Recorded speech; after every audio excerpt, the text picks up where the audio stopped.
Good afternoon, everybody. Another stream, another camera adjustment, and also another getting the scene wrong. Okay. Hi. Welcome back to Civilization 7. We are in the exploration age, and we are indeed going to play a lot more Civ 7 in today's stream.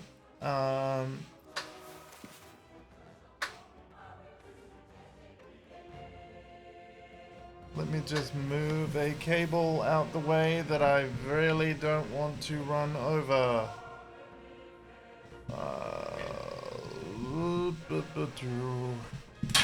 Get over there. Oh, I also don't want to tangle it in my chair.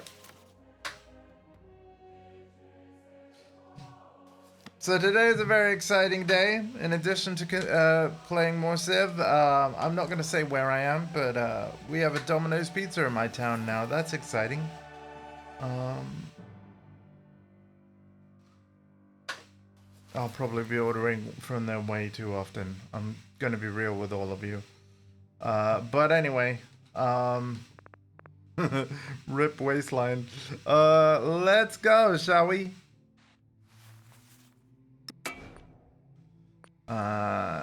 So yeah, we are exploration age turn 91. We're going for the science victory. Rule Britannia. Beyond the smoky London skies, beyond the churn of Manchester's mills, there is a greater glory. The Empire. Ever-hungry mills demand feeding, and ever-full warehouses demand markets. Heed their call, and may the sun never set upon your dominion. Okay.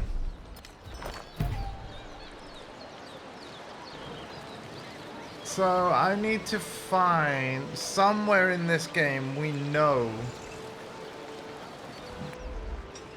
Genghis Khan of Mongolia resides. The question is where?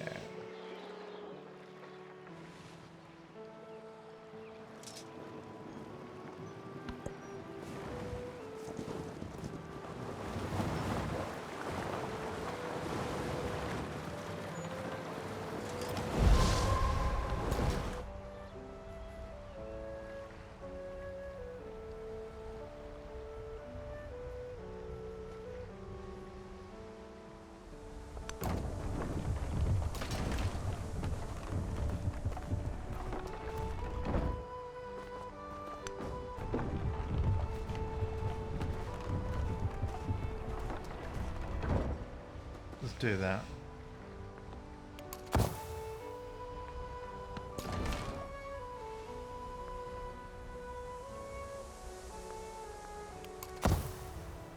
Oh wait, there's a disperse into hang on. Oh my god, wait, they're gone?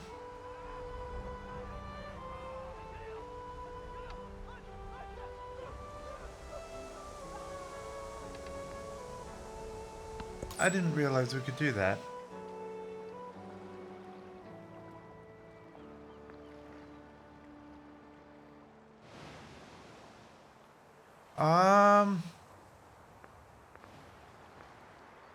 See, I need a trade route with, I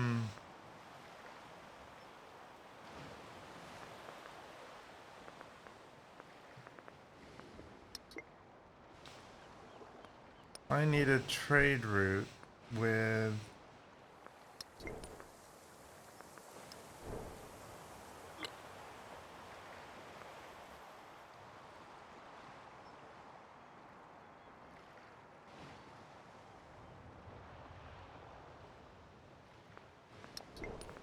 Blackbeard.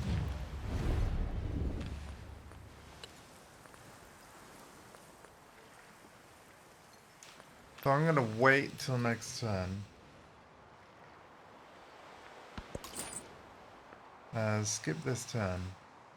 Although, no, you can move. Move down.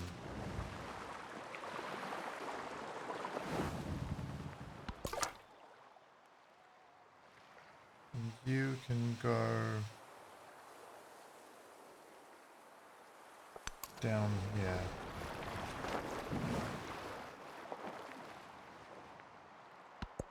Hello, hello everybody tuning in.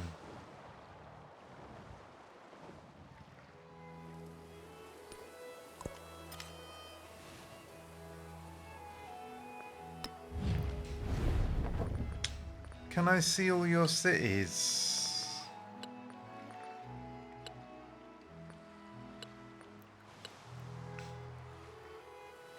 No.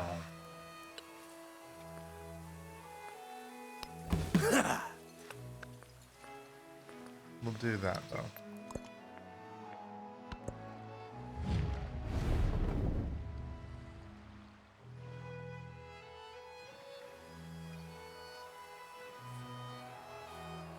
Did that on purpose.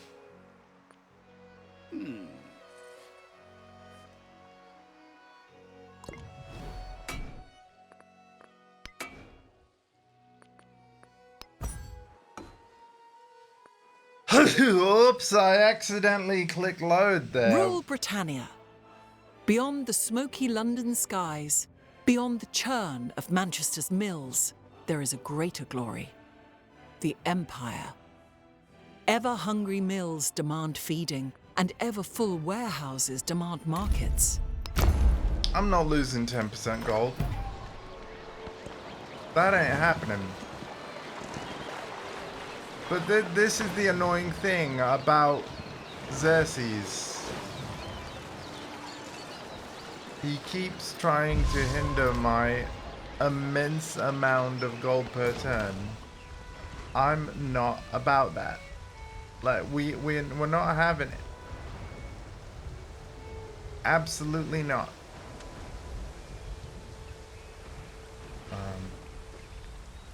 Go there. And you... Do I have any other things? No, we've just got disperse. You know what? Do that.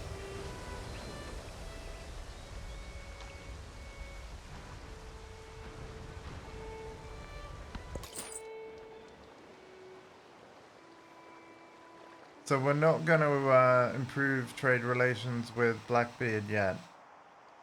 I need to find...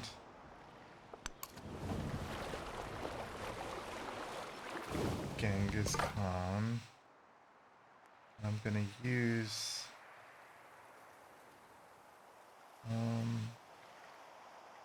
I guess, if anything, over this way. And Xerxes is going to be like, hey, I want to stop your money. And we're like, no. There we go. Yeah, no.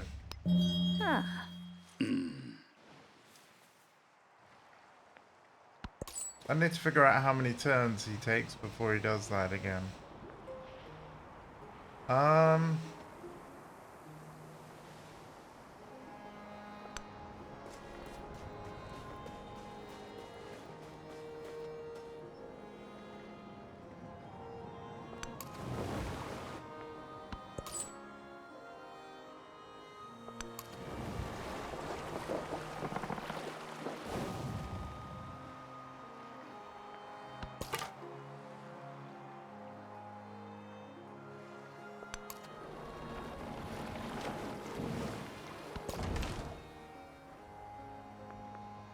Right, you guys are going to go back to the,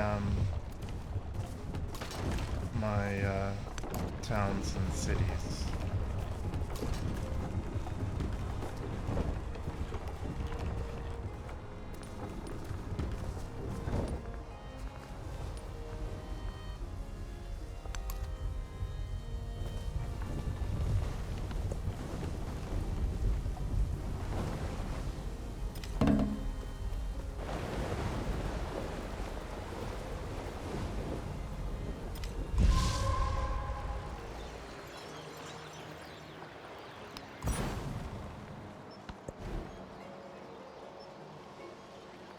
Wow, so Xerxes knows Genghis Khan. Ooh, that's quite expensive. But we'll do it.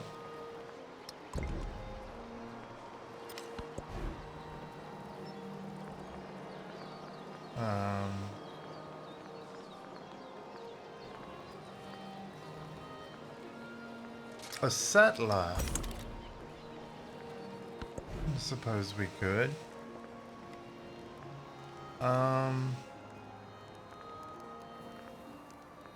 Probably have a menagerie.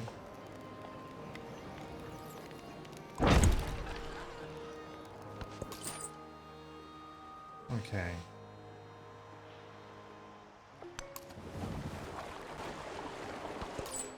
We have to find Genghis Khan. They're gonna be somewhere around here.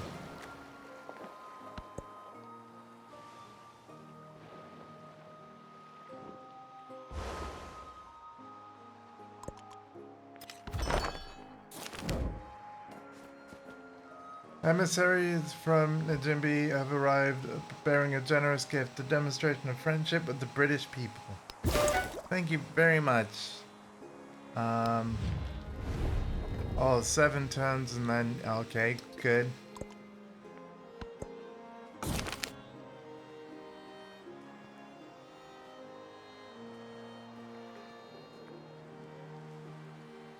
Competing religion, oh dear.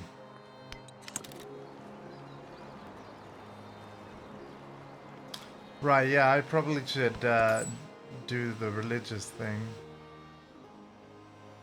Yeah.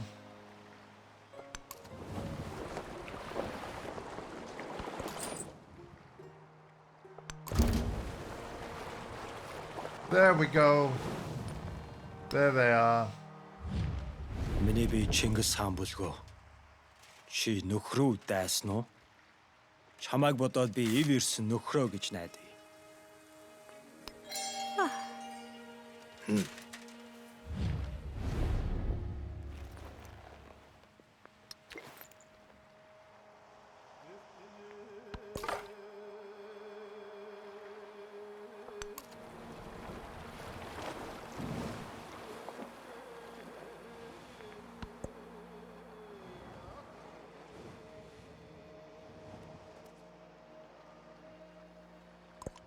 I gaze into the faces of eagles and jaguars, and behold the faces of jades and jewels.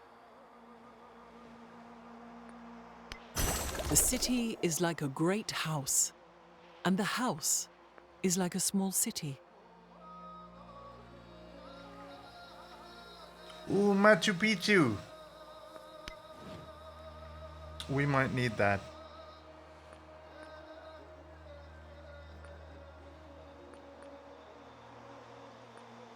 Right, supply and demand. Hang on, guys, we're gonna...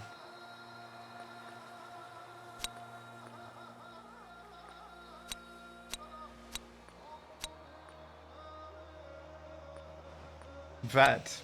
Let's go completely fresh.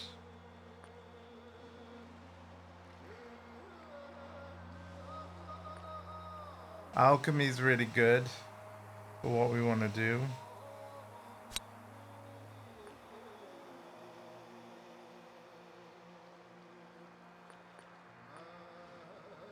Experimentation is very good.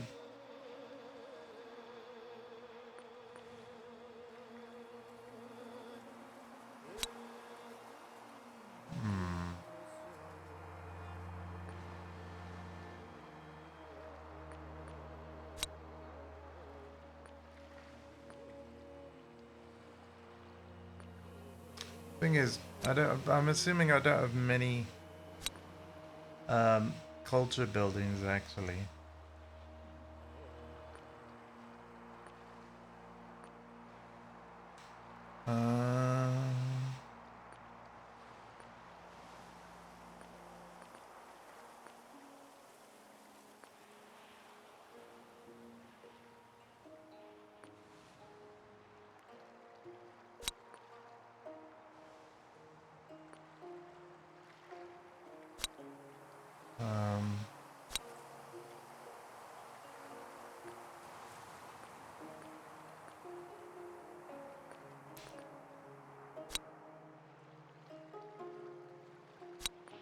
There we go. Let's try this setup.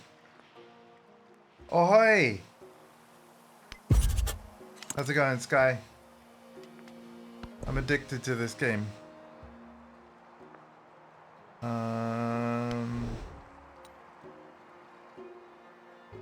Thank you for joining me.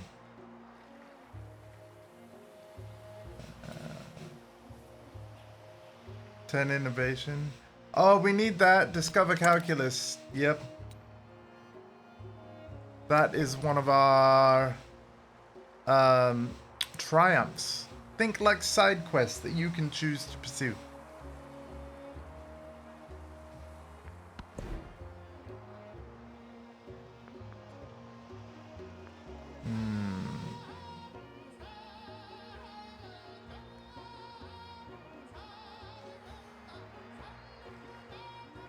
I think authority would be good now.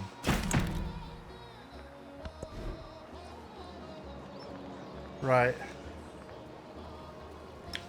Get building Machu Picchu. Picchu. Right now.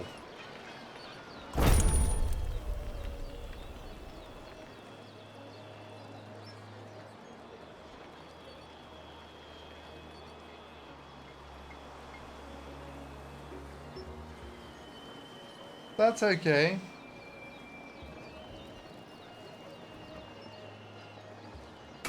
As long as you're doing what you love, that is the important thing. It's so good. I haven't actually played the finals. That's the Embark shooter, right? Be honest with me, is it kind of a Overwatch clone?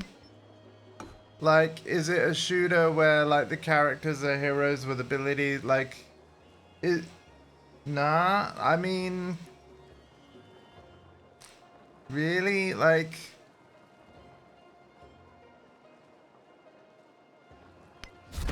because I feel like that's a very saturated market. And obviously, you guys know I'm actually a fan of Blizzard IP. And so, while I'm definitely open to trying multiple games, it's like, all games these days are designed for you to, like, live in them. And it's like, I've only got room for so many. But yeah, give me the sales pitch. Ironically, like, what's more likely to get me into a game these days is, like, do I have any friends that like it? So in a way, like, it's funny how the game itself matters less in some respects.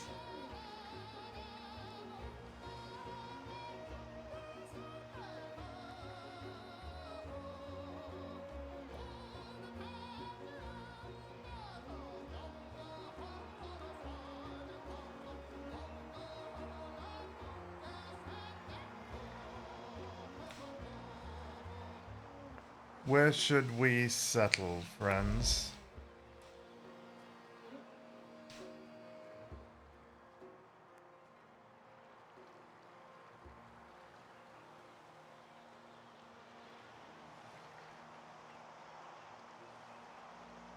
Oh yeah, there is like, yeah, I think here.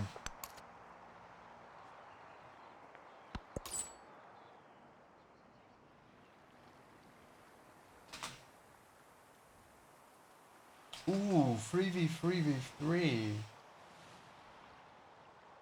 Yeah, so it does sound Overwatchy. I'm gonna be honest with you, but yeah, so they've done things to differentiate it, but it is a hero shooter, like, and that's okay. I'm not saying that like it's a bad thing, but let's call it what it is. Is all I'm saying. The hero shooter. That's cool. Huh.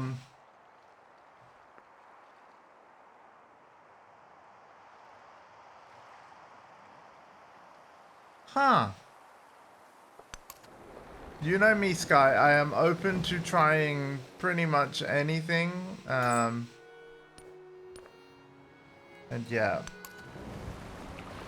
Oh, Dortmund. Wait, as in like... Surely not as in Borussia Dortmund. Like that's Mongolia, right? They had a place called Dortmund? Really?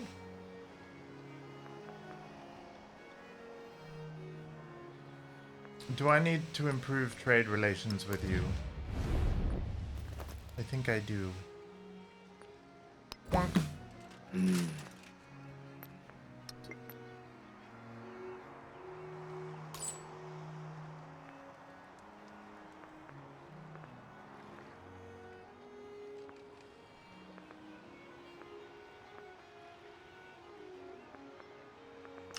Let's go here and then go to trade routes. Available routes. No, unavailable routes. Am I too far away for this to work?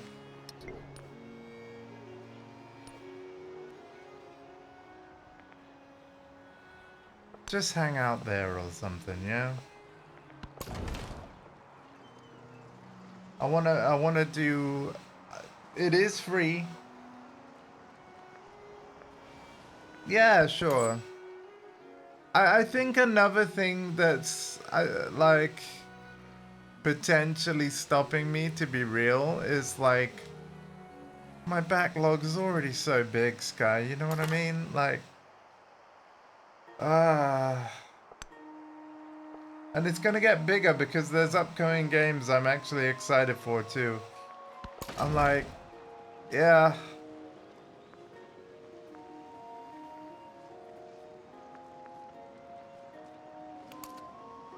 Tommy! Hello!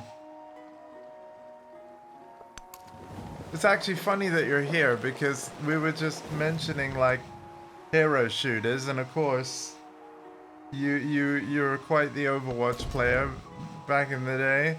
And of course, yeah, we had that awesome stream when the when Overwatch 2 became Overwatch 1 again. And that was a lot of fun. Thank you so much for joining me for that. How are you? And welcome to Civilization 7. I'm not gonna lie to you all, this is actually the first time I've played this since the playthrough I did at launch. And it's not because I don't enjoy it, I'm quite addicted to Civ. But I'm a variety streamer. So... it's completed. Okay, cool.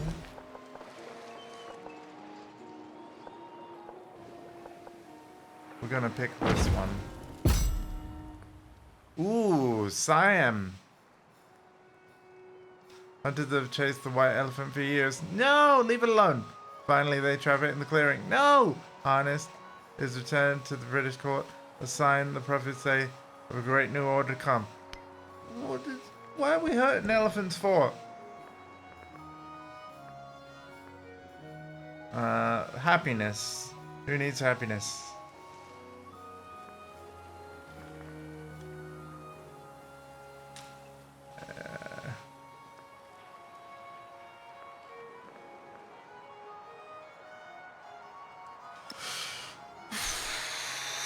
Food.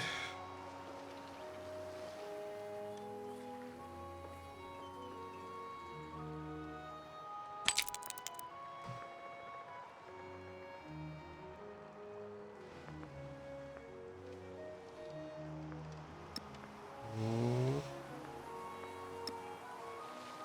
Oi. Fine.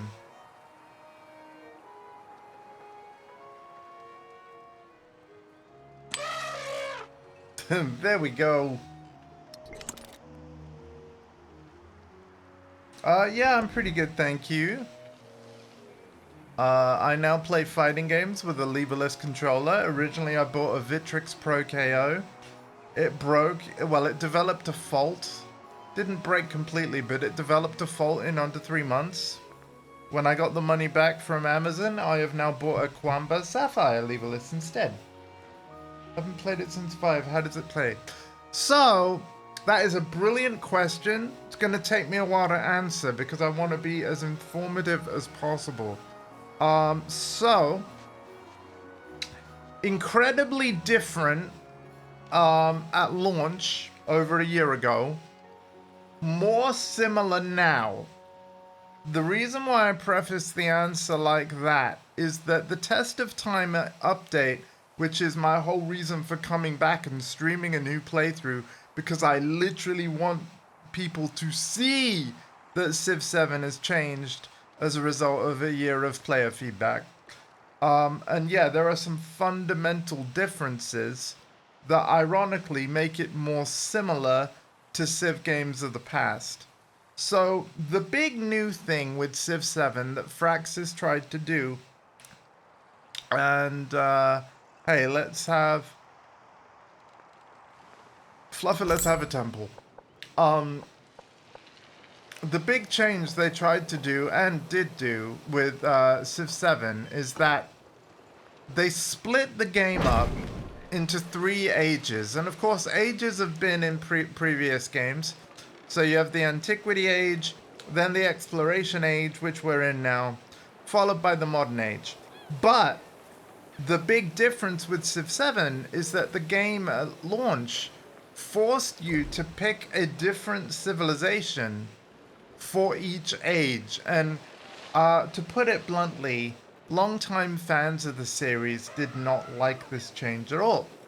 So, one of the big things with the Test of Time update is that all civs that you own in the game or through DLC, whenever you start a game, you can pick any of the civs that you have. And you can choose to start a game in any of the 3 ages as well. If you're pressed for time, go straight to the Modern Age, or maybe play the Antiquity Age and just not go further, or start in the Exploration Age in the middle. The choice is literally yours as to who you play and from what age and all that good stuff. Is the game properly Civ 6 2 now? See, I'll get to that as well.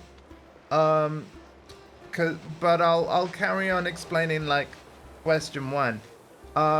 So yeah, you can play any Civ in any age.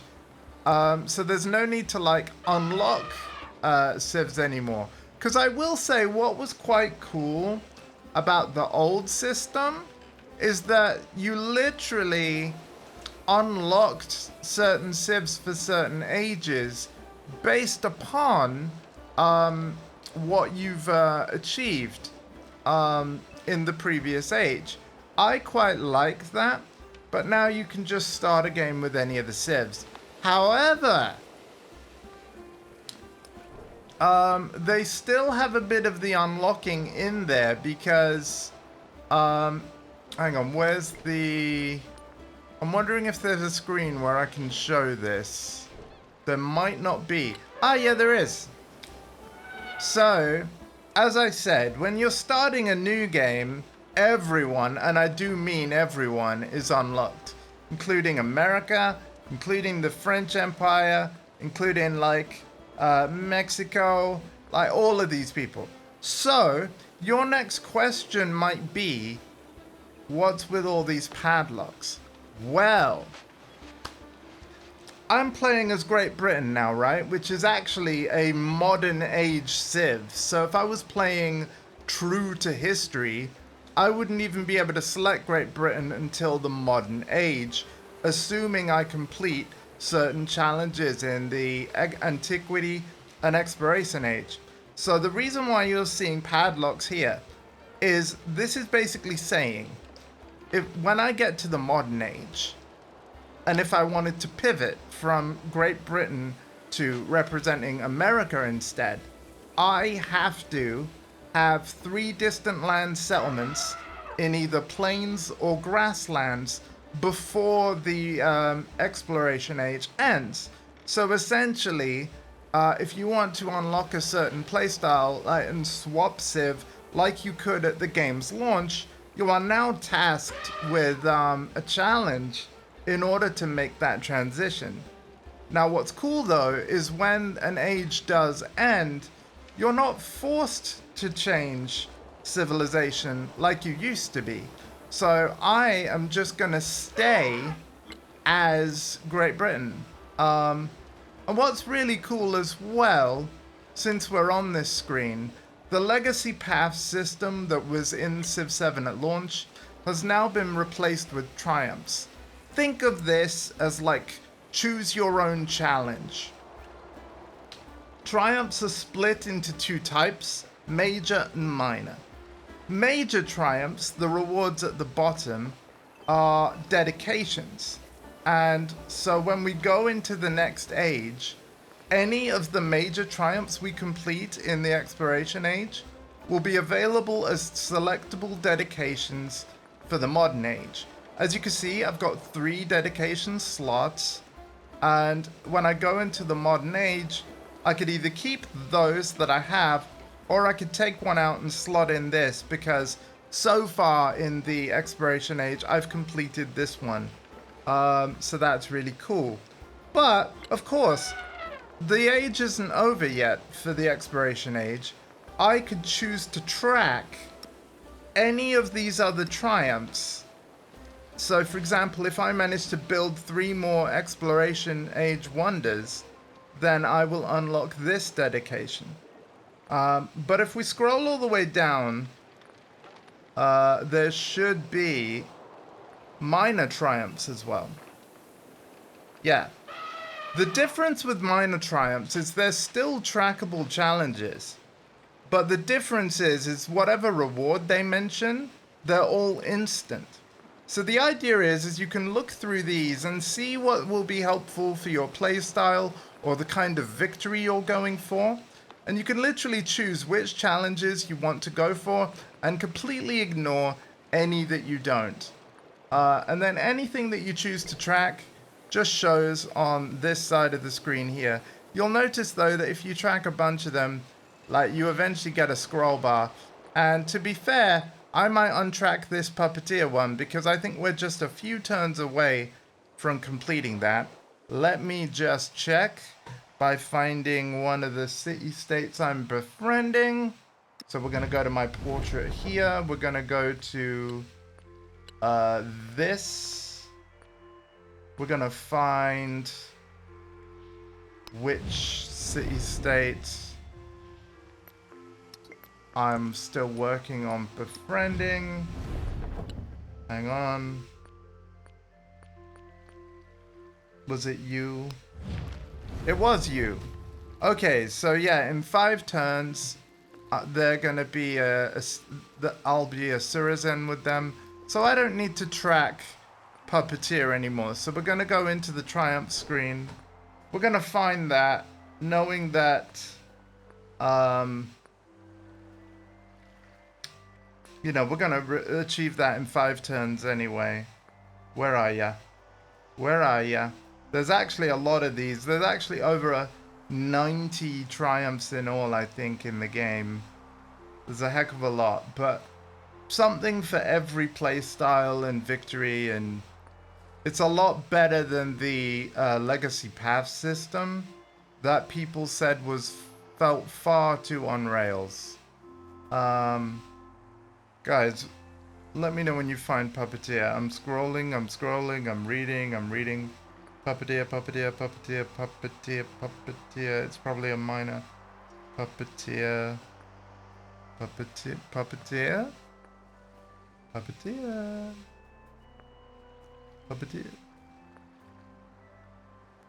Where are you?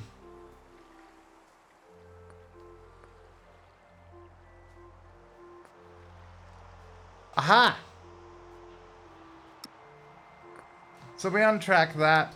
Boom, it's gone. There we go. Pretty cool. Game length was always an issue. Sometimes you don't have time. Yeah. I'm going to, well, actually, before I go into Sky's question, so yeah, being able to play any Civ in any age, that's big feature number 1. The Triumph system replacing Legacy Paths, that's big feature number 2. The final thing, and I've mentioned this in previous parts of this playthrough, victories have been revamped. They've all been reworked, so that for each one that you choose, you're going for something different. With cultural, it's a little similar to previous games. Essentially, you need to generate more tourism output than the rest of the world's culture output to get a cultural victory. For economic, every trade route, resource, and treasure will raise your GDP, and your first civ to reach whatever GDP number is written up there wins an economic victory.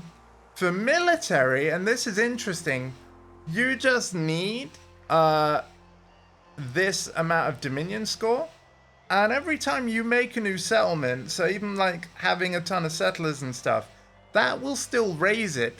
But of course, what will also raise it is conquering like foreign land and stuff and taking their settlements too. But that's how you win a Dominion victory. And then scientific, which is the only type of victory that has to be won in the modern age. Basically, there are certain civics or things in the tech tree that offer innovation points. You need 100 innovation points to then be able to build your landing pad, and you need to maintain that landing pad for 5 turns, and then you win the space race. Finally, there is a score system where after so many turns in the modern age, it's just the player with the highest score that would win if no other conditions are met. But what I really like is that every victory is now chasing a different thing. Cultural's tourism points, economic is GDP, military is Dominion points, and then scientific is innovation. Each one has their own thing to chase, and also they've revamped the advisors completely as well. Let me find those. Advisors, where are you? Advisors.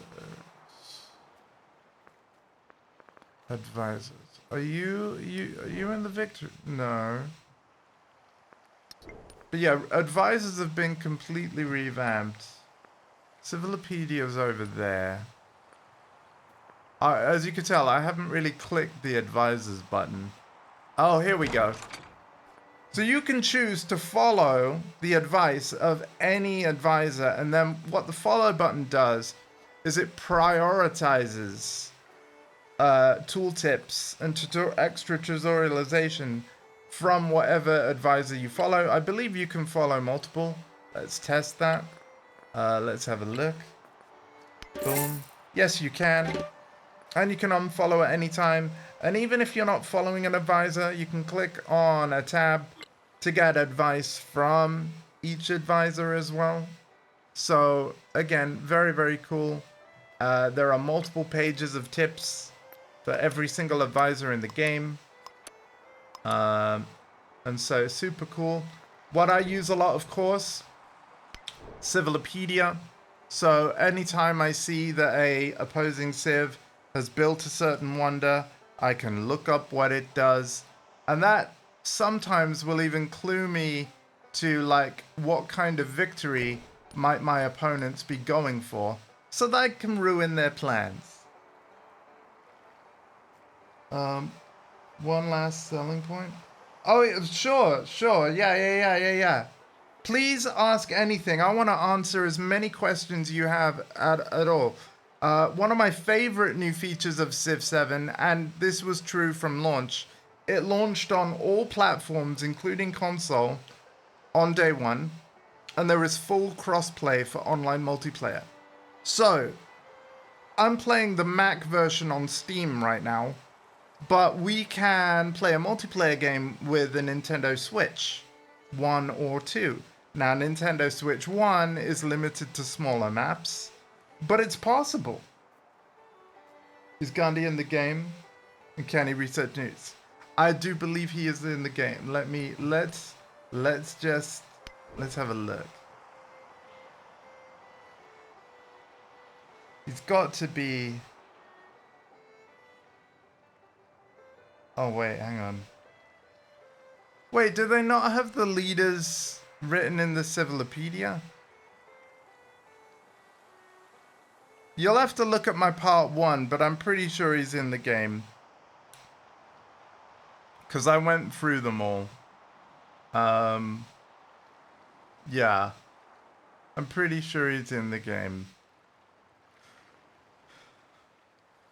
Let's see if there's a list. Wow, no, that's civics. Yeah, okay, so we can't look in here.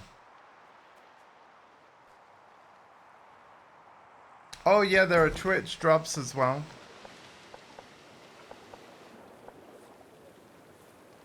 Anyway, that was a lot of yapping and not a lot of tapping. I'm gonna click some buttons, but keep the questions coming.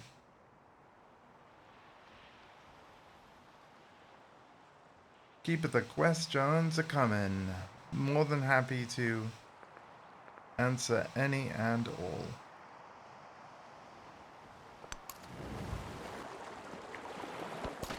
Again, I need a trade route with every civ.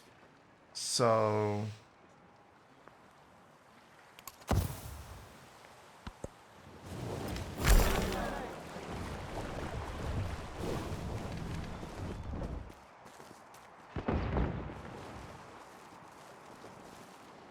Oh no.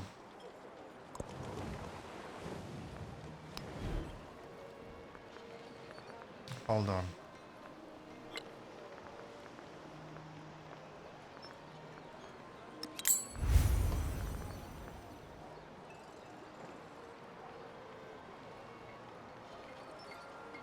Already has a relation. Convert both its urban and rural populations. Alright. Cool, cool, cool.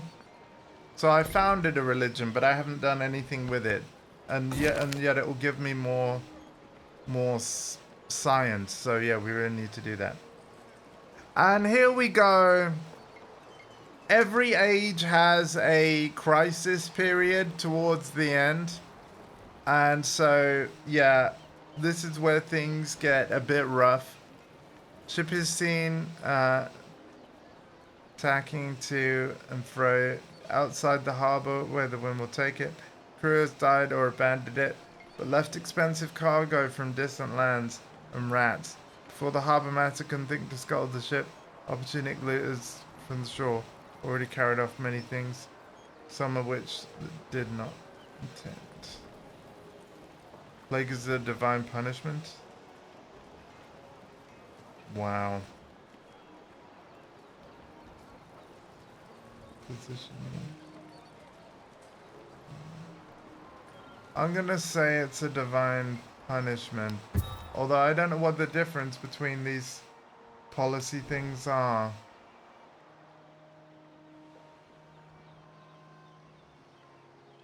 +5 happiness for infective settlements that follow your religion. Oh, okay. Yeah, so you can see we're working towards the end of the age here. Yeah, so I need to actually get a move on with converting people to my religion.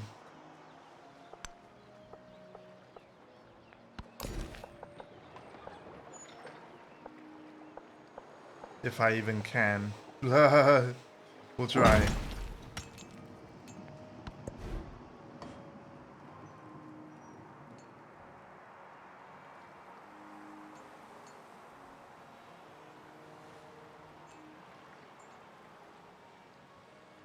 Oh, you're talking about finals?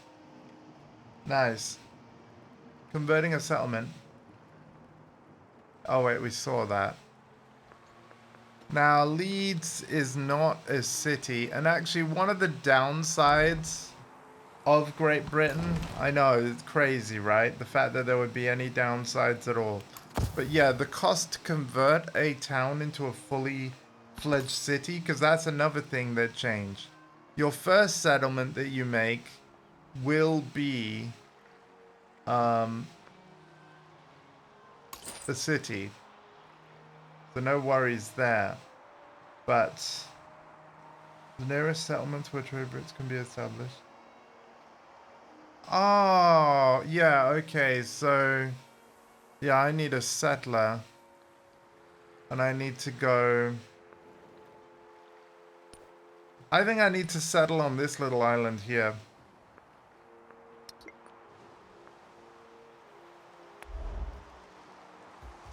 I think it's the only way. I'm gonna buy a settler. Ooh, 840, jeez.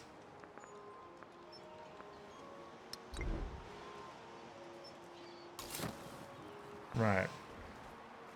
Now I need to look at, where were they? There. Alright. Settler, go there. Thank you. Because, yeah, we need more trade route. More trade route. You are just gonna chill. You're just gonna chill, and I'm gonna just keep clicking. Same with you. Although we could explore the Mongolian land a little, couldn't we? Even though that's a merchant. And this scout's gonna go over there. Yeah, take care, Sky.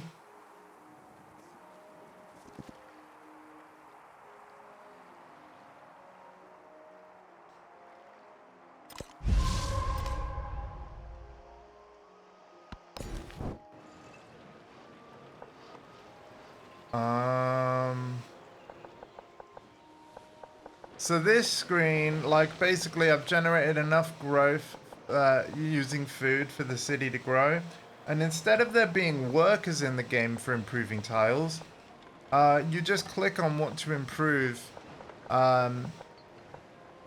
whenever a city or a town grows. And then the purple hexagons here are for, it's to replace the specialist system. Basically, if you click on a purple tile, a specialist will be made in the slots to further boost yields and things. So what's also very nice from a casual perspective, let's say you're quite new to Civ, is that you can actually see what difference to your yields either improving or adding a specialist to a tile will actually do before you do it. So that depending on what you want more of, you can essentially just have a glance and pick the best thing, which I think is really neat. And looking at this, I think we're going to go with 3 food, 1 production, and some happiness for Sheffield there. And we'll go over here with merchant. We'll go up here with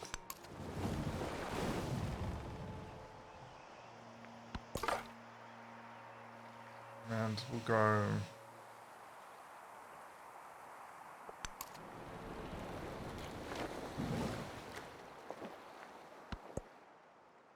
there is auto explore on the scouts, but only on the scouts.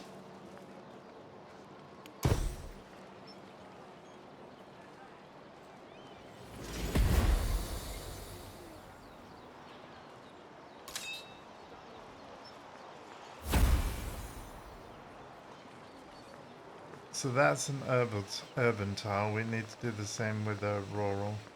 I'm actually not going to do anything with you, Army Commander. Tommy, what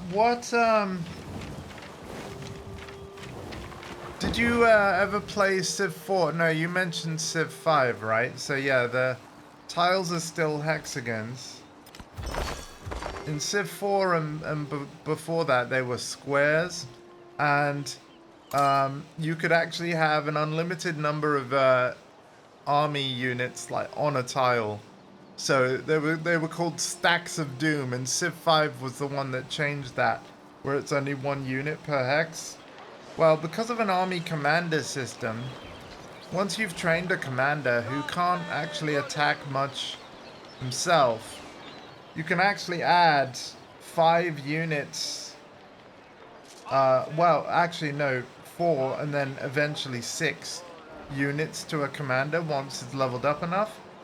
And literally, you just place your units nearby and then tell them to form up on the commander. And then you can essentially move those up to 6 units over to a place and then just unload them all onto an area. So they've kind of brought back the Stacks of Doom a little, but you have to set it up.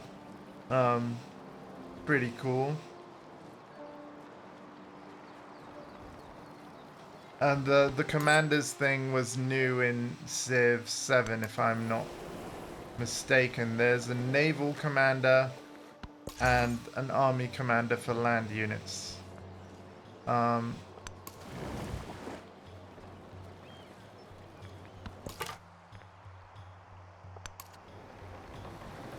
Aha.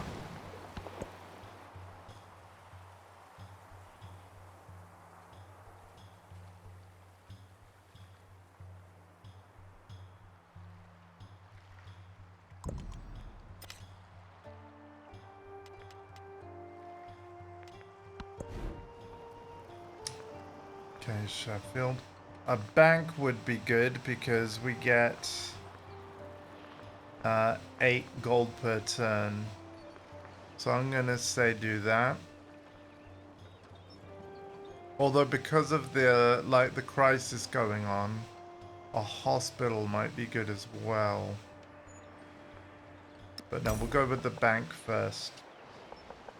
And then you can see we're going to get -3 happiness, but 16 gold. And because it's the same kind of everywhere, it doesn't really matter where we do it. Although because there's a bit of science on this thing, I might save that for a different building. So we're going to put it there. I don't need to change my resources, but let's just have a look at trade routes and stuff. I'm assuming that my settler is still on the way.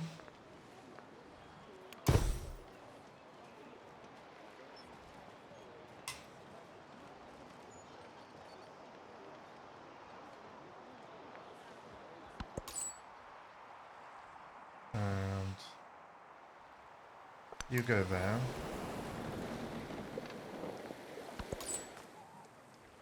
And you go there.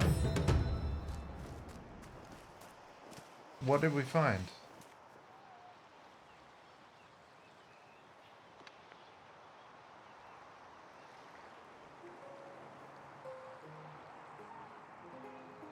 I believe that is a some sort of discovery. It is. Holy site draws the congruence from around the world to worship its cool depths. Gold veins glisten in the walls. Tile becomes a gold resource or have culture. Oh, we are definitely... Yep. I kind of want to put a city there now. Well, a town. Okay, quickly empty of its sacred object. Now workers might be brought here to extract the resources. That's cool.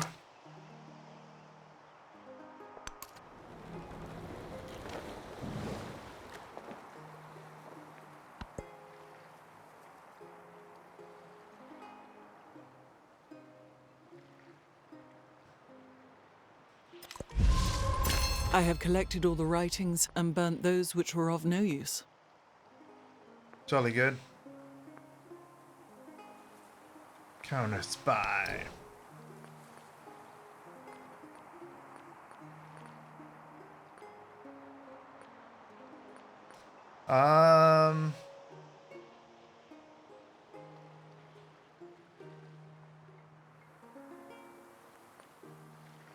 Let's do...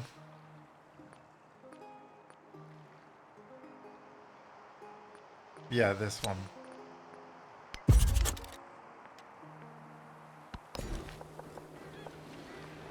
And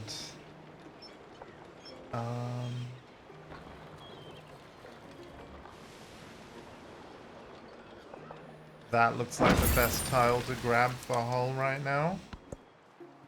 And then because we're a citizen of our 5th thing. Oh, here we go. +2 science on all science buildings. Oh, wait, a monastery would be good.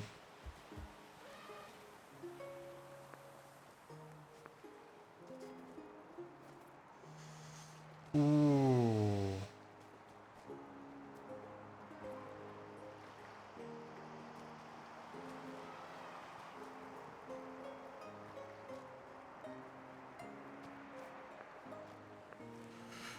Well, no, because I won't be using religion too much, I don't think. So yeah, we'll go free inquiry. There we go, and now we get that dedication for the modern age. So, that is an example of completing a triumph. Oh.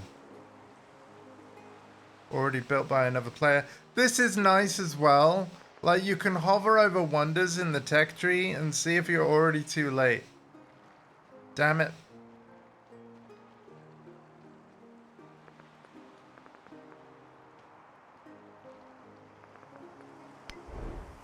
Let's look at the whole tree. Yeah, we've definitely been behind on civics. Basically, I'm not generating enough culture. Notre Dame.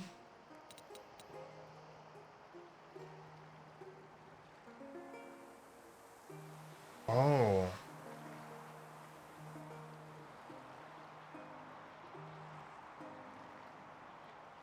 That's pretty good.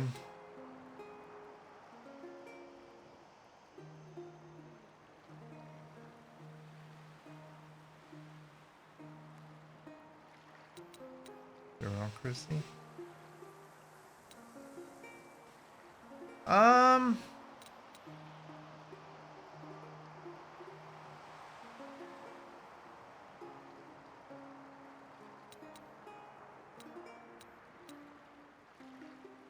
Oh, look. This is why I went this way. Social class. Innovation. Yeah, we want this. There we go. So by clicking here, this is our shortest route to this. Yep. I've already got British hierarchy. And this is the religious stuff. Yeah. Okay.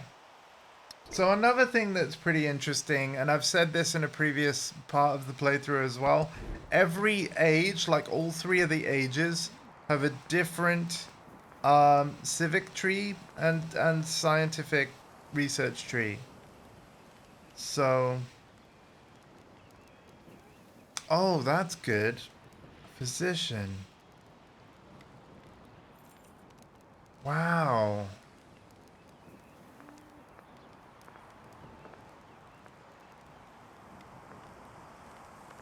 Yeah, have a let's train a physician.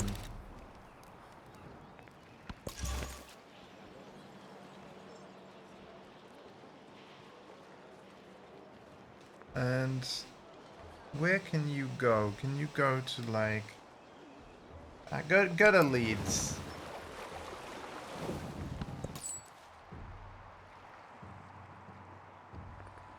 And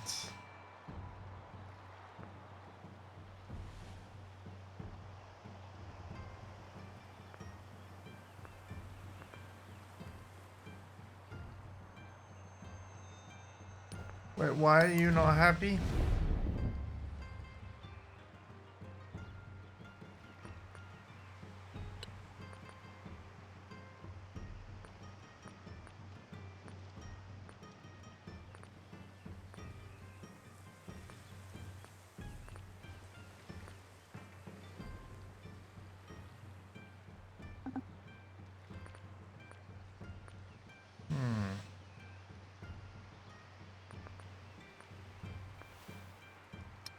Okay.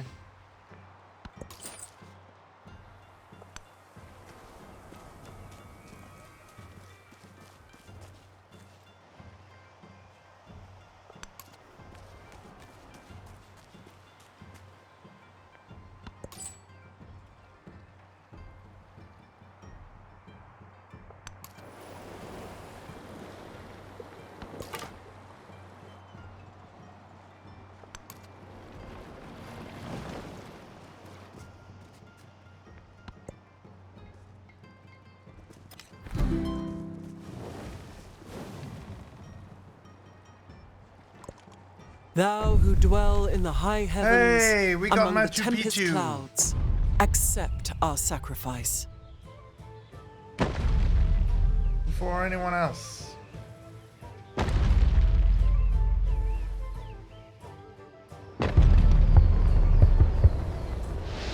Hooray!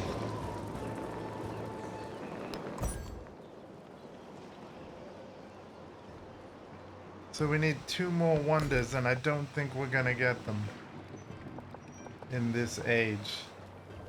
Apparently we had to build 6 wonders in this age. I don't think it's happening, folks. Nope.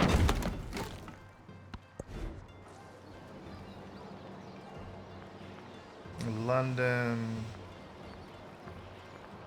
Have a physician. Just in case. You go over there.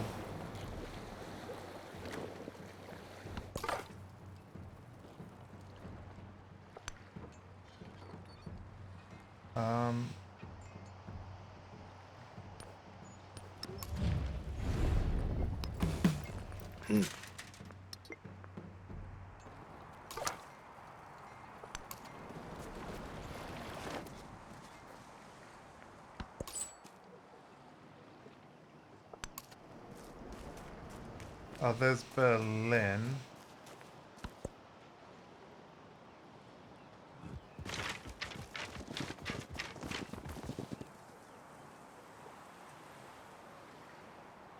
I'm basically working to join up the world The map, to city be honest. is like a great house, and the house is like a small city. Okay, we got the calculus. So now I need to look at the whole tree. I think that's what we need right there. Right? Discover calculus and heliocentric model. Okay. So now I need to say in London, like, we need to actually do those projects now. So where was the light bulb? Yeah, education. This is what we need next. This is all for our scientific victory thing. Discover calculus. There we go, 11 turns.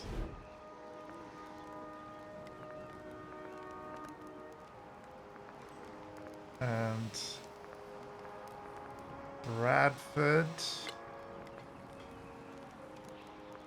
Oh, to be fair, yeah, we could work on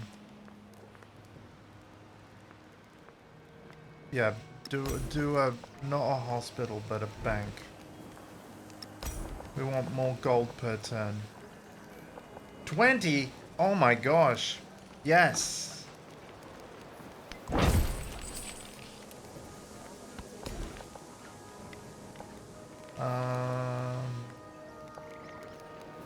Yeah.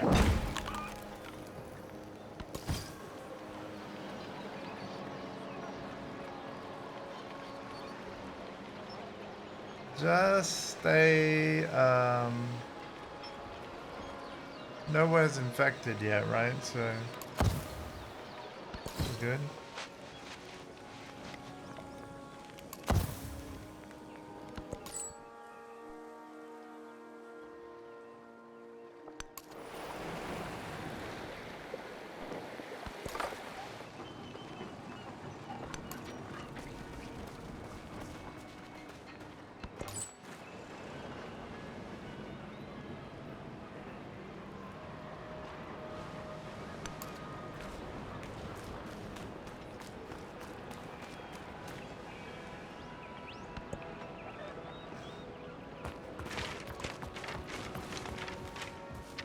We've almost gone all the way around the world, which is good.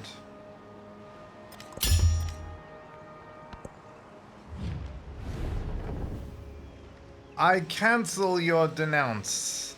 Haha.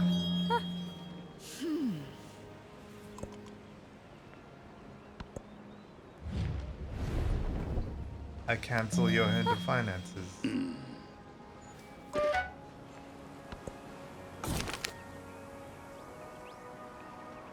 Yeah, don't worry, I'm fine. Like, we're doing fine on the space race, don't you worry.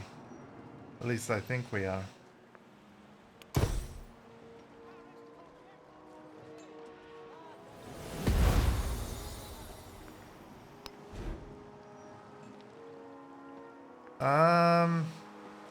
Can I buy more missionaries? Like...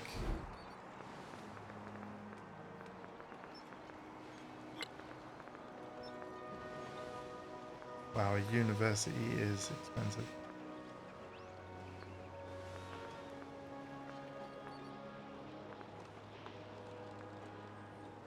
Apparently not.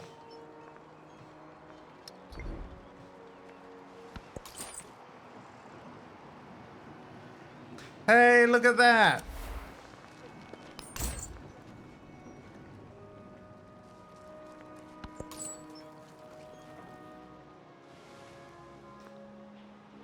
Oh, wait.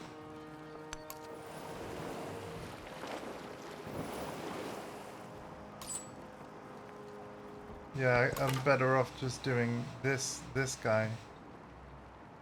We can finally have a trade route with, Mongolia.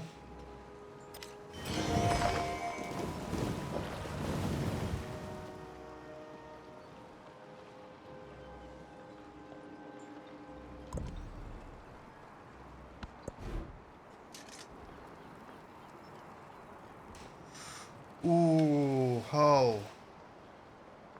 Hull. Go with a bank. Boom.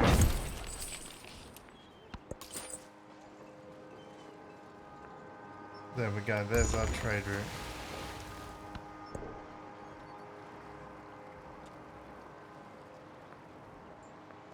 And this, where is low on culture?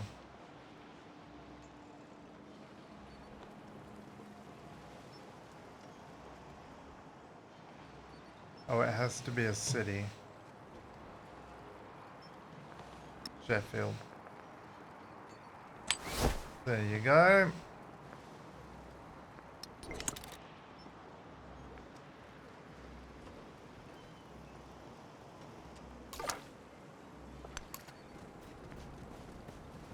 Where was my other merchant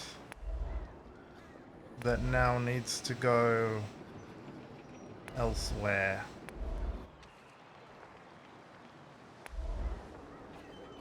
Were you here?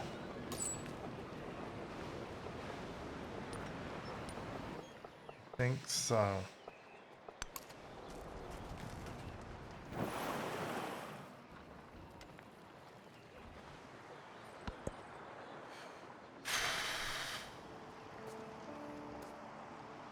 Looks like the people of Berlin aren't very happy.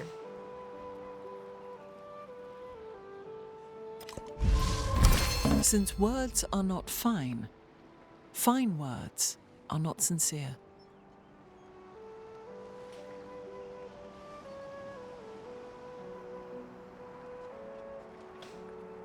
Wow.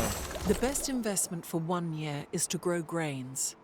The best investment for 10 years is to grow trees. The best investment for a lifetime is to educate people. Very well said. Wow, that was beautiful.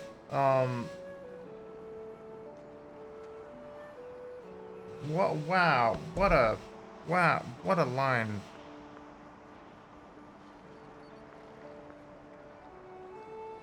Innovation on architecture 2. Let's view the tree and see if we got any more wonders. We got urban planning. Oh, we already built it.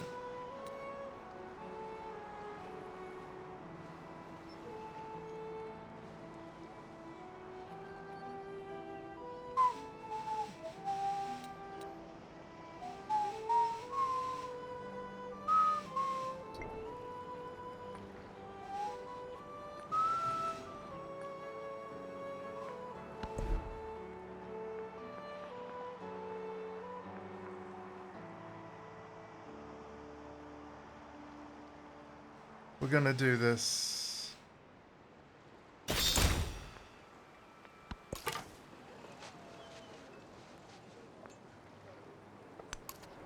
The tourist should get another lens. See straight inside. Wouldn't see Big Rock then. He would see that Kunia, living right inside there as from the beginning. Natural wonder hype.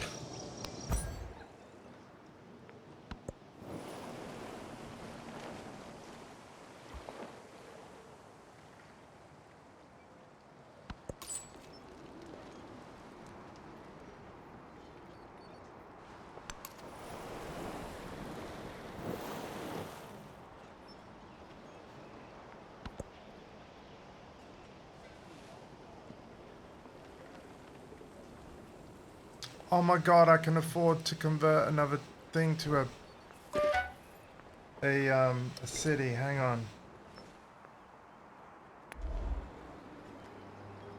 Trade opportunity. Take me. See, cool, but I've already got trade opportunity with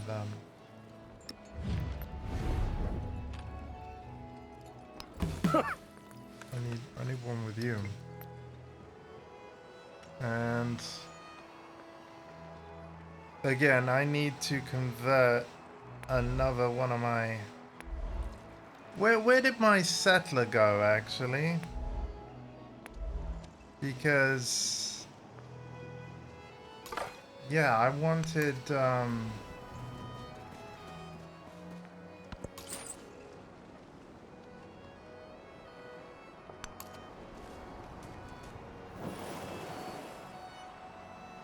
I wanted a trade route with Orbidi.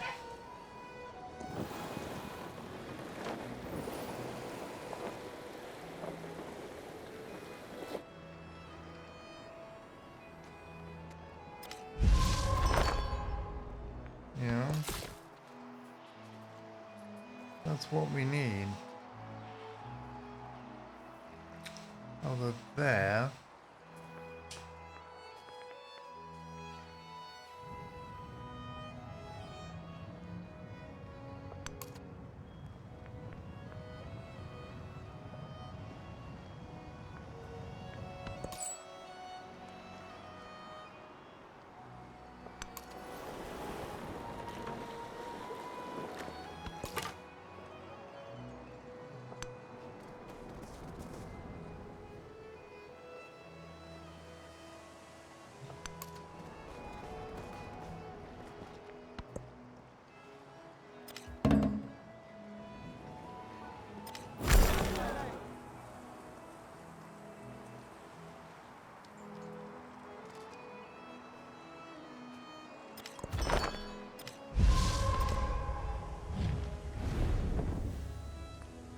Nope, no denouncing.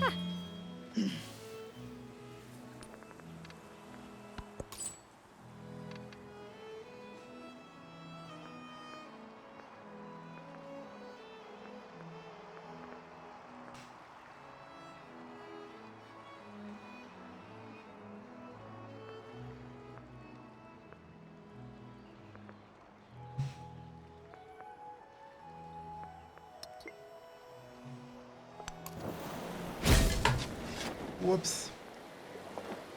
Ah, oh wow, we're the first ones to go all the way around the world. Hey, cool, that's actually a triumph. That's great. The world is not flat, people. Even though the map looks flat here, it is in fact A sphere. You can pet the dog. Wait, we gotta see this.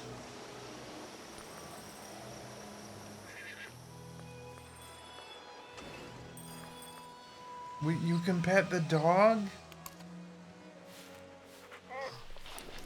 Pet all of them. Oh my god, that is amazing. Best Civ game ever.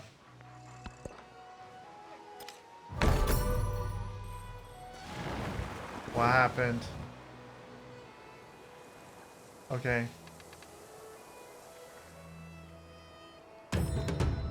The purpose of construction is to make things hold together, of architecture to move us. So even though this is very much a cultural wonder, part of me does kind of want to build it. Right.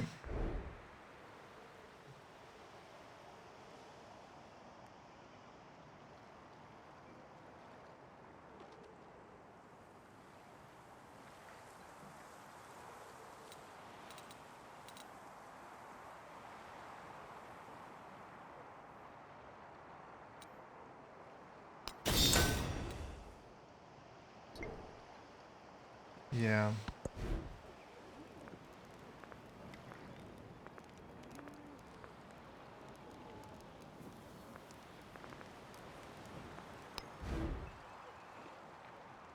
Manchester.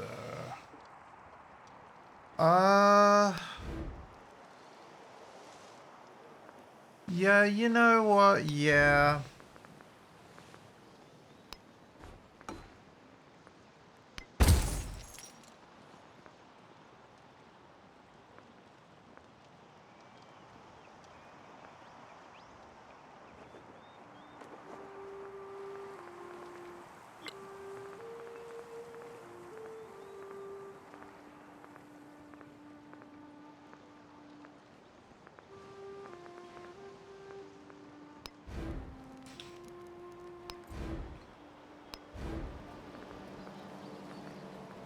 Oh wow, we can't build a wonder.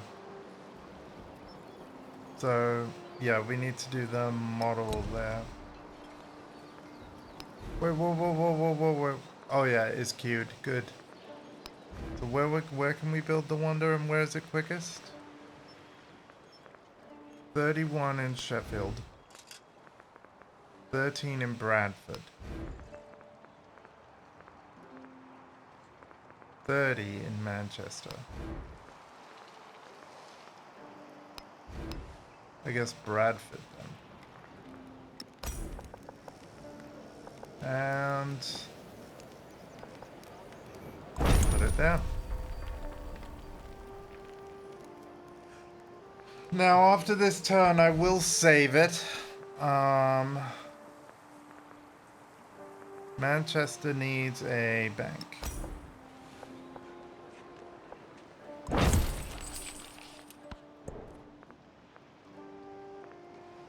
This is all fine.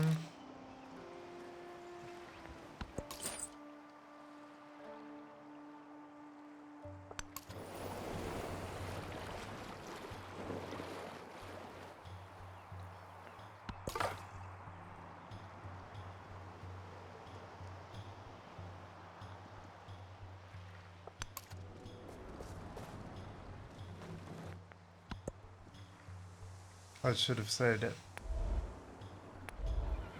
I'll save it on the next turn.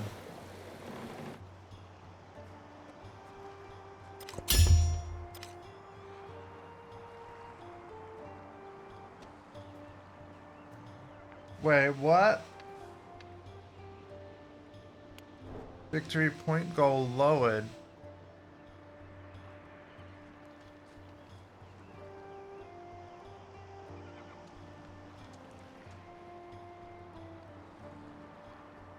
I need to,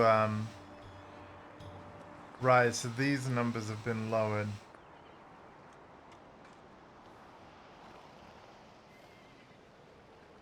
Right, okay.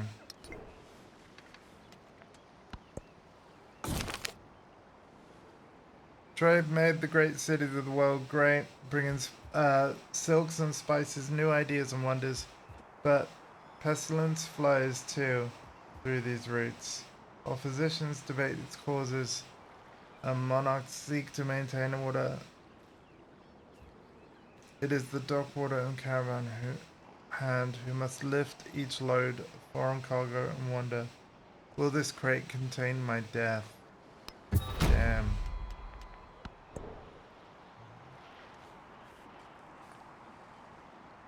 Yep, we're gonna do this one. So do I actually have any sick districts then?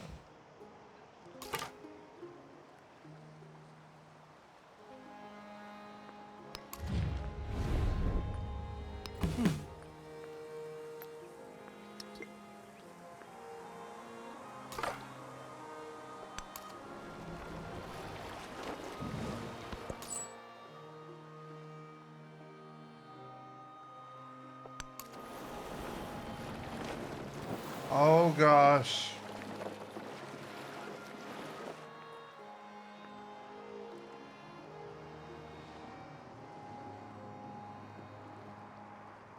I wonder where Blackbeard is. I was gonna save it. Let's do that now. Let's do that now. So, first of all, we're gonna delete 96. In fact, we can delete 79 as well, I think.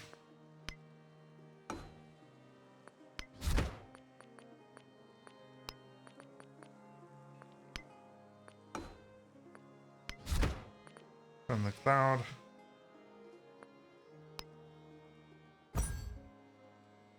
There we go. I'll save it locally as well.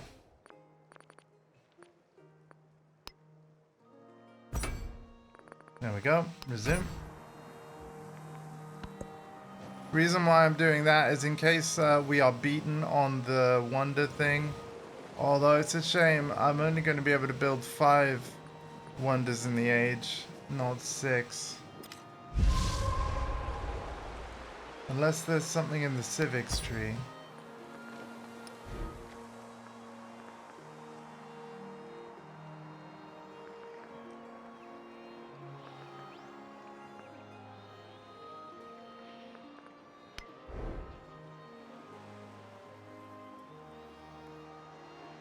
Imperialism?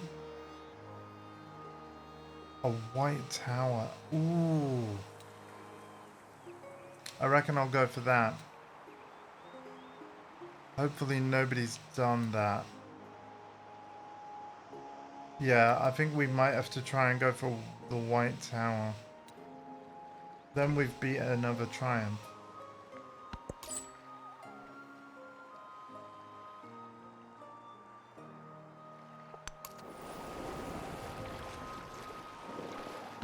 Blackbeard, where are you, man?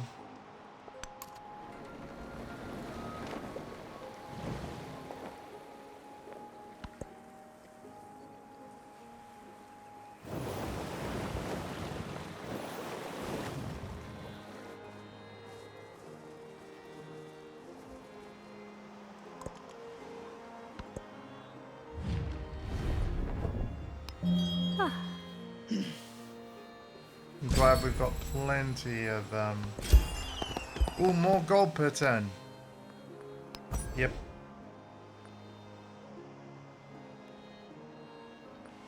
This is all fine.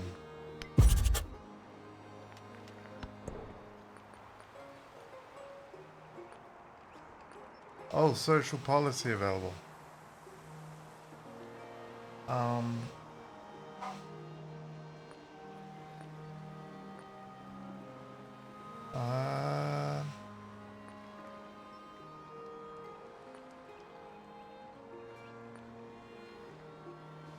Let's do this one.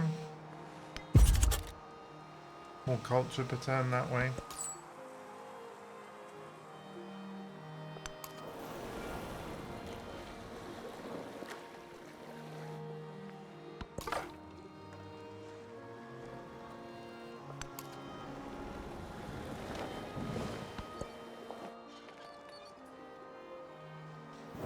What do you want to bet Blackbeard's like up here?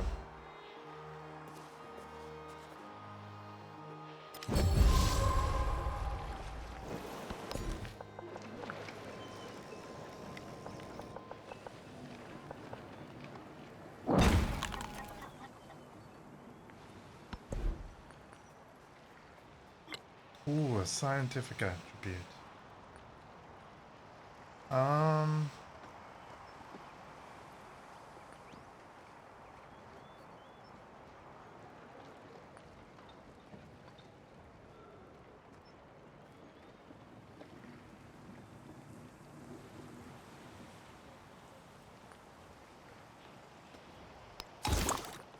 Will that give me more gold per turn?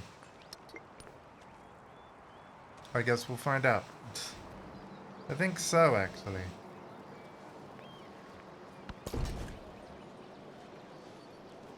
Trebuchet.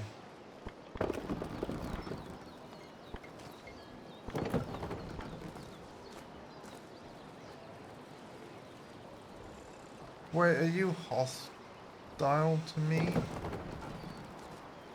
Surely not. No. Surely not.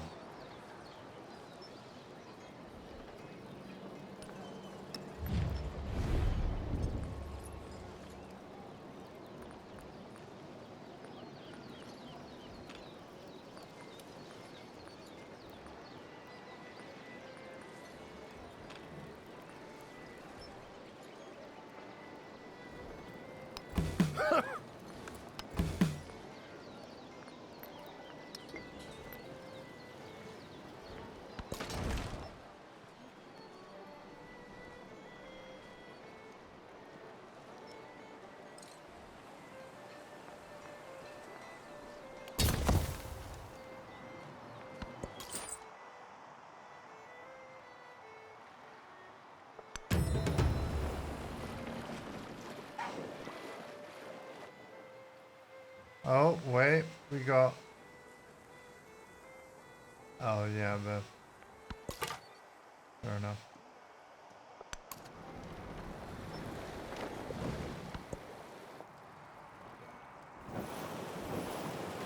Yeah, I have no idea where Teach is. But he's the only person I need... Oh, Birmingham's got an outbreak.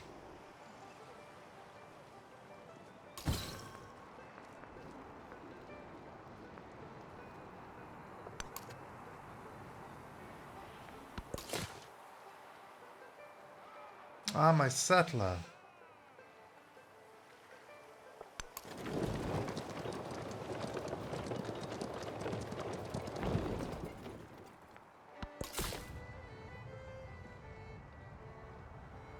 Ah, my settler. So yeah, we did actually... they arrived. Kind of.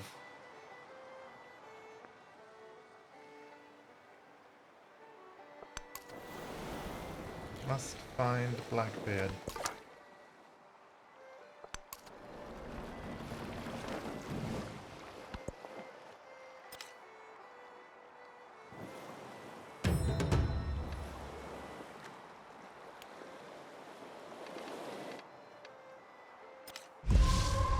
When monks are righteous, Rajas are righteous. When ministers are righteous, Brahmins and householders are righteous. Thus, townsfolk and villagers are righteous.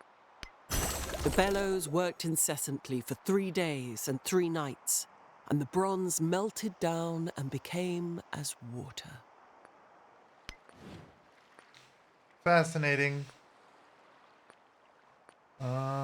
Okay, we're gonna take this one and we're gonna do this one. Confirm.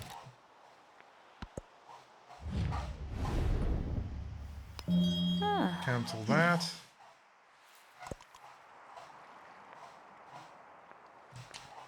And again, we're gonna convert another town to a city because then there's unrest.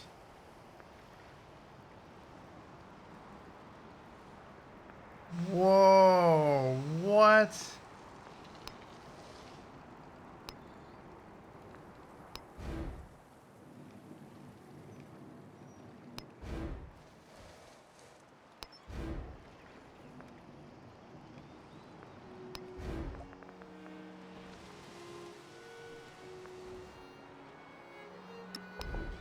That's crazy.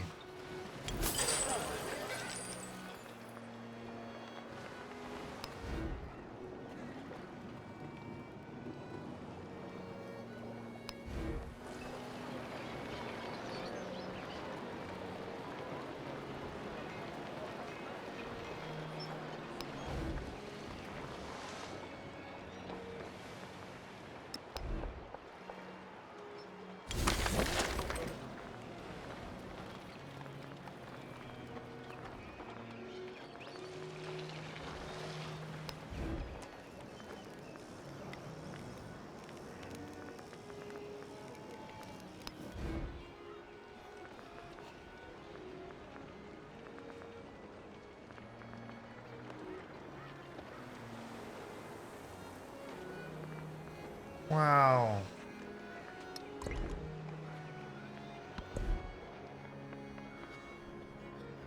Um,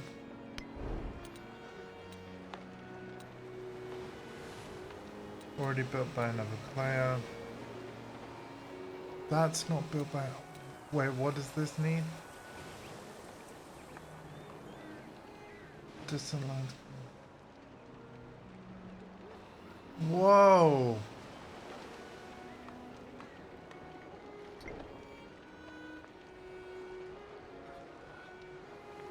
I need... So I need this. Plymouth.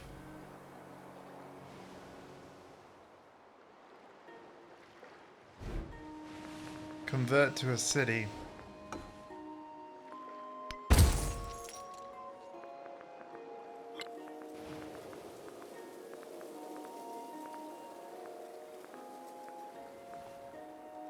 Oh my god. This is crazy. Like, there's no way we're gonna be able to do this. And then, with the money that I have, right?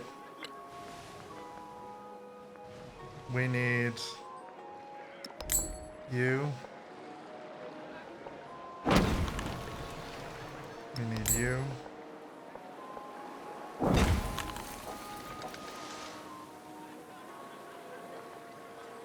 We need you.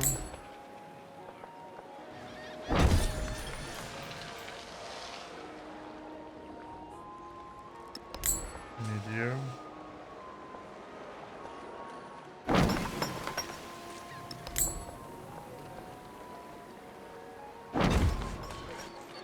Oh, that's hilarious. Now it builds in 30 turns. We might actually manage to to do this. That will be crazy. 27 turns now. Guilds 2. Trade range. Yep.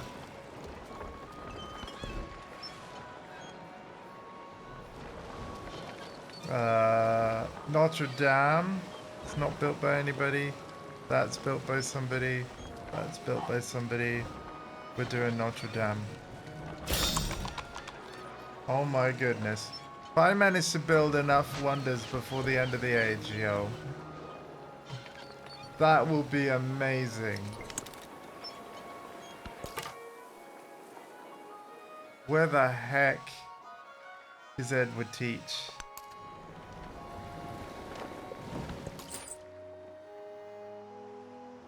Where are you based?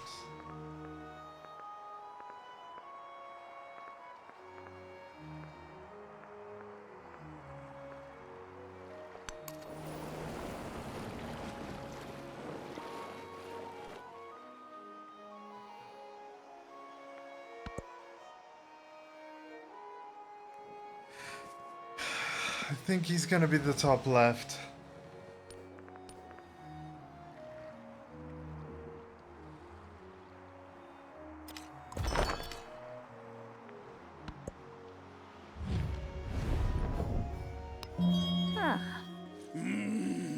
I really feel like he's going to be on the top left.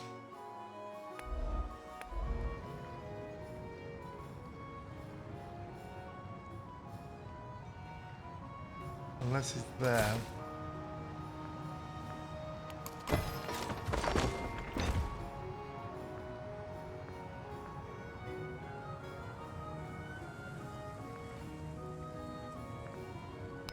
Hold on a minute.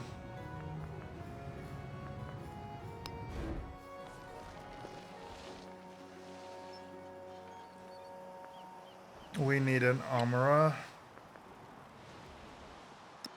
to the brickyard.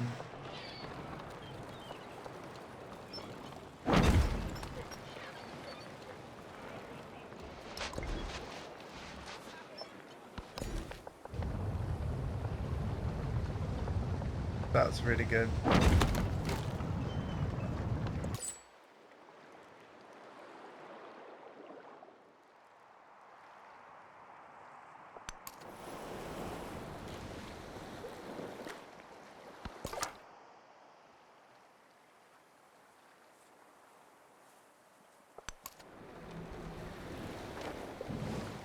Sorry if you hear anything in the background. Just one sec.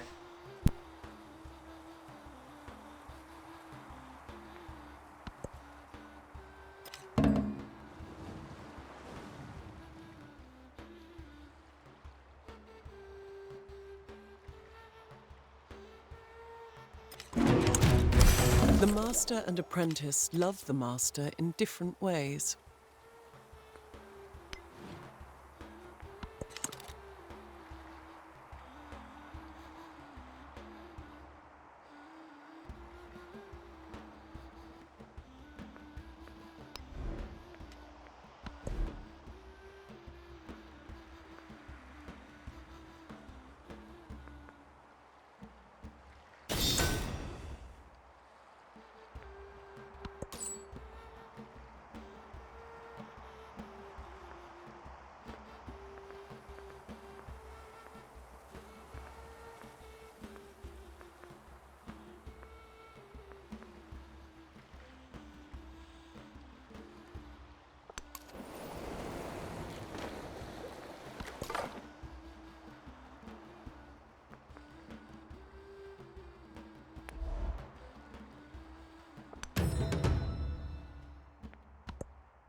So yeah, things are unraveling a little. I'm going to... Whoa! I'm gonna send this merchant to a part of the map that's not really explored. And hope that it leads us to Blackbeard.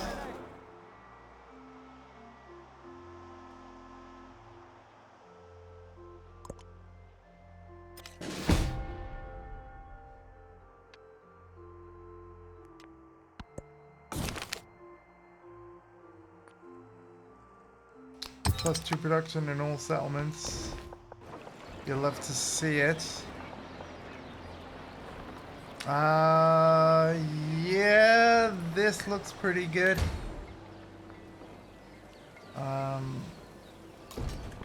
Where did we lose somebody?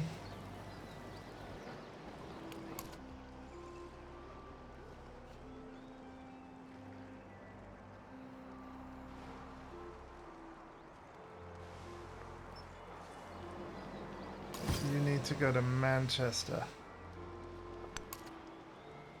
Cure the plague.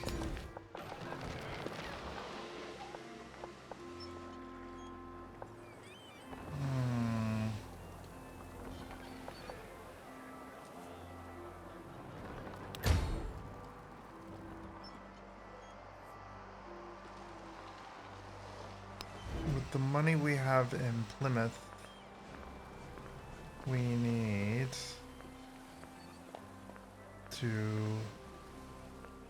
production, basically.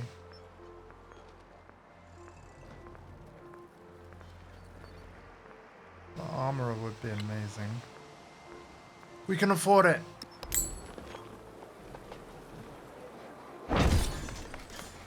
Now that's 14 turns. For that wonder.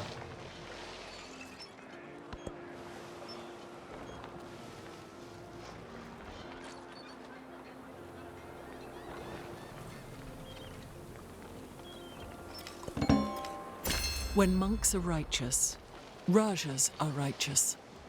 When ministers are righteous, Brahmins and householders are righteous. Thus, townsfolk and villagers are righteous. The bellows worked incessantly for 3 days and 3 nights, and the bronze melted down and became as water.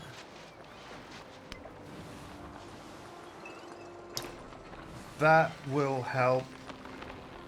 So I'm going to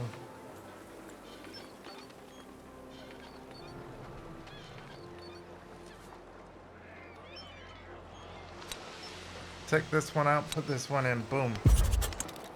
This should, yeah, now it's 13 turns. London's project. 1 turn away. Beautiful.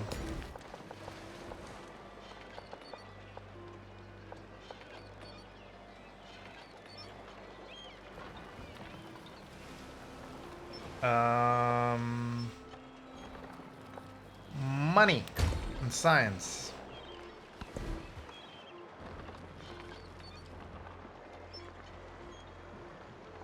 Okay, these are already built by another player. So let's do syncretism, which is another new feature of this update. Again, we saw it before with the previous age transition.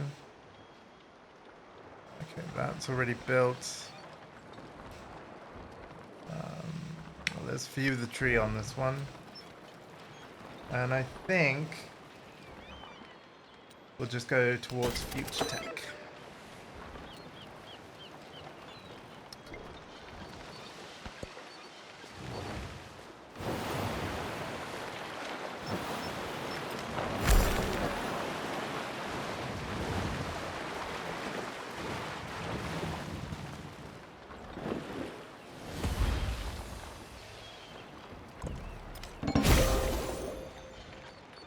There we go. Awesome. Unlock academics.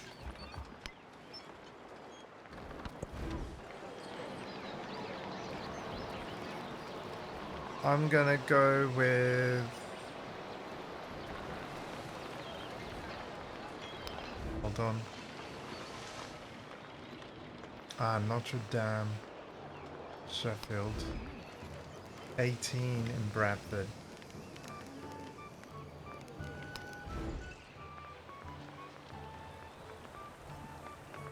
28 in Manchester.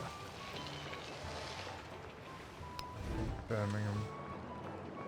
Not possible in Leeds. It's got to be Bradford. Yeah, looks like it's got to be Bradford. Yeah.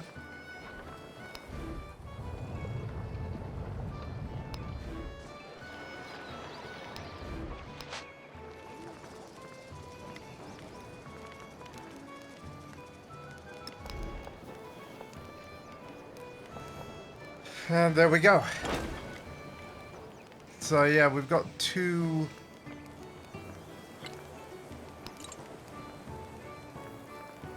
things we're hoping to finish.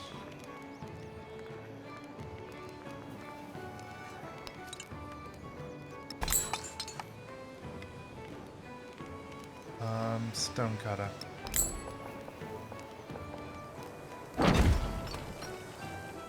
Oh, 4 turns and 11.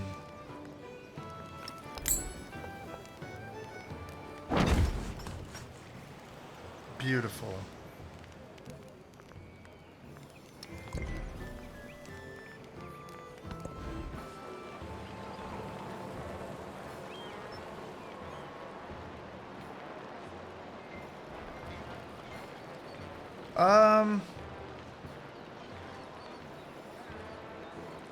You know what? I'm thinking this. Low happiness where? Sheffield? Boo. A menagerie.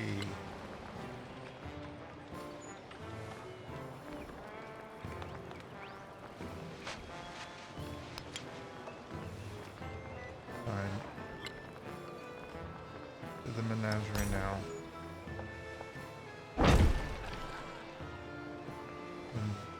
Yeah, then we'll see what they need later.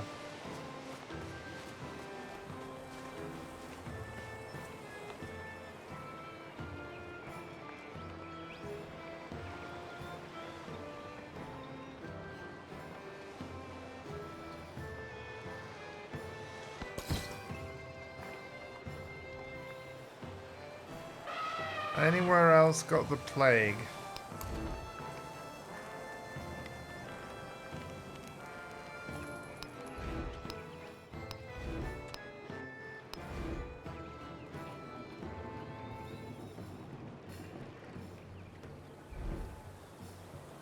Stoke does.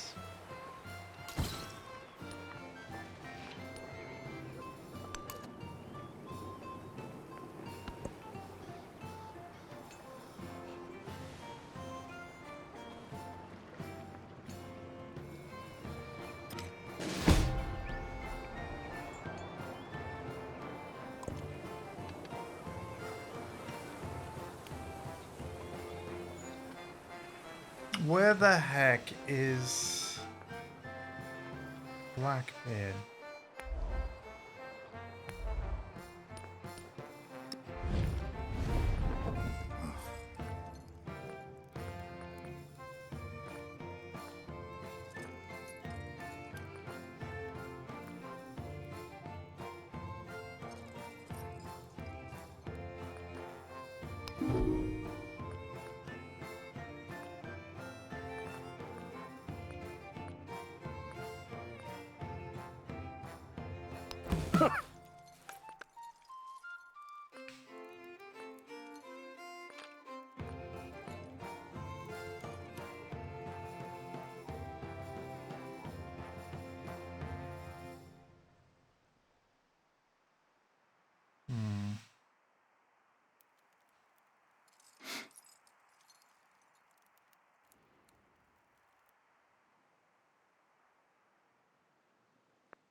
Okay.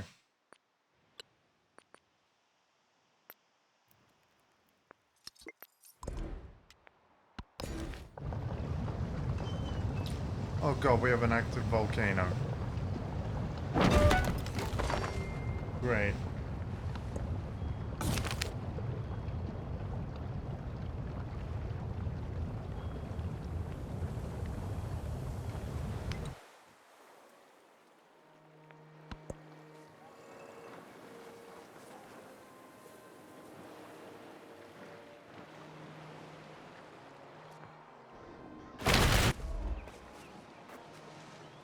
St. Louis.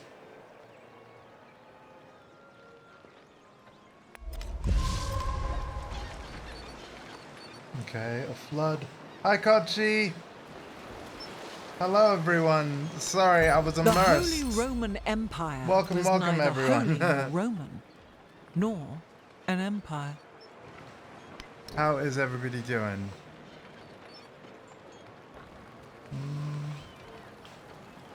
Ooh, that's pretty good. So let's see what we want to take out. We'll take out this, and we'll put this. Hi, hi! So this is the Test of Time update that came out recently. We're playing as Great Britain throughout the whole thing, right from the Antiquity Age.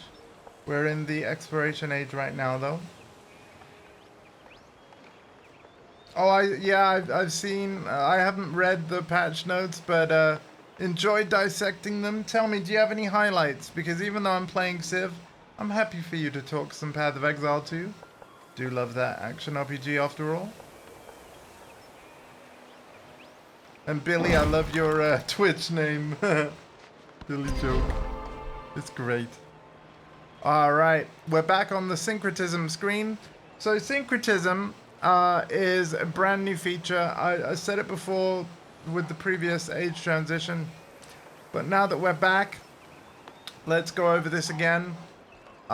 Essentially, for the players that want to stay as a single Civ throughout all 3 ages of the game, which wasn't possible when Civ 7 launched, you can either study other Civs while staying as your Civ and basically gain certain infrastructure or units from those other Civs that you study, or you can do an affirmation instead, which is where you double down on things, bonuses from your own Civ and stuff like that. So I'll just read the tutorial message and then I will make my choice. Welcome to the syncretism screen. Oh, I should mention, if you hear barking in the background, I apologize. There is a dog in the building. Here you will choose what to adopt from the from Apex Age civilizations based on your current civilization leader. You can also choose to affirm your own civilization with a strategically complementary tradition. Once you choose what to syncretize, it cannot be changed. So,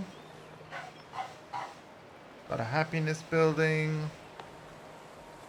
See, if I was going for a cultural victory, some of this stuff would be good. Chevalier from the Normans could be interesting. Oh, we got science here. But I haven't really done...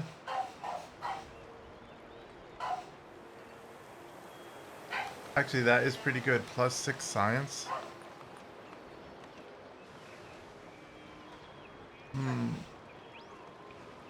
See, I do have a lot of coastal cities and stuff, so I actually think I'm going to do the Great Britain affirmation thing. Yeah.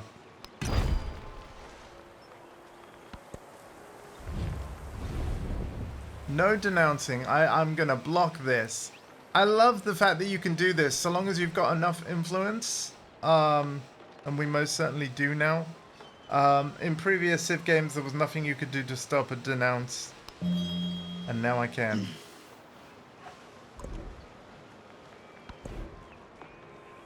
Of course, if you don't have enough influence to spare, then yeah, you're stuck. And look, we can see that these wonders are already built by other players, so I'm not going to worry about those choices. Or am I? Let's have a look.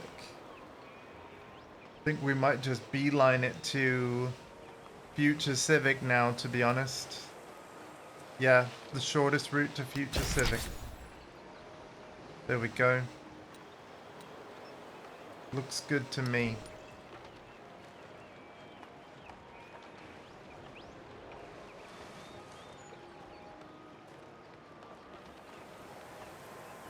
Oh, minions got buffed? Can you tell me about my minion buff?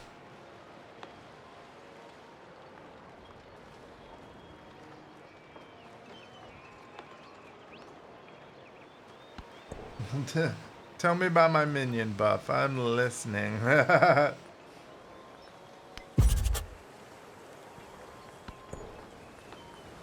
the kind of characters you like to play, though, are you happy, or did they... Oh, I've got a policy or a tradition slot. Hang on.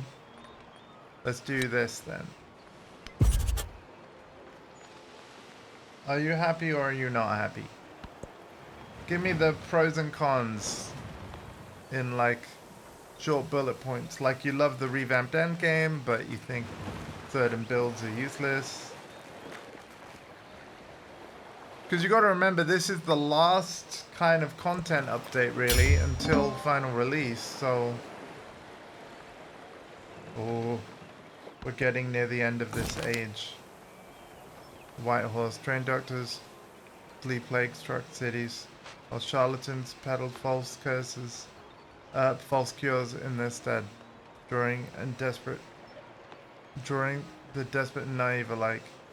Those neighborhoods remain erect barricades to exclude the sick, but the plague seeps in regardless. Best administrators seek aid where they can. The worst simply seek to survive.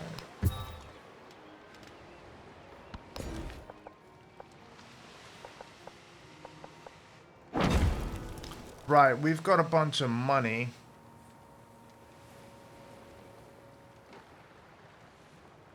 So...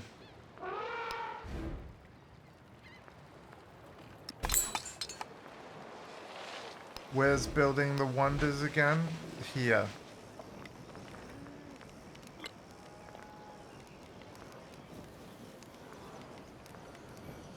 Oh, we can't make this any better.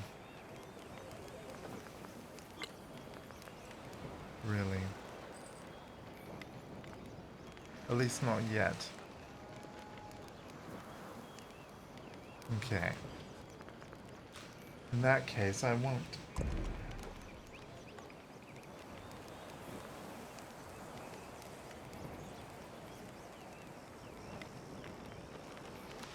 Sweet, okay.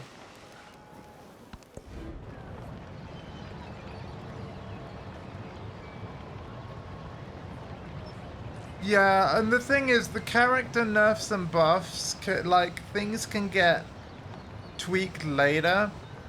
Obviously, what's crucial for the game right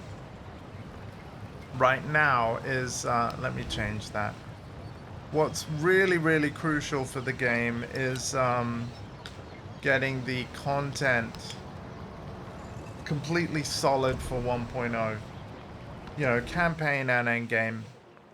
And then things like the classes and ascendancies that are missing, they can all come later. I'm not saying they're not important, but in terms of, like, I completely agree with you.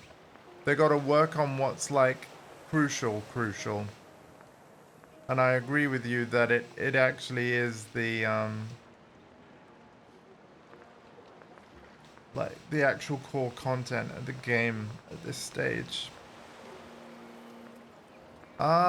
Yeah, have an in because happiness and growth, yeah.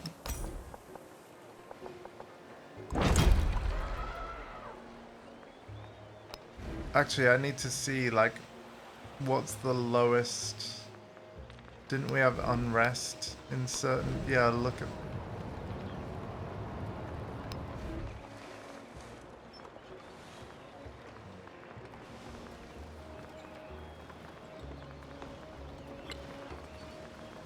Of a temple.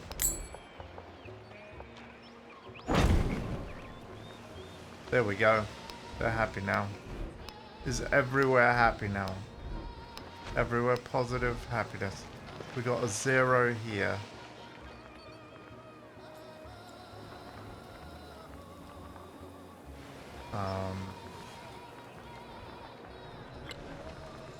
We cannot buy the menagerie. 3 more turns and then Plymouth. Yeah, Plymouth gets a menagerie in 3 turns.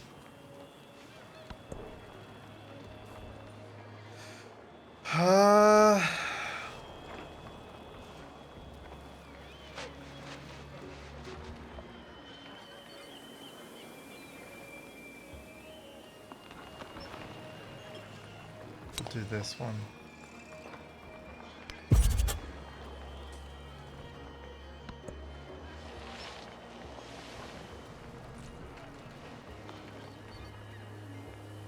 We've never found Blackbeard. Like, where is he? I need a trade route. The past is the treasure. Time With Blackbeard. is its hiding place.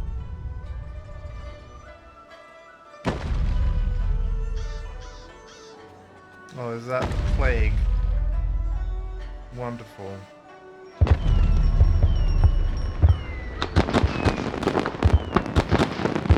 Yay! Everybody dying from the plague. Yay! Here, have a fancy building. Yeah, Bradford is... Okay. Prepare all. And I need a physician, like right now.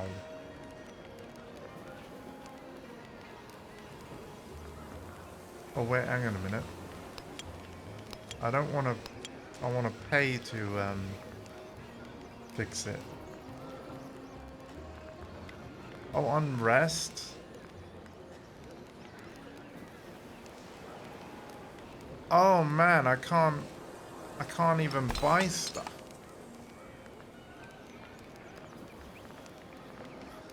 That's crazy.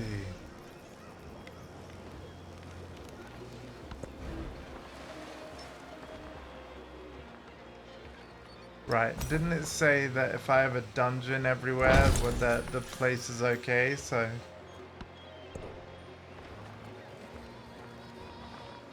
Trade route.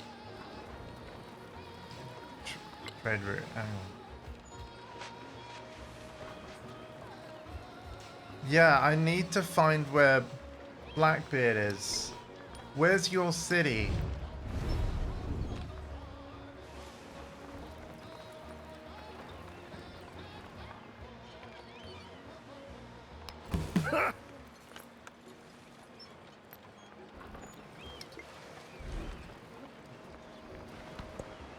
Oh, thank you for the follow, Billy.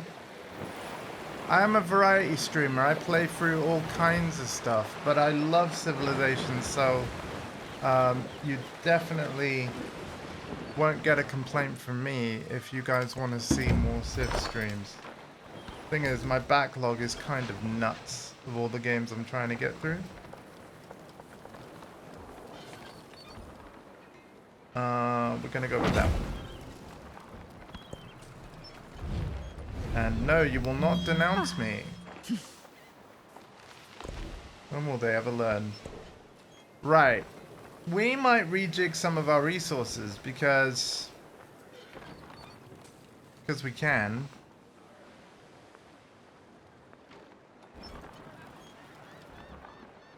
So places that aren't very happy.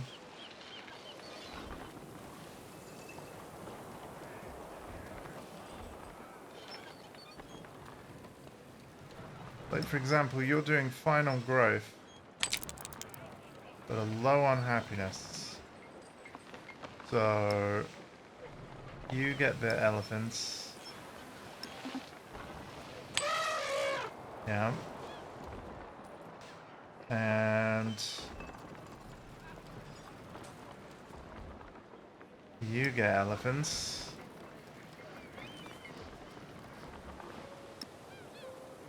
Sometimes it wants a click, sometimes it wants a drag. A little weird. Oh wow, they need elephants like immediately. Oh dear. Oh dear. Right. Sheffield. Put that in Manchester. Oh, Sheffield. Oh, Sheffield. Bluffett, put that there. We cannot, apparently. Hull?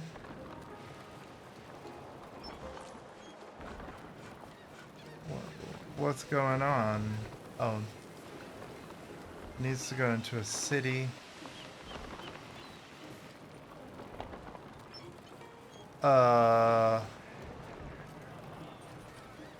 Excuse me?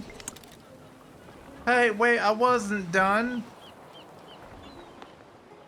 I wasn't done. Oh no. I think we might be out of luck now.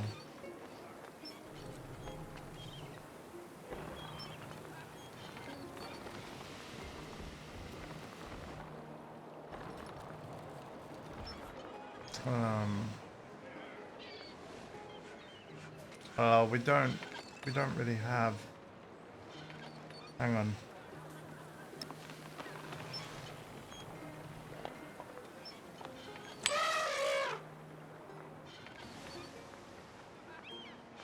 I don't think we can do this. No, I don't think we can do this now.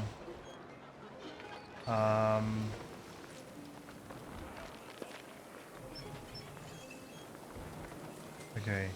So for now, I'll just put you here and here. Cool. It's a little better, but it's not brilliant.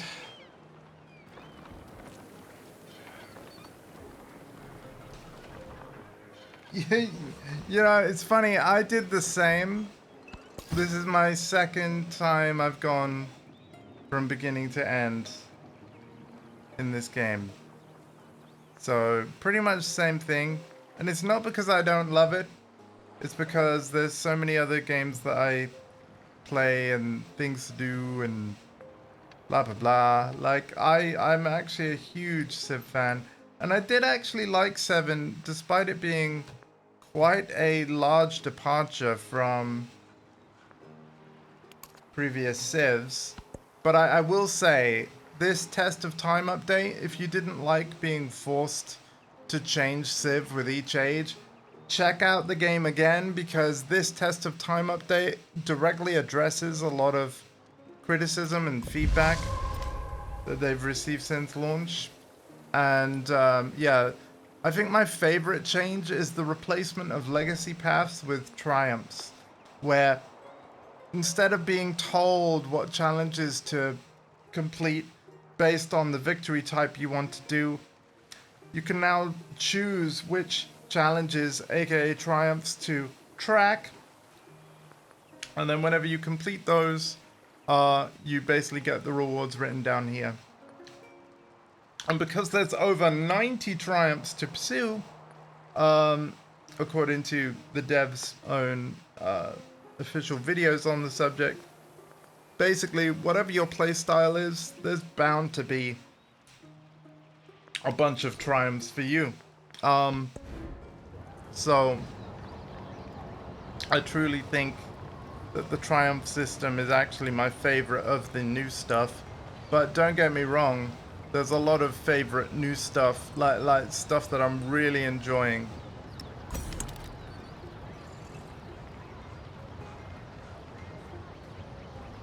Bit too a lot to comprehend. See, here's the thing. Yeah, I actually think I can speak a little about that. For me, Civilization 6 was the crazy complicated one. Like, you know how when you get food that grows your city and then like that increases the population? Civilization 6 added the concept of housing, where your population could be huge, but you don't have enough housing, and yet houses were not a building that you could directly build. To make all men tall. Yeah, like I still don't understand housing, I'm gonna be honest, in Civ 6. So yeah, housing is gone. What I kind of like about Civ 7, oh god, the age is gonna end in 10 turns. I don't know where Blackbeard is, but I don't think I'm gonna found a trade route with him in 10 turns. Oh, that sucks.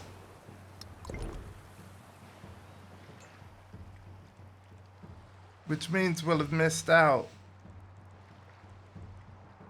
He's gonna be over there, isn't he? He's bound to be.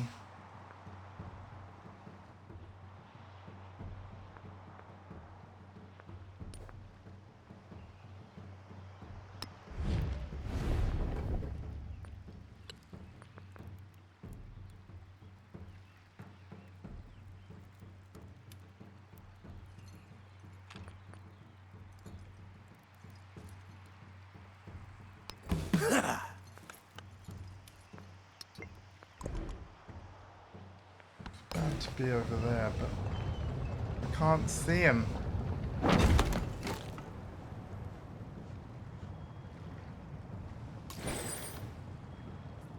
Treasure convoy.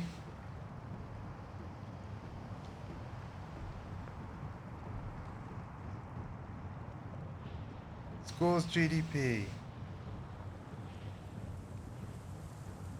Oh my god, how long have I had that? You need to go back to London.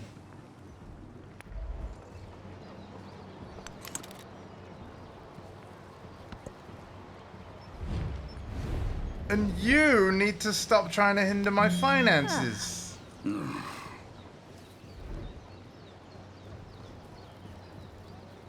like your nerdy games?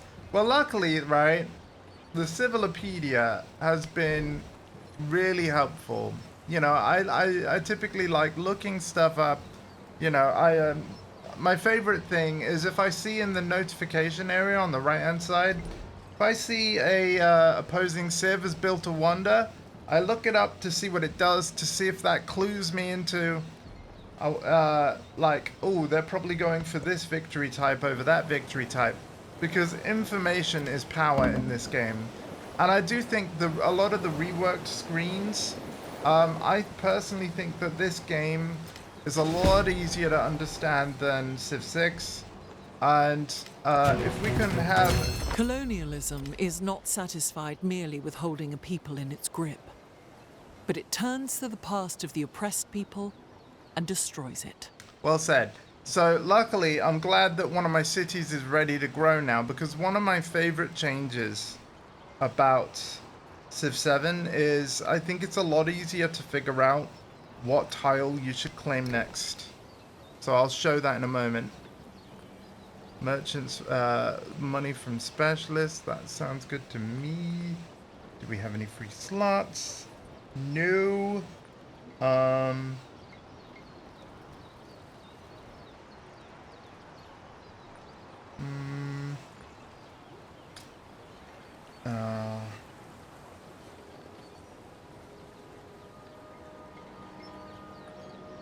Let's get rid of that one. Put this one on. Cool. Okay, so to demonstrate what I'm on about, check this out. So instead of having workers that you have to train to build improvements, literally when your city grows, whatever I click here gets the improvement. So if I was to click on this one, I'd get a woodcutter, and then my food production and culture for this particular town would go up by the amounts that you see. So it's literally like choose what you want. And obviously you've played Civ before. It should be pretty obvious which tile's the best to go for. Because you can just count the number of arrows, right? Everything here, all the numbers are 1. But this tile over here gives plus to 4 different things. Therefore, I'm claiming this tile now. What you can do, though, is you can hit the... Is that the space bar? Yeah, you can see a before and after of your yields with the space bar. So that's kind of nice. So you get a preview of what's going to happen before you commit.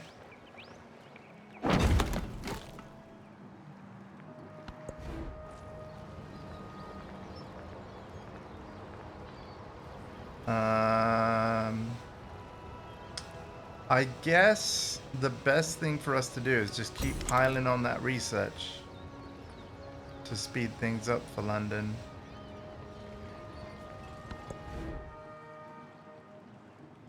And actually, in an age transition... Wait, do we have anything building wonders still? We do. Do we have anything that can speed that up? Oh wait, we need to look for low happiness actually. Yep, here we go. Unrest.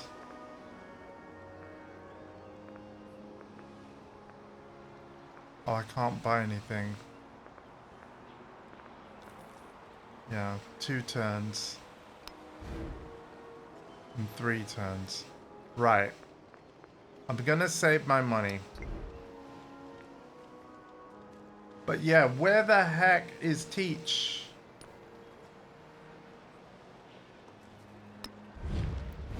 Because I needed to form a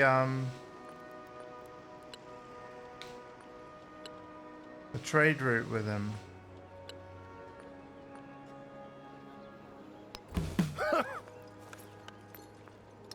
And I don't think it's gonna happen.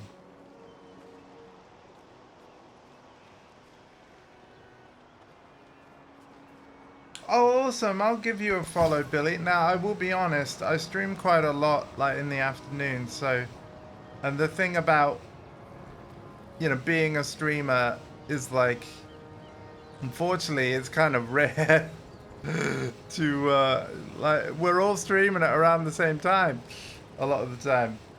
Yeah, I'll certainly give you a follow. And actually, feel free to type exclamation point SO to shout out your channel. You have my permission. Stream from PS5? That's fine. Hey, PS5 is like my main game console. I don't... Like, you're actually watching this from a Mac instead of a Windows PC. So this is playing on a MacBook Pro with an M4 Max processor. But yeah, I mostly do console games. And my favorite genres are actually fighting games and action RPGs like Diablo or Path of Exile. But I've always loved me some Civ.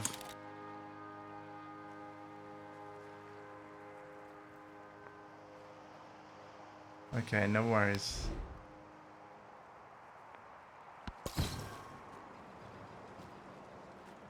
I really wish I knew where Blackbeard was. I reckon he's gonna be up here, but what happened to like all my scouts that were supposedly looking for him? Did they all die or something?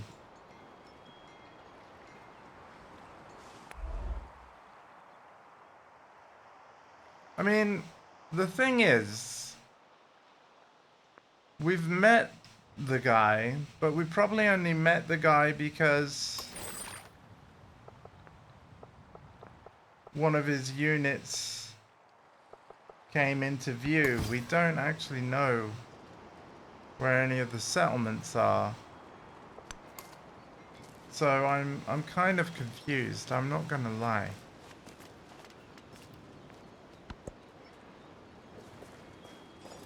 Oh, Marvel rifles. Cool. Cool.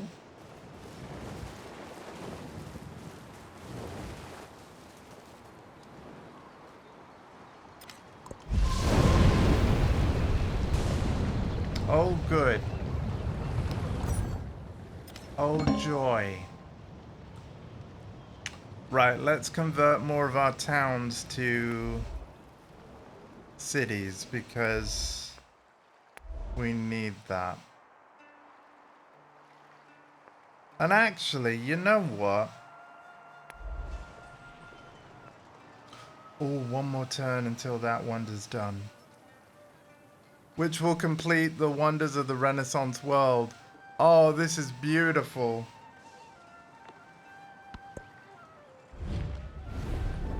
Stop trying to denounce me.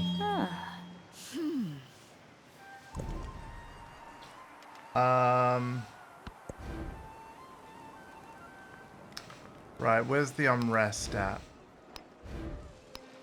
And low happiness.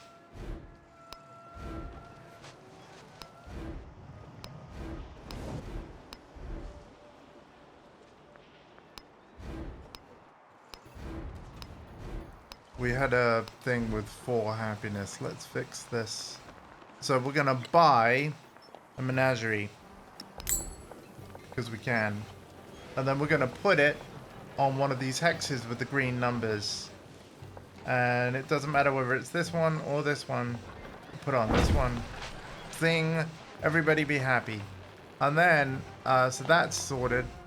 So now we're gonna look elsewhere, like our next lowest number. 1 turn, and then we can do the menagerie here, I would imagine. Because I'm gonna have 3,000 gold. So...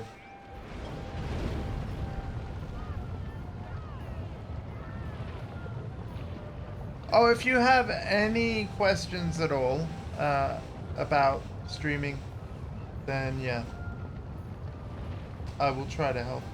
I'm not a pro though. I can tell you what I know, but I just know one thing I know for certain is that I don't know everything.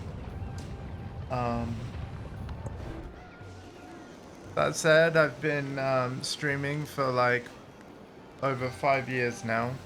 Channel has always been small, but that's all right with me. It's just grown a little bigger today with your follow. And I just want you to know as well, never worry about missing a stream, because another thing that I do is I stream live on Twitch, but then when the stream is over, this is going over to my YouTube channel. So if you type !YouTube, you'll get the link. And obviously, I'm not forcing you here, but I would appreciate the subscribe on the YouTube channel, because I am actually trying to grow that as well. So yeah. But all my YouTube channel is like, it's just a repository for all the VODs of past streams. So you can actually watch all my playthroughs over the years. They're all organized into playlists. And yeah, so if you're busy streaming but you want to see what I've been up to at any other time, you are able to do that. I forgot about Notre Dame.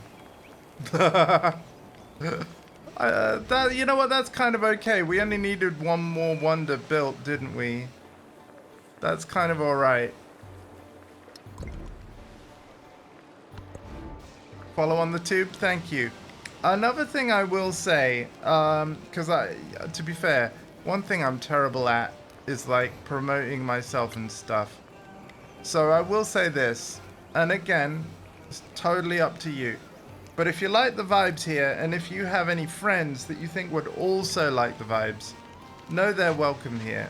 And so yeah, I think that's probably the best way to grow, to be honest, is like if people that come to your channel can also kind of create a ripple effect, if you will, where like, oh, this guy's pretty cool. I've got like 5 other friends that also love Civ streams. I'll let them know about the channel and stuff. And I think if everybody did that for all the channels that exist, including like yours, and again, I'll endeavor to stop by, or at least check it. If you've got a YouTube, I'll check it out. But if I think it's gonna be something that someone I know is really into, I'll let them know. Because if there's one thing that's really hard about like streaming or creating YouTube content and stuff, growth is like one of the hardest parts, because we're all beholden to the algorithm and what search terms or, you know, things like that change seemingly. Oh, this is an ageless wonder. Oh. Well, let's try and get it then, shall we? Let's build the Notre Dame so no one else can. That you add tomorrow when you're paying? Oh, thank you so much. Again, I want to make it super clear. I'm not a Civ streamer per se. The fun folk at Fraxis just came out with a new update that I was like, I gotta check that out. And so I am. But I have to be honest with you as well. Like, now that I'm back playing Civ, I kind of remembered why I don't stream it much. because I kind of get a bit addicted. It's kind of too good. Oh yeah. I play Tekken. Don't get me wrong. Like Tekken 8 is a bit I mean, see, here's the thing. I like Tekken 8, but a lot of my friends don't, and it's for reasons I can totally understand, because I've been playing Tekken since Tekken 2, and yeah, essentially movement is not what it used to be. Tekken 8 is a very aggressive game where there's a lot of situations that's like a 50-50 guess. And, a lot of people aren't a fan of that. But the thing is, I play Lydia Sobieska. I really enjoy piloting the character. So, yeah, I like Tekken. Not much into fighting games, but I play the good old Mortal Kombat. Yeah. Mortal Kombat is what I would consider, and this is no offense to the people that play it, but it is definitely a fighting game designed for the casuals. In the sense that there's always a lot of good single player content, and mechanically, like every single entry to the series plays completely differently in terms of mechanics and stuff. Like, yes, they're all fighting games, but that's where the similarities sort of stop. Whereas, the more like other franchises like Tekken and Street Fighter, they typically stay more similar from one game to the next than Mortal Kombat does. Look at Mortal Kombat 1 that added the cameo system. So it's almost like, it's not exactly like it's not a 2v2 fighter, because you're not able to swap and tag between characters like you could in a tag mode in Mortal Kombat 9. But essentially, it's a 1v1 fighting game with what's called assists. The cameo that you select has a handful of moves that you can call in as an assist. And yeah, you love the easy stuff. Well, that's totally fair. I don't know whether you can see the wheelchair, but I've got cerebral palsy, so my hands just do crazy stuff. So I love easy inputs just as much as the next guy. I am a bit proud of myself, though, that the fact that I don't need special style controls in Tekken, though. I can just do the regular stuff. But actually, in front of me on this desk, and I can't really easily hold it up to the camera, but I recently bought a leverless controller. Think of like an arcade stick without the stick. Like, instead of a joystick, there's just 4 buttons. There's an up button, a down button, a left and a right. So it's a little bit like playing on a computer keyboard for a fighting game, with WASD movement and all that stuff, WASD. But instead of it being keyboard keys, they're like arcade stick buttons, and it's ergonomically designed for the your hands. And yeah, very cool. If anyone's curious what leverless I bought, it's called a Quamba Sapphire. And I even got some Tekken artwork commissioned for it. That's probably going to take a while to get to me. But yeah, you can slot that artwork in, make your controller completely unique. Yeah, like I love fighting games, man, and I've got to be honest, I just want more people to play them. And actually, to that end, a new version of Dead or Alive 6 is coming out soon, called DOA 6 Last Round. Sadly, there's no crossplay, but if you're on PlayStation, as an example, you'll be able to download the Core Fighters version of that for free. And then, yeah, so you could just play DOA 6 with us. If you've never played it before, again, happy to teach you. I'm not a pro, but I'm happy to teach you what I know if it's something you wanted to try. If not, that's totally fine. But I think that fighting games as a genre is pretty hard to get into. And you kind of need someone to kind of bring you into the fold and help you find the fun. Because all fighting games have fun. They wouldn't exist otherwise, right? But I can understand how they can be a bit daunting for newbies. And I think that it's on us as fighting game players to help newer players onto that fun ramp, because it absolutely is there.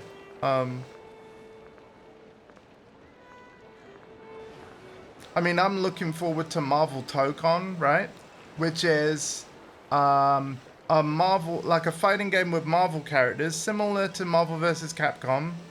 But this one is made by Arc System Works, who are masters at anime graphics and stuff. So it's made in Japan, published by Sony, and I do actually have VODs of it if you want to see it in action. That game's coming out in August. I will be buying it and streaming it, so very much looking forward to Tokon. Tokon, by the way, is Japanese for the word souls. So it's Marvel Souls. Oh, no, sorry, Tokon is spirit. Yeah, because the full name of the game in English would be like Marvel Spirit Fighting Souls. So, bit of a weird name, but, you know, Japan. Never change. Like, Japan have got some really cool stuff. I don't know, what the hell do I actually even want to build, actually? Probably a dungeon, right? Yeah. We want that production boost. Man, that was a lot of yapping. I need to get better at yapping and playing. Or maybe just less yapping in general. But it's great to have you all here. I talk a lot. I'm sorry. Where the heck was Edward Teach? That's bugging me. Like, I was one trade route away from beating that Triumph. One.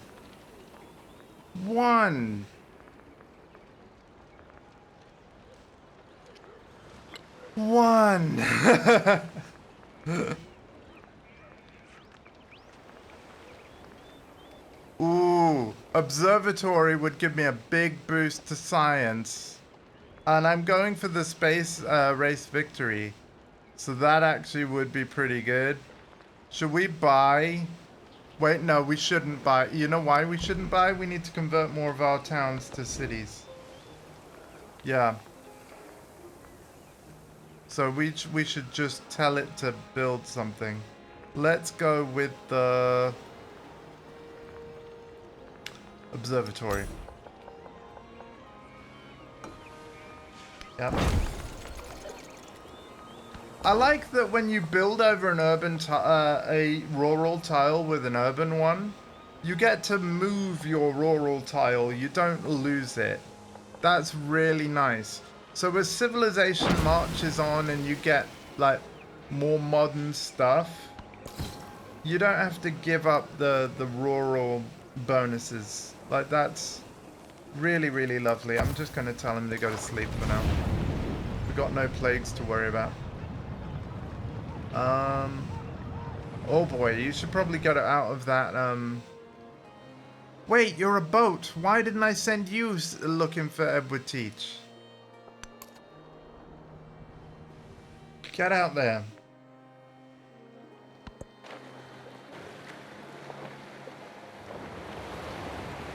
I bet I'm not going to be able to go for that deal Triumph again. I bet that me being at 6 out of 7, I'll have missed my chance.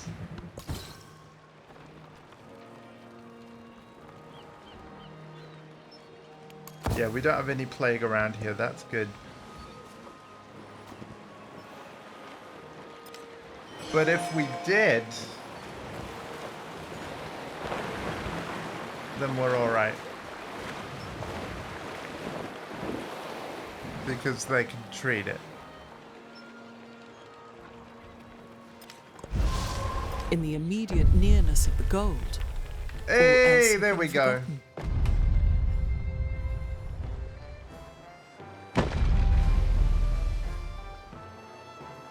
Nice.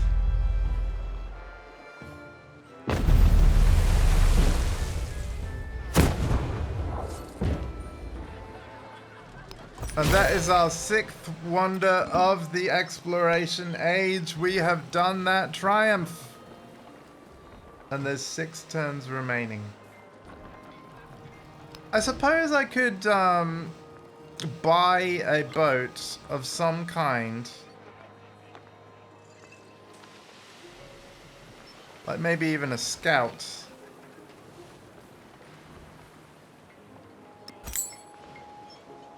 And just be like, hey, really quickly go speed looking for right, hang on. No, what else I want to buy?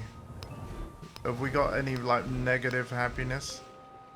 I think I want to raise that 2.5 a little.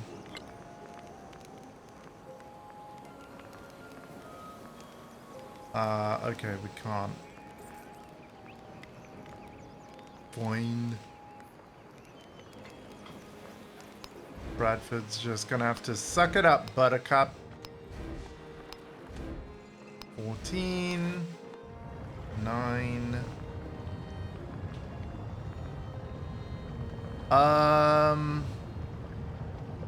You know what? We're alright. We're alright. Hey, an economic attribute point. Wonderful. Oh, we have 2 points. Cool. Gold per age for every active trade route. Oh, that's... Hey, these are both great.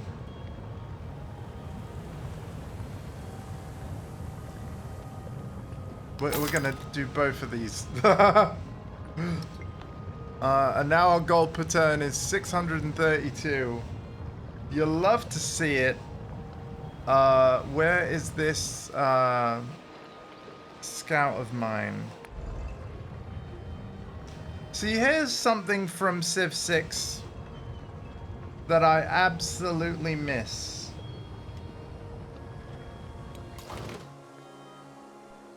You could, in Civ 6, click on the title of a unit and then see a list of all of your units. This is gone in Civ 7. The automation is only on scouts as well. So yeah, that like in prior games you could automate pretty much anyone with like auto explore, but now it's only scouts. So that would also be something that might be nice to change.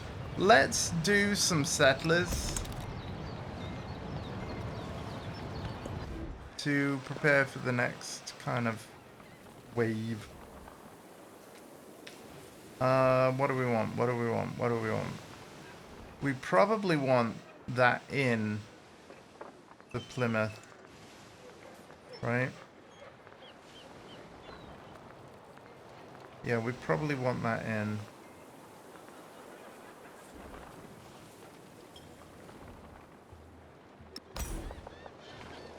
Boom. Competing wonder. No! Oh, somebody else is trying to do the Notre Dame. Damn. Well, luckily I still finished the Triumph about complete enough wonders, so we're okay. They can have Notre Dame if it doesn't work out. Let's see if there's any other Triumphs I want to track that we are close to. First to have 8 temples. Could I just buy these temples?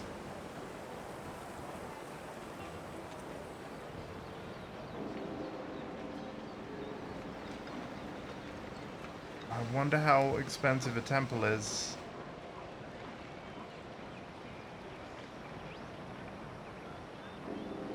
Oh, look at this.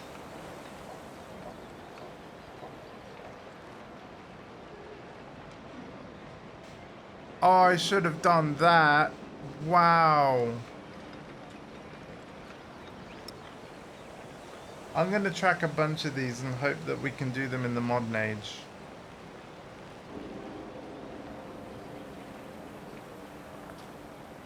Ooh. Start a diplomatic action with all leaders. Alright. Fine.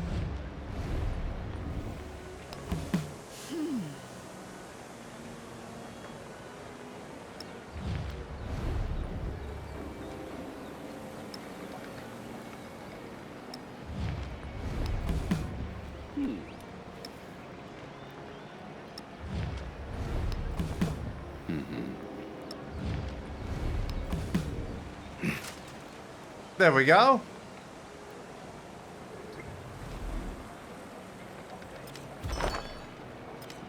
I do believe that is just complete. Yeah,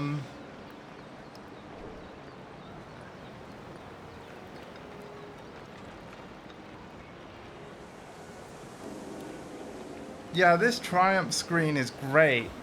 I really love it. One of the, like, the best changes.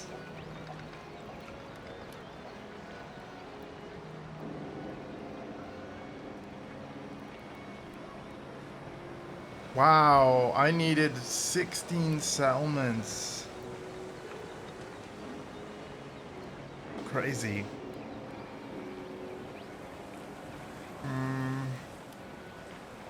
I needed way more hospitals. Oh, nobody's conquered a capital. Oh, there's 2 natural wonders missing.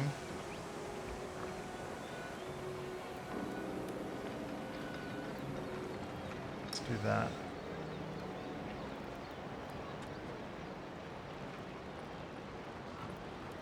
Okay.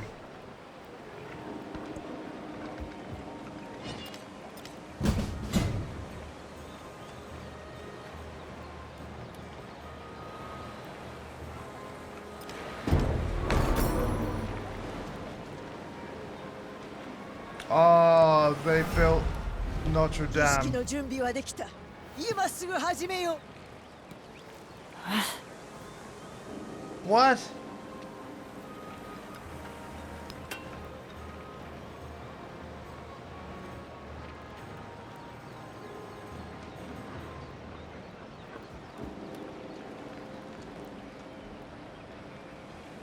Oh no. No, no, no.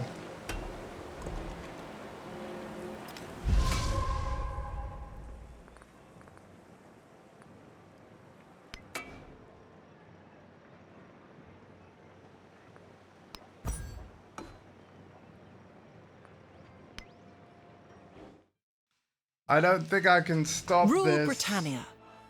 Beyond the smoky London skies, beyond the churn of Manchester's mills, there is a greater glory.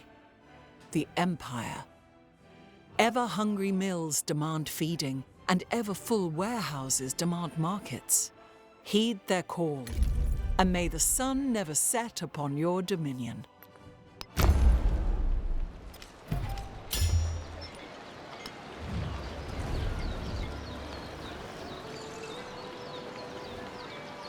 Ah.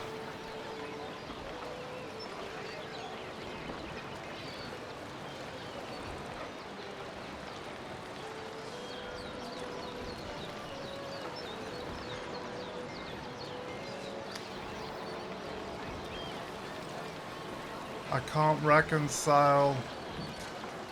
Damn it, they're gonna declare war on me.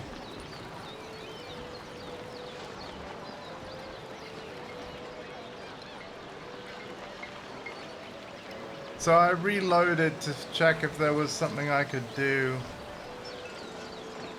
And I don't think there is.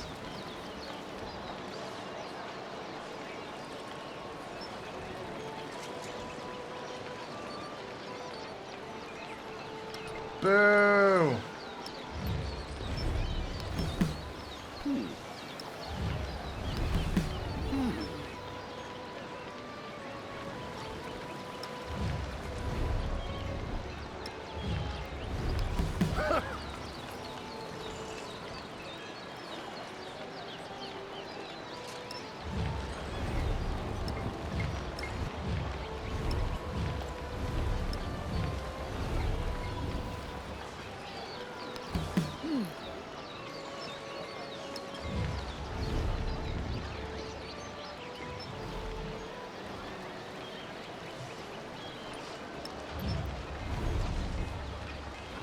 So is that everybody's got a thing?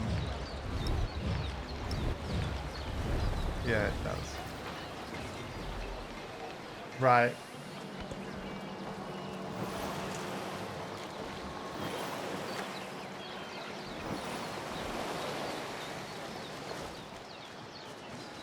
I think this war's gonna happen whether we like it or not.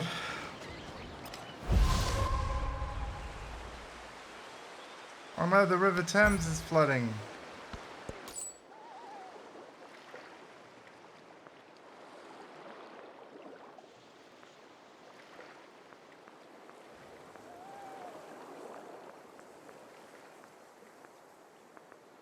Still not seeing Blackbeard anywhere. God damn it.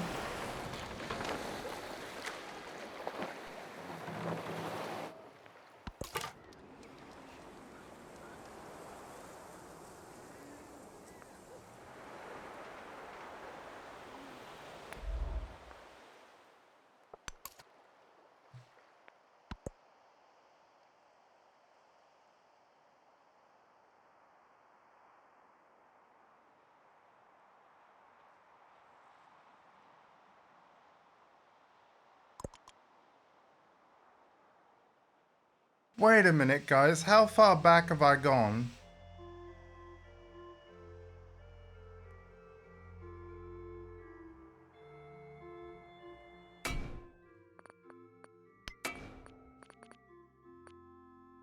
I'm an idiot.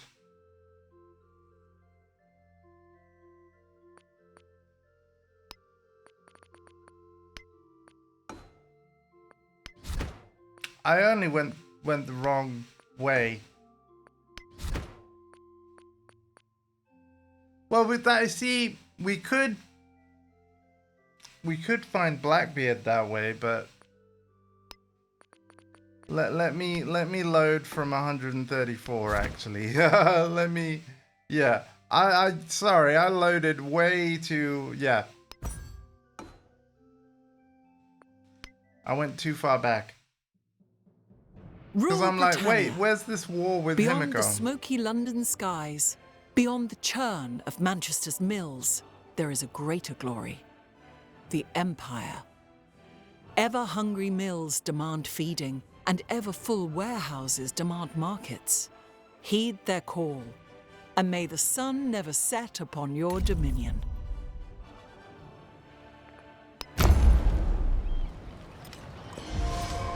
In the immediate nearness of the gold, there we go. All else had been forgotten. There we go, we're back on track. But yeah, Himiko is going to go to war and we're absolutely not ready.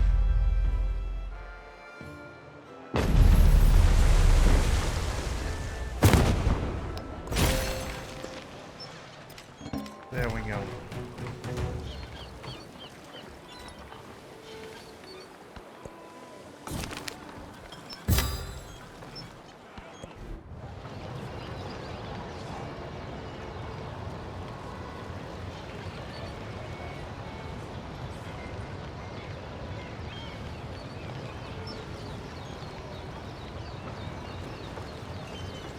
Let's do this.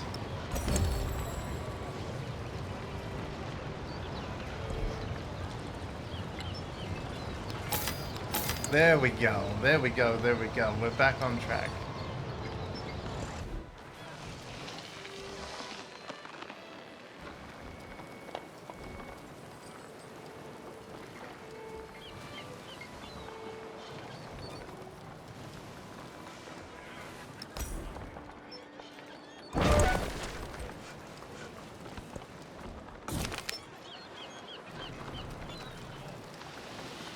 Yeah, we know. Yeah, Bradford.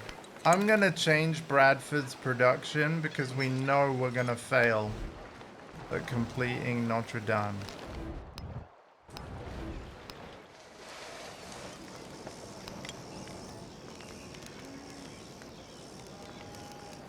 Bradford, you instead can have a hospital. There we go. No wasted turns.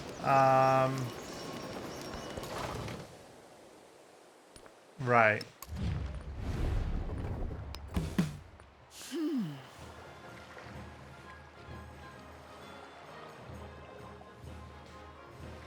Oh, what? It's happening now.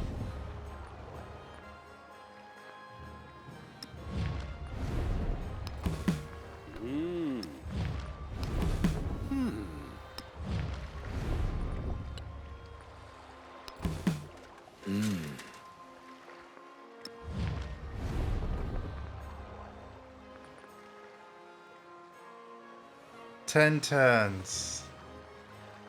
We gotta hold out for 10 turns.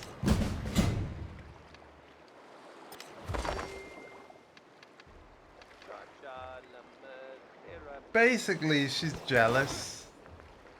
That's all that is. Right, where's Himiko? The south. Oh god, Leeds. Oh, sweet Leeds. My beautiful Leeds. 儀式の準備はできた。今すぐ始めよう。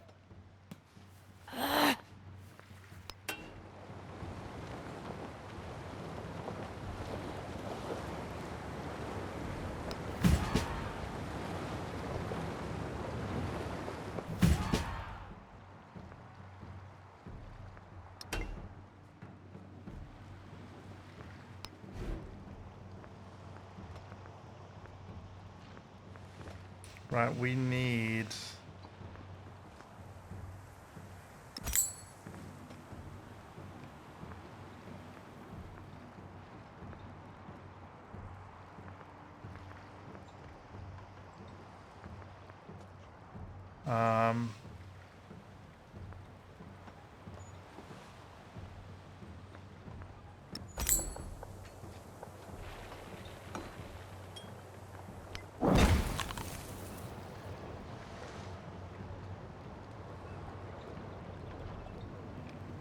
I shouldn't have bought that yet.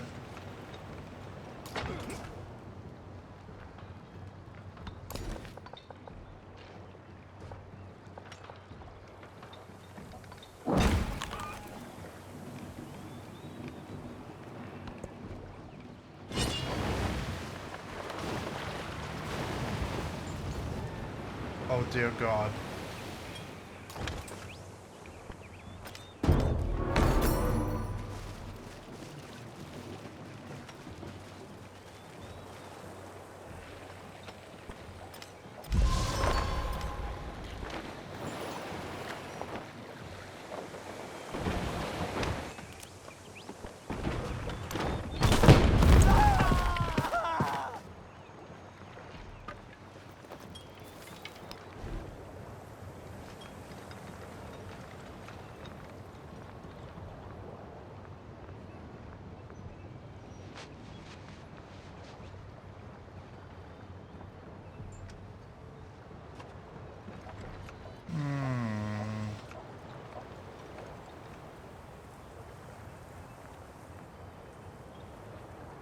Should I do... Well, we'll try it.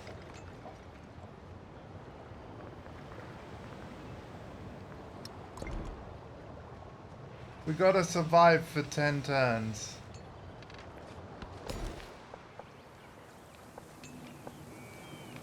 We have to survive for 10 turns, so... There we go.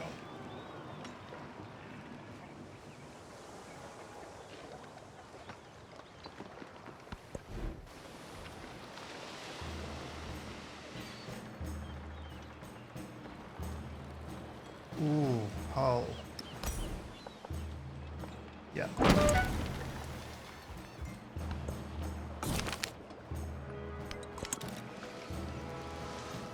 Oh God, Bradford.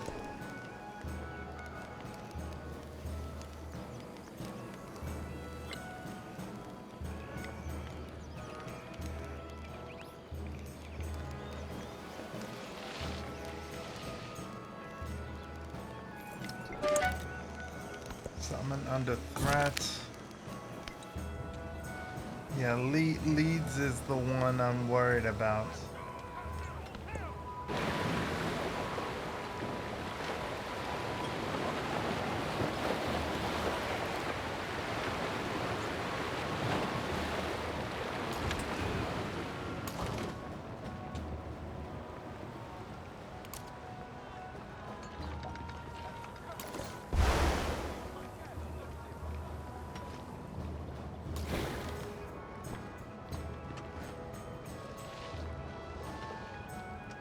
Okay. Well, this is good because at least we can fire on.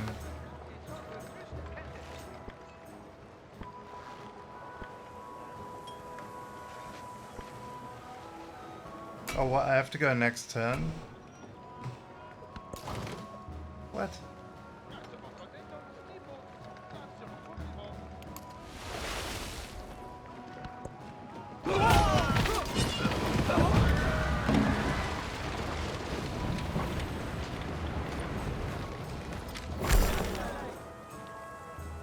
This is very bad, folks.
There we go.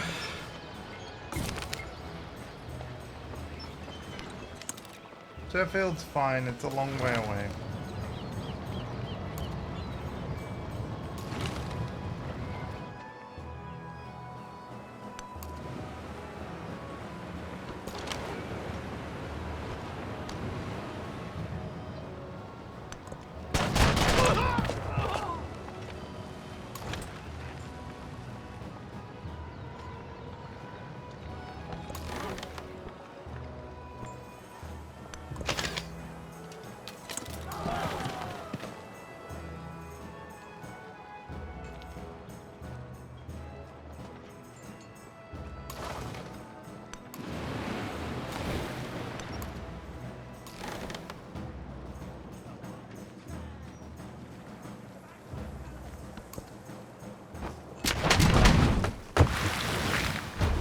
Uh-oh.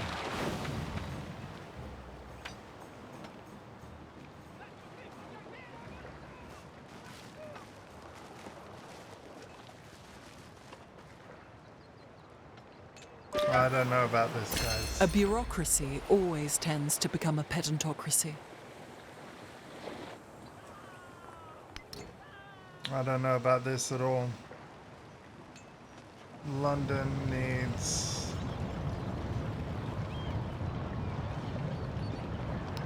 to change. I can't.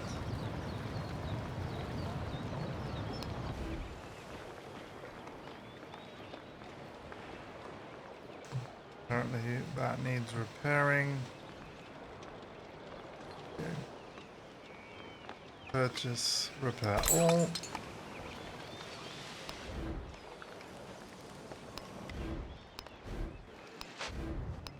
See if any repairs need doing elsewhere. No.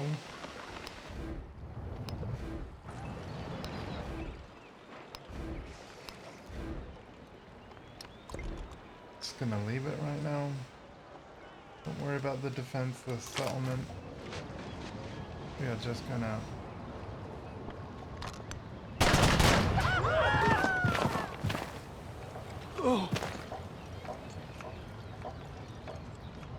And...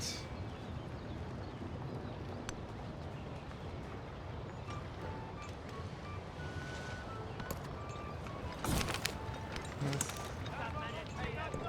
Policies.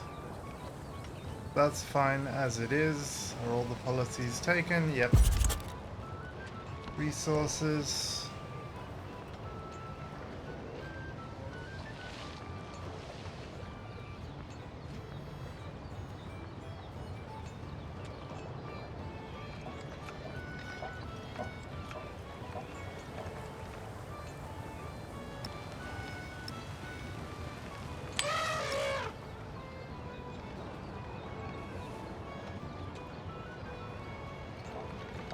There we go.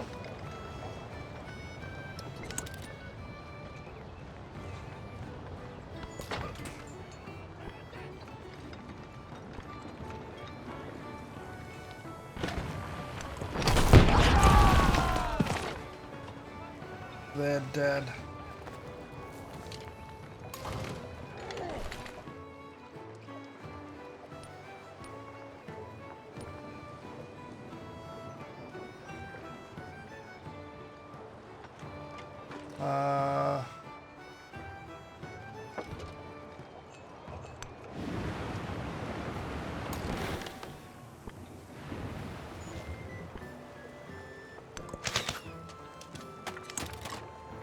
I should have promoted it.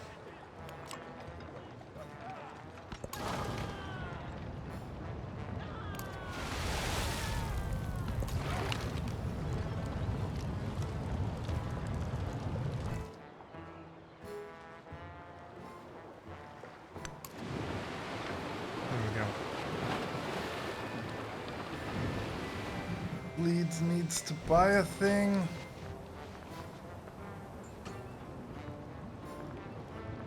Apparently we can't.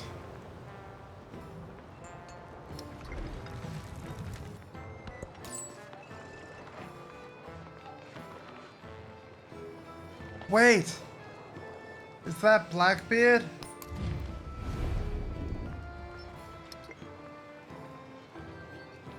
Oh my god.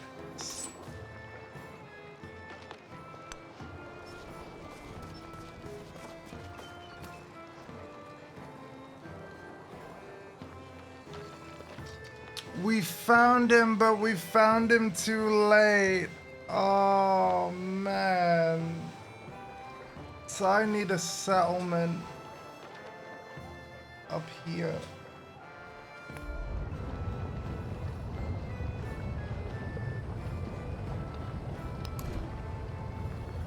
We're gonna buy a settler.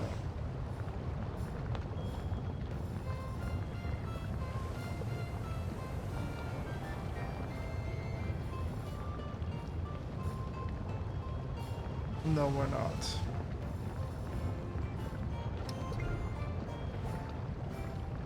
We found him, though.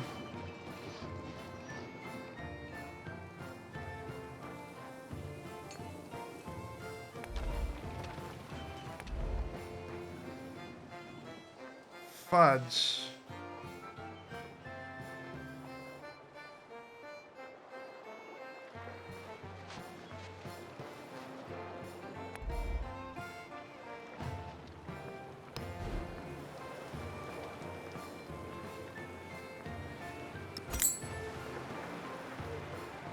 Right, you, settler, are gonna very carefully settle as close as you can to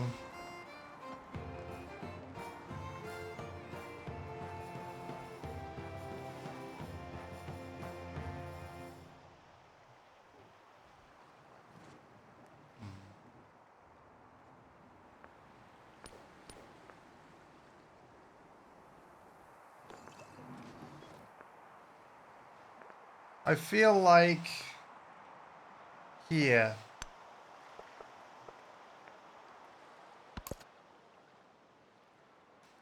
If this triumph carries over to the modern age, which is a good question to answer for us, we might be alright.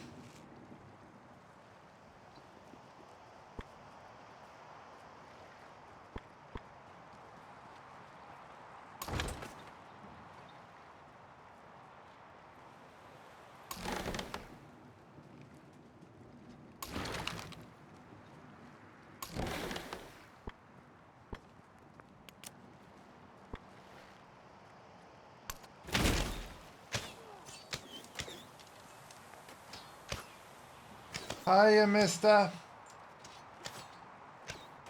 Why am I hiding behind the game? So that you can see the whole of the UI. It's very awkward to park my chair in a way where, like, you can see all of me and the UI. I realize that, you know, to you, I'm the more important thing, but yeah, I wanted a view where I had the whole UI, but it relies on me parking a very specific way. Let me see if I can improve it for you.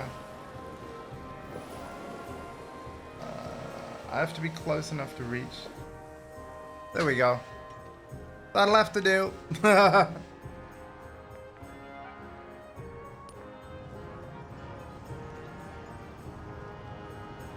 It actually has arrived. It has arrived. And VF will be soon. But I wanted to finish this playthrough first. First impressions are good. So the negative is that it's not as accessible tweaky wise. Like I have given up trying to adjust the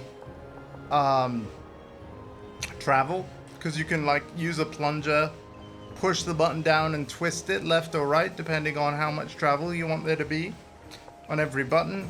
That's too hard for me and even my relatives, so I've given up on that. I managed to, after like about half an hour, change the two buttons we changed back, and I'm just gonna leave it. But other than that, it's very nice. Yeah.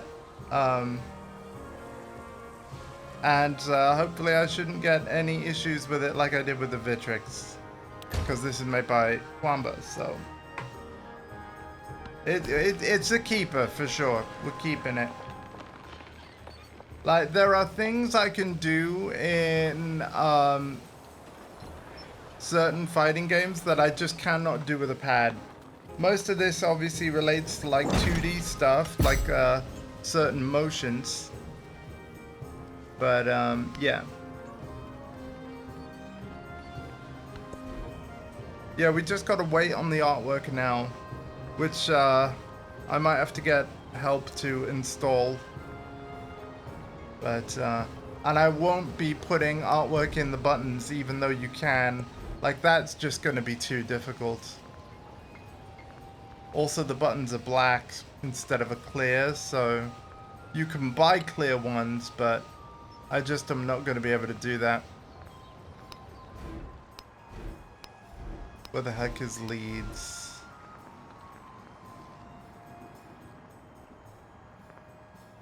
Why can I not buy units? Is it because too many units are there? Actually, I do. I think that's why. We are surrounded. Upgrade.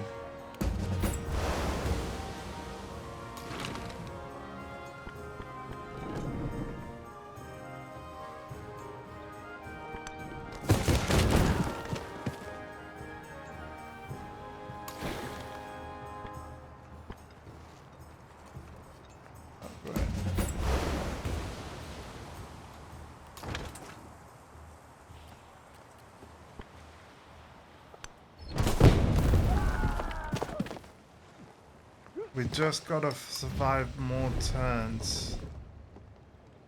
6 turns of the war left. Oh my god.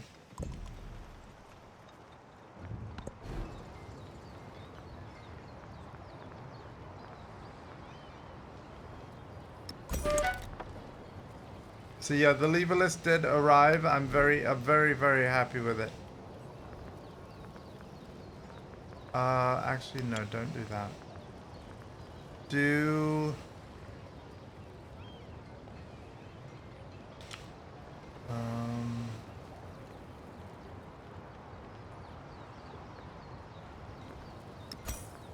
Gallium.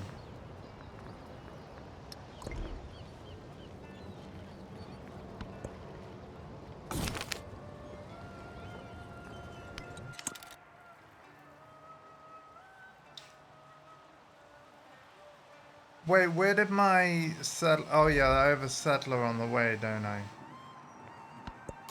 Yeah.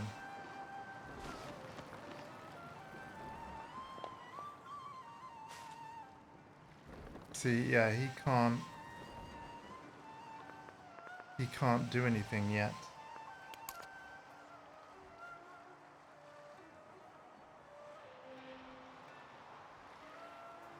Oh, that'd be awesome. Yeah, okay. And no problem, by the way, guys. Like, feel free to lurk and work and all those things. Thank you so much for being here.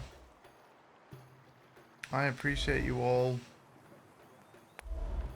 Birmingham has the settler. Like, are you actually on your way? Supposedly. Yes.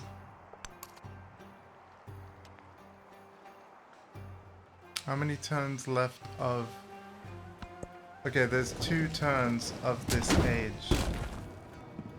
remaining.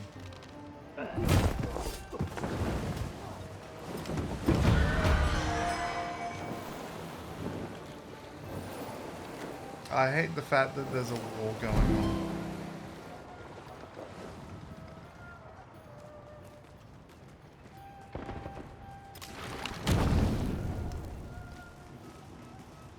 Decisive victory.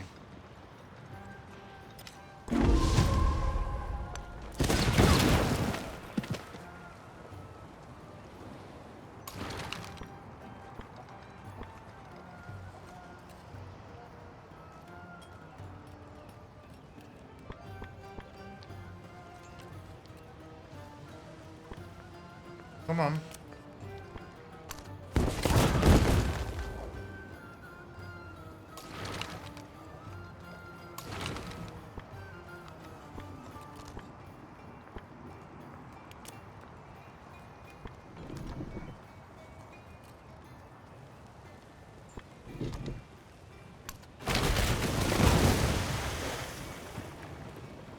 There we go.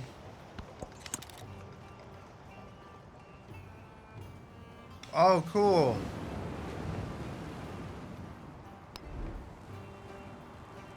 Yeah, so I was going to use that espionage action to see exactly where Blackbeard and all of his places was, because I just couldn't find him.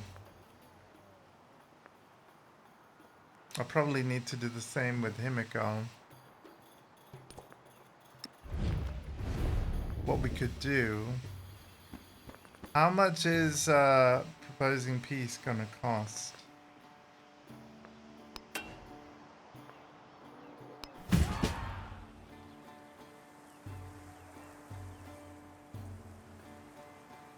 $300 influence. You know what? We're doing it.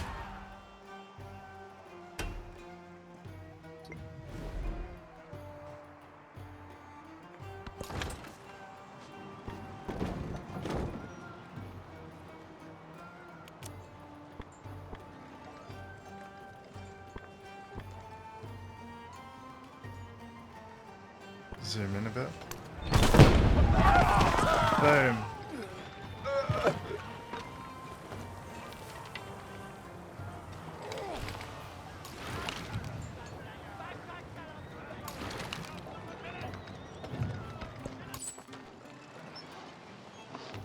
I can't do anything with you until the settler gets there.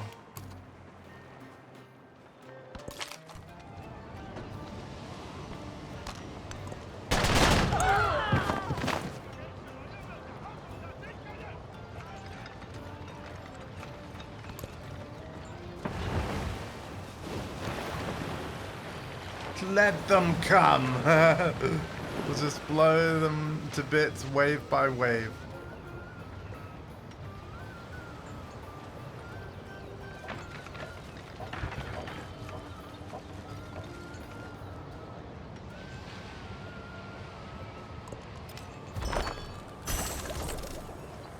Yay, we got future tech. Good. Right, this is the final turn of the age, so... Yeah, the age is ending. Hang on. But what I'm going to do is I'm going to do everything else before that.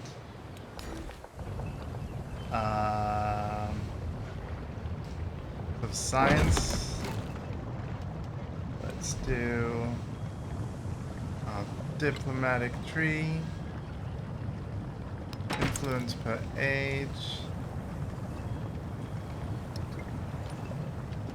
Let's do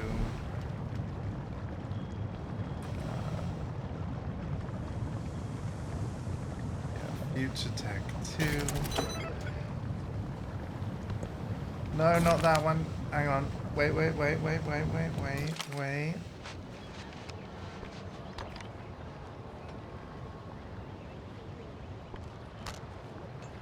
do this. This.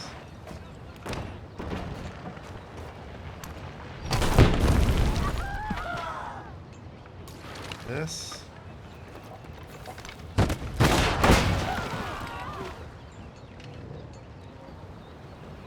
Yeah, jolly good show. And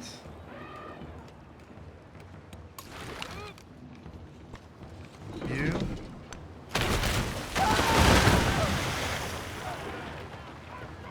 You know, considering I wasn't prepared for this war, we're not doing too bad, are we? You still need to skip. You can go for them.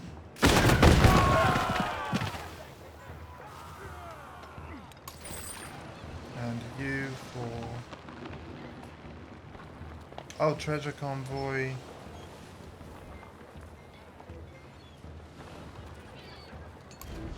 You need to head to London. Although let's prepare you. And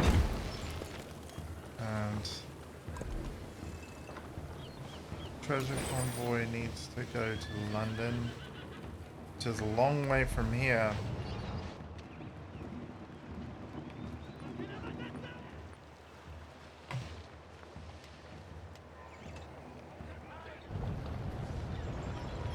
So clickety-boo over to you.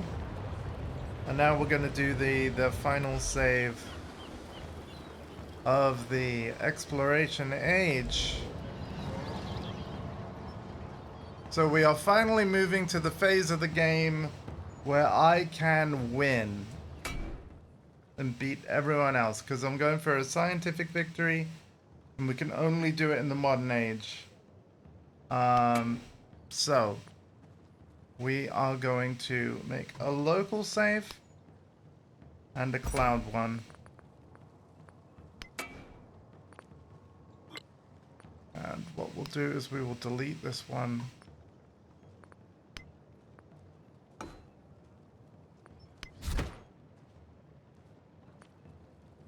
And there we go. So it seems that every age is 140 turns in this when you've got standard game speed. So it's actually a bit shorter than previous Civ games. So less than 500 turns. But the speed feels pretty good, and of course it's customizable. So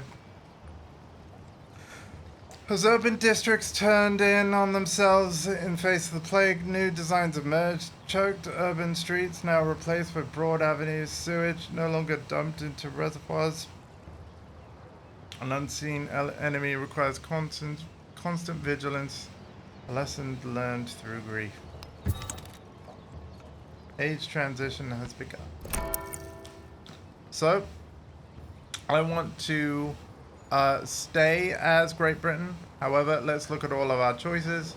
It's recommending civs, and then based on the triumphs we completed, we have Mughal, Prussia, sorry if I'm butchering any of these names, by the way, Qajar, and the Siam available. And in order for me to unlock the rest of them, like you've seen here, you have to have completed the challenge that's associated with it. So for the French Empire, we needed to improve 3 wine resources in the exploration age to unlock the ability to change to them in the modern. So I really like how the unlocking isn't completely removed from the game, and in fact it's something that will happen in every game. But like I said, we're gonna stick with Great Britain.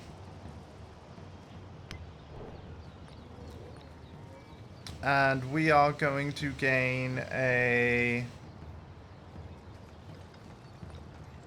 Let's see.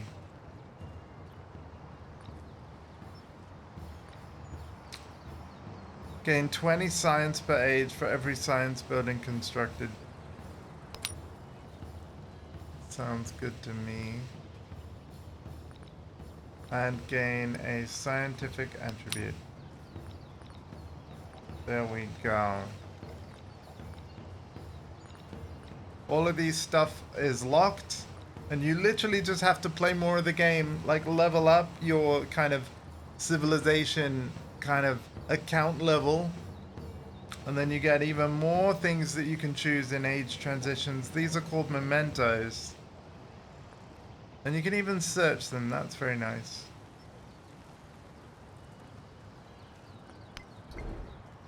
Yeah, that'll be I'm happy with that. Modern age hype.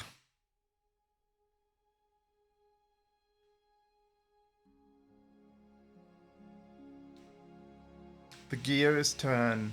Steam shatters the world. The cathedral gives way to the factory. The sail to the piston. The swish to the reaper's scythe. With the switch of the reaper's scythe to the hiss of the clank of machines, the world is invented anew, each day broken and remade. Wow. Very cool. Welcome to the modern age. A period of rapid industrialization begins. What forces will these new technologies unleash? Modern age bring many new opportunities. Build railway stations and factories to create a network of trade. Set your eyes to the sky and research flight to become a science leader. Adopt an ideology and spread its message via conquest. Guide explorers to excavate artifacts and enshrine the world's culture. This is the final age. Make sure you check the victory screen to make your mark on history. So, Himiko's got the Great Lighthouse. The victory point goal is lowered. Great Britain civics. Military science. Ah, the war ended because of the age. Right, I want to improve our relations, okay? Reconciliation is needed immediately.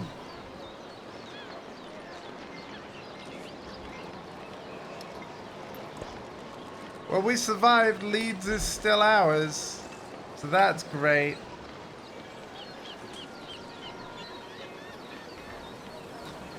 Oh, here we go.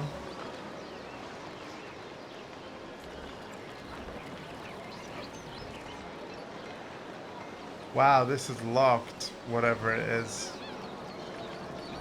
It must be good.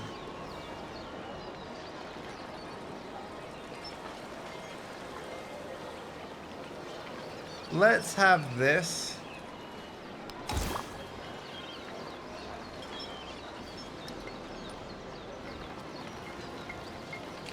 And let's check that victory screen.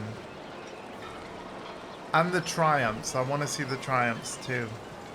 Wow, we're second on economic? Oh, cool. And we're second on military as well. Oh dear. But we're in the lead with the scientific victory. Look at our ship go. Zing. Rocketry tech not yet researched. We are gonna change that. So, let's have a look at this modern day tree, shall we? We've got a research flight.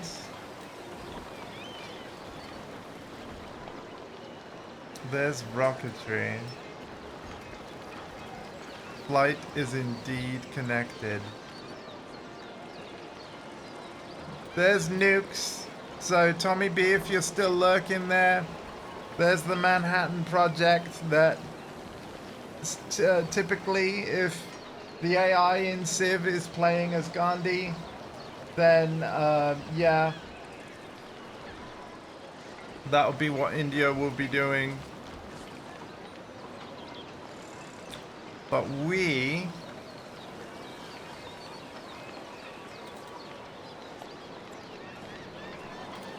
Eiffel Tower.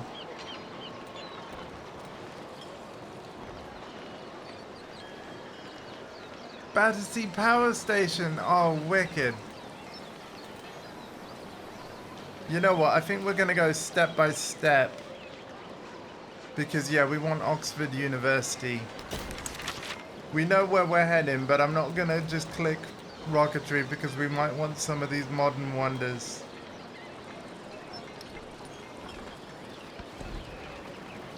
Right.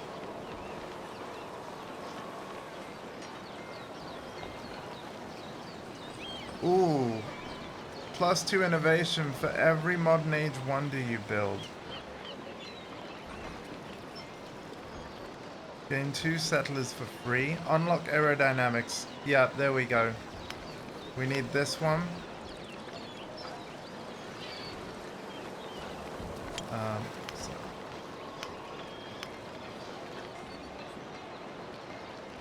Hello?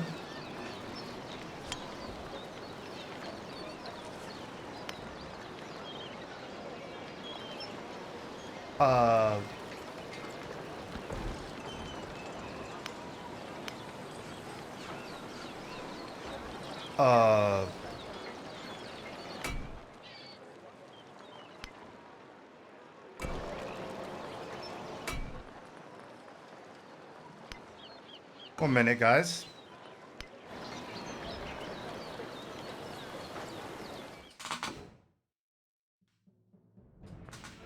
Nice.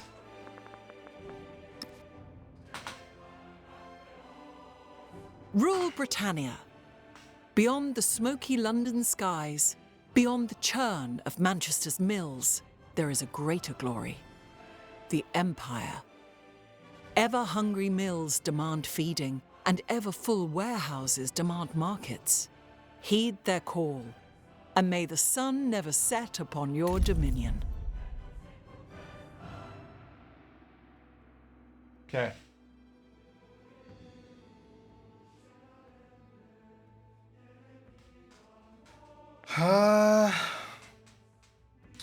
Oh, look at that. We even get more production towards building the power station.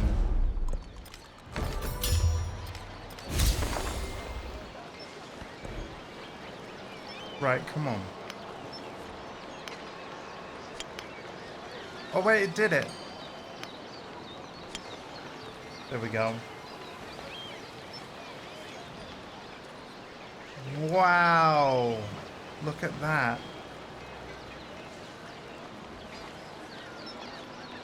All your cities from previous age remain cities. Yeah.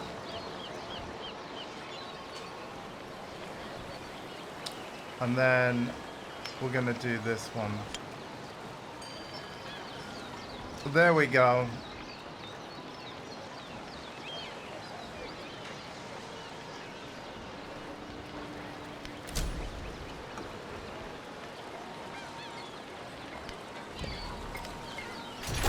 Now is the time to understand more, so that we may fear less. Oxford University grants 2 free technologies. We need to build that immediately.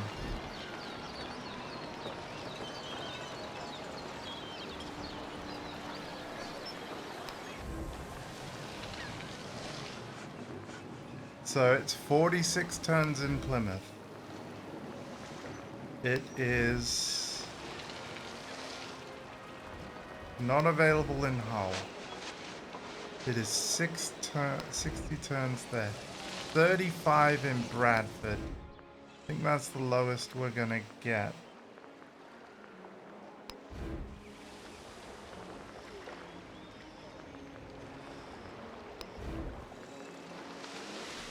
Hello. Bites or steak pie? Bites, please. When do you want? Well, what are you gonna have? I don't know until I speak David. Okay.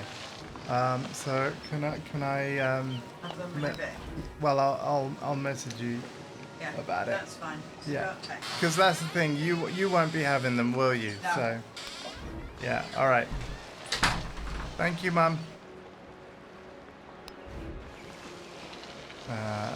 Right, we're gonna put Oxford University in Bradford. Because we can. And we'll put it where we get no negative.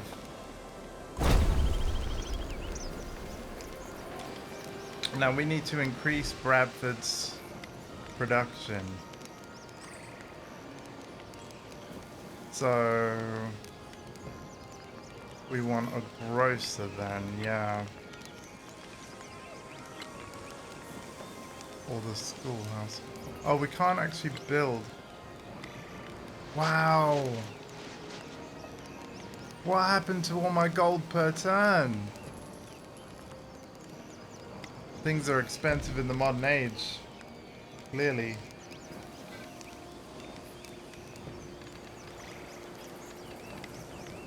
Okay. London needs the schoolhouse. We'll put it on 22. Trade opportunity.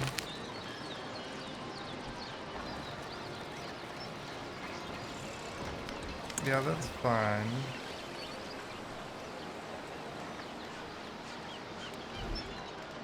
Let's have a look at the civic tree. Apex civilization. Your civilization is in its apex age, a critical point of your people's identity. Civilizations in their apex age can train unique units, build unique infrastructure, and study unique civics. For the final age, utilize your civilization's ability to claim victory. So Pax Britannica? Oh wow.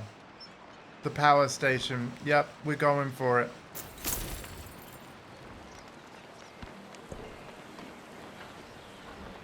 Factory resources. With the new age comes new resources. In the modern age, factory resources are critical to your economy and the economic victory. Slot a factory resource into a settlement. It must have a rail connection and a factory. Only one type of factory resource can be slotted into a settlement at any time. Once the resource has been slotted, it becomes an empire resource. Okay. Yeah, I remember this.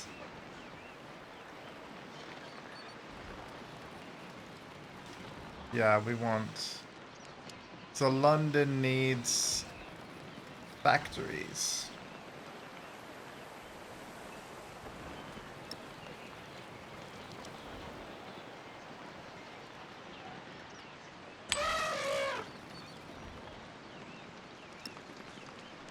Wait, no, Bradford wants that. Sorry, Bradford, because Bradford's building the Wonder.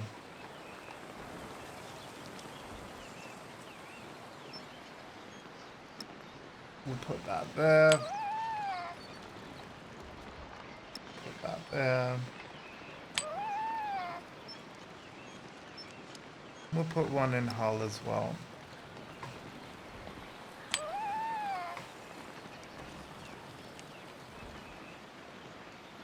Ooh, Golden Science and Town.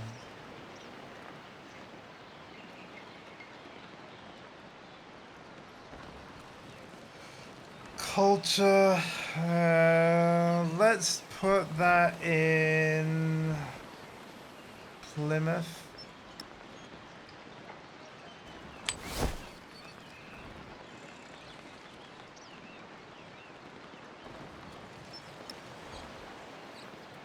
Let's grow Manchester a bit.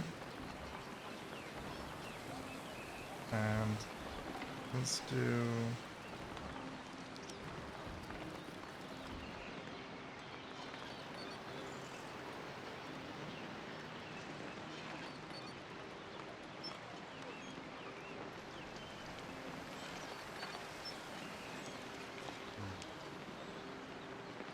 Leeds is a growing town, so we'll put this in Leeds. Cool.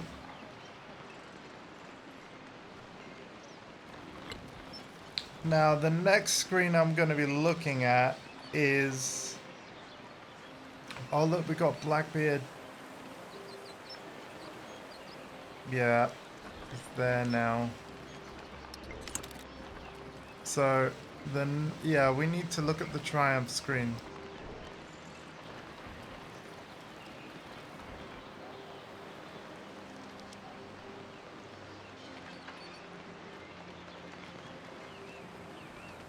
Ooh.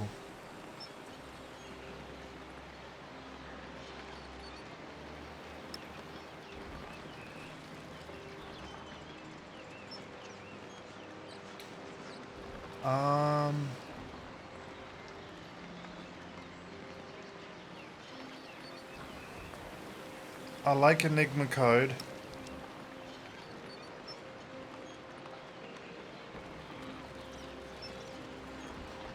I like this.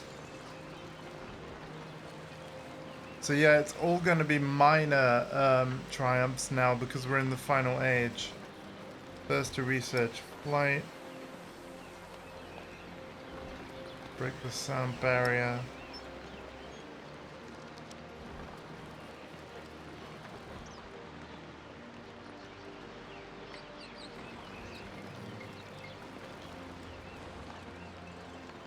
I don't think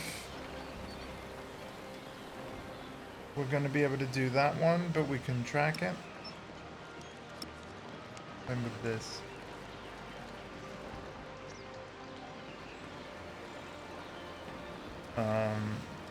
Yeah. Okay.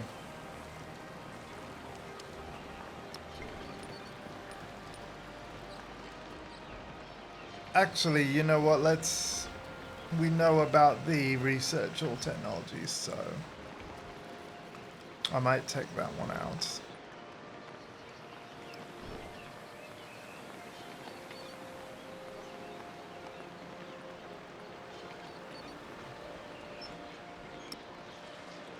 Yeah. There we go. Social policies available. Okay.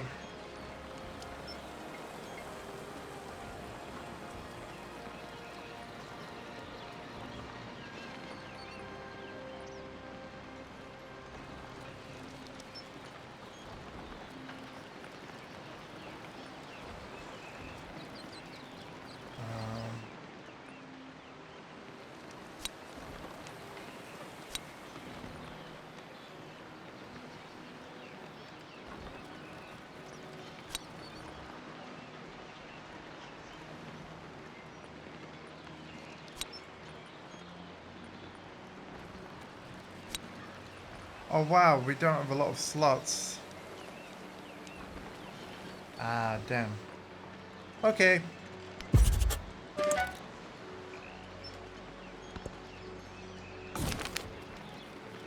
Alas, the space race can be won, but first we have a lot of work to do. At the start of the modern age, the scientific victory is now possible. To win the scientific victory, you need 100 innovation while controlling an active launch pad. After a 10-turn countdown, victory is declared and you escape the atmosphere. You've been collecting innovation in the antiquity and exploration age primarily through projects and tech masteries, and this continues in the modern age. Look for techs that unlock key projects like the trans-oceanic flight and crewed space flight preparation. Some of these projects are even repeatable, allowing you to earn additional innovation. You'll also need to construct at least one launch pad. Launch pads are special districts that must be constructed on flat terrain and take up an entire tile. They are unlocked after researching rocketry. Why build one launch pad if you can afford two? While only one launch pad is required, additional ones can provide redundancy in case an enemy damages one. Victory condition only progresses while you have at least one fully active launch pad. Wow, okay.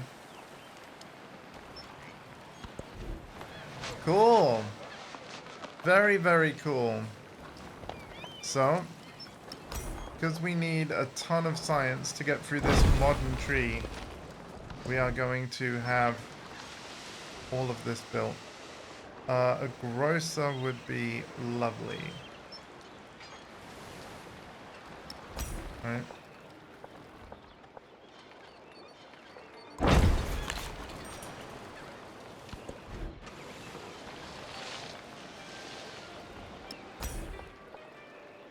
Uh, 12.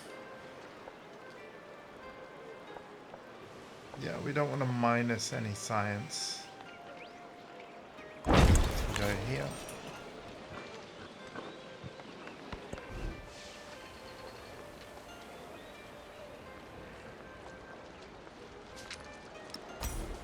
This will just help with the growth of all these places.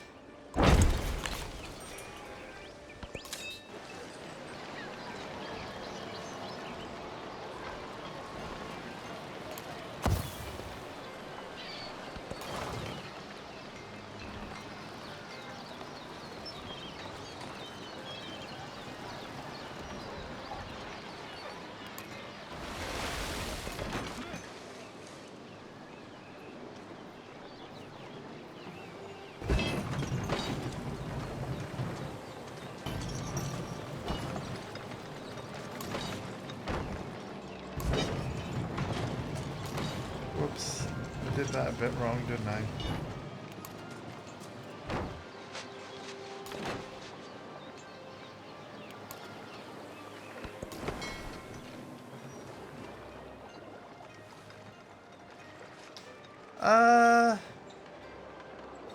Yeah, you can automate some exploration.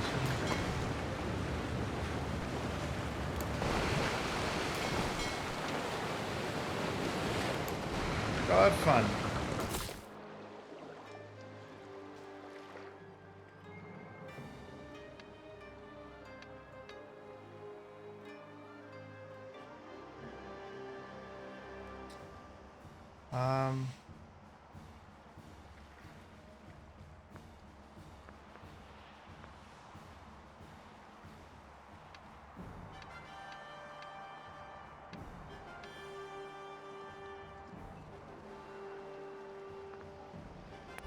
Is everywhere kind of claimed now? That kind of sucks. So...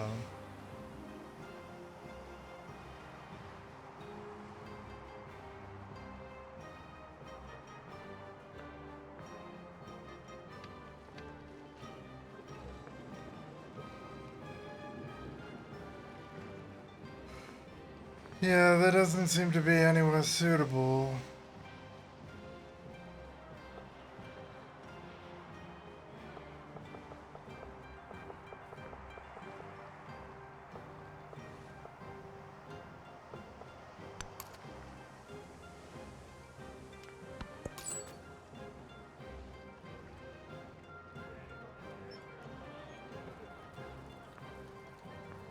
Oh.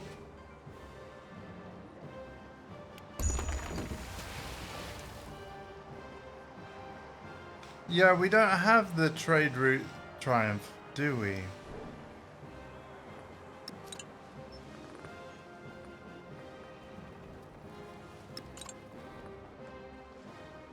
Start 12 trade routes.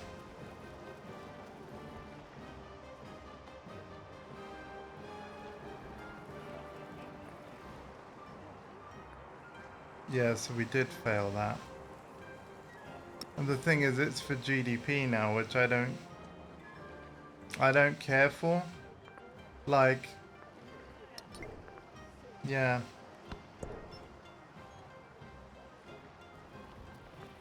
So we just need the factories. I mean, assigning 60 resources will be good, and obviously trade will help us get there.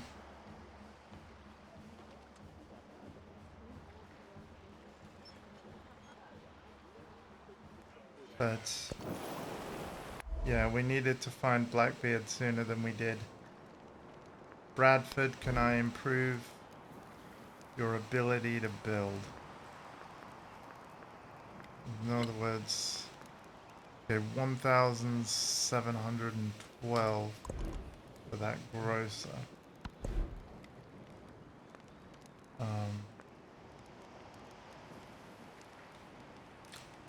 Ooh. Yeah, because we want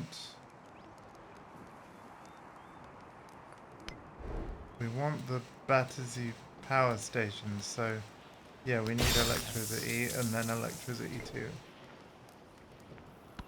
On to diplomatic action. Trade map.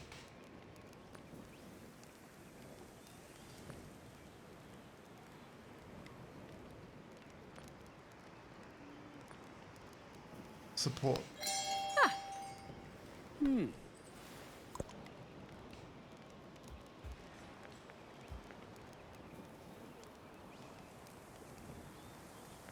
So up here,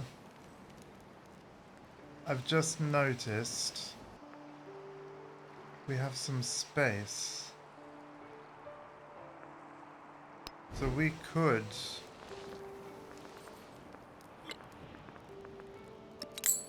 wow, that settler's expensive.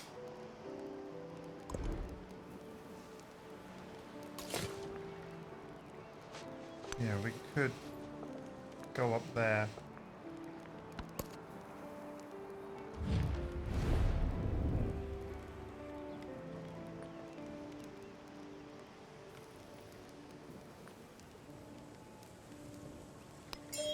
Okay.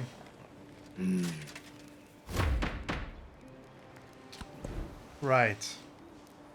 We want a elective republic. More culture. And science. Yep.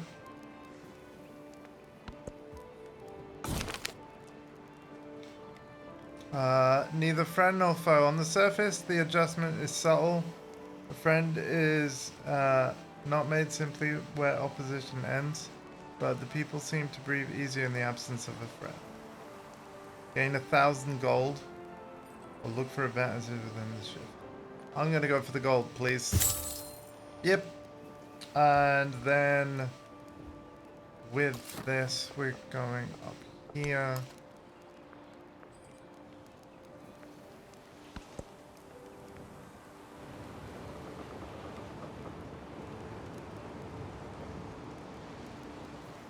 We do need a factory. We do need factories.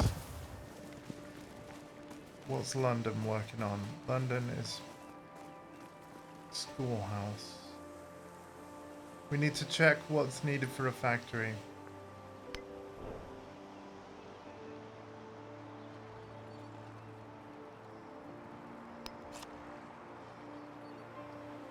Mass production. Okay. Let's have a look at this.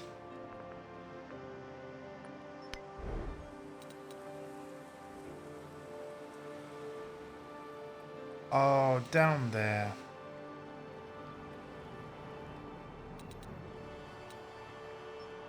Okay.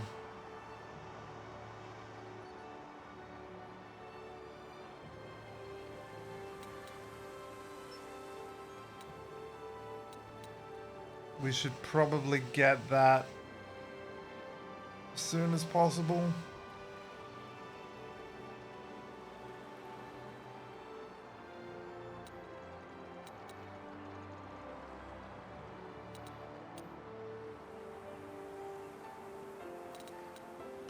We'll do the power station first.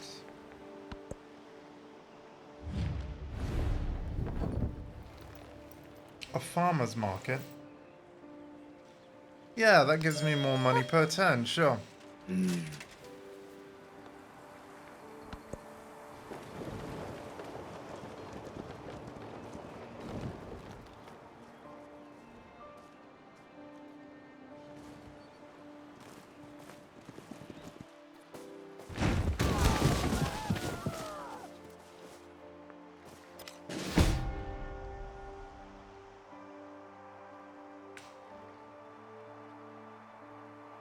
My settler died.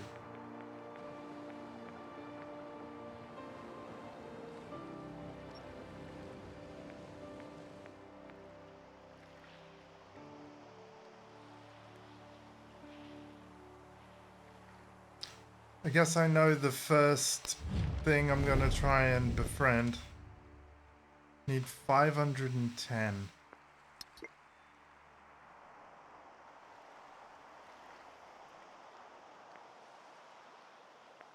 Either that or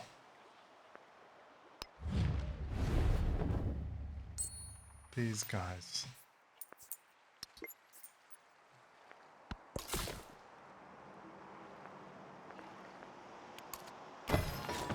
Bristol, hey, welcome.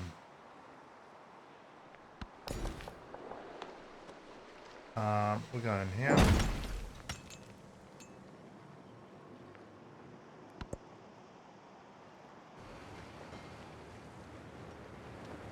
And you know what? We're gonna actually make another settler.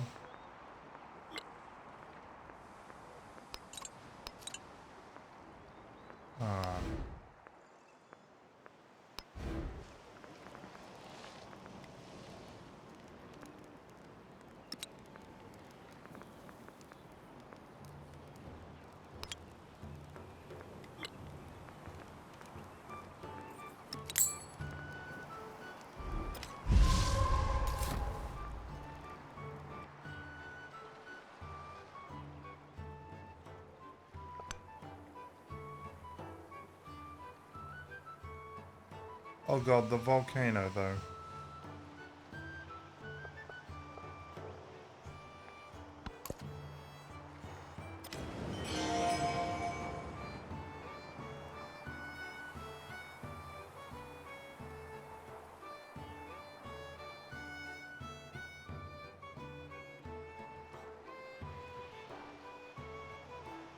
Wait, there's two volcanoes.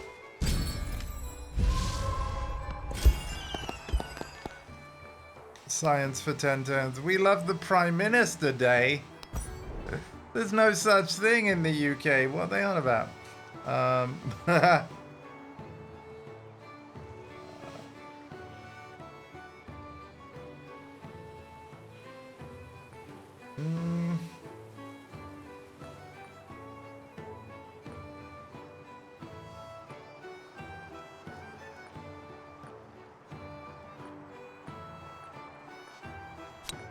Let's do this one.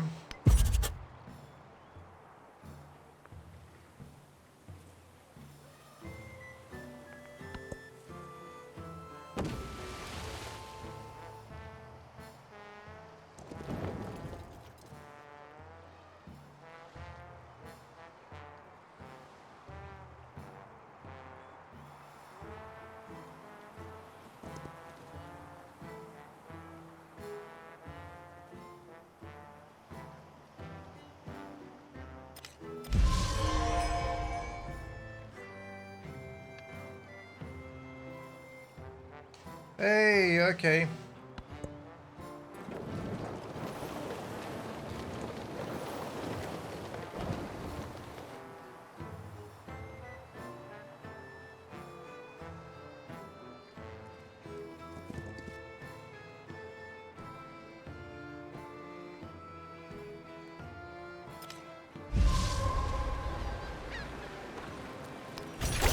The beauty of electricity is not that the power is mysterious, but that it is under law, and that the taught intellect can even now govern it. Fascinating. So now we need to do electricity 2 so that we can build the Battersea power station. So we're doing that. Great Britain are the fastest in the game that could possibly build it. So we're going to do that.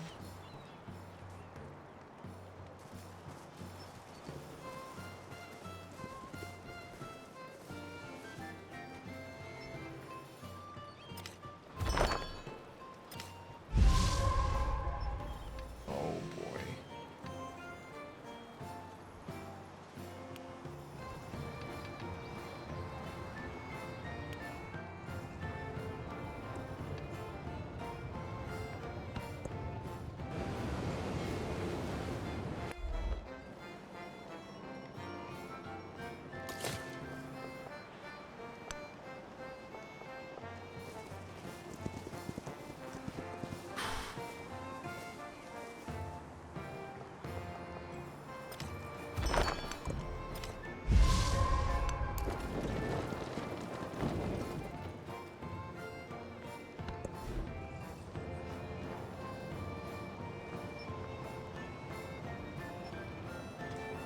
London does need yeah, we... Wait, how many,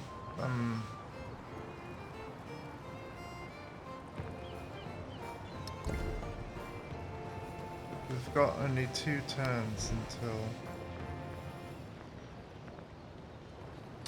Yeah, I'm gonna do a... Fluff it, yeah, let's do a scout. 2 scouts.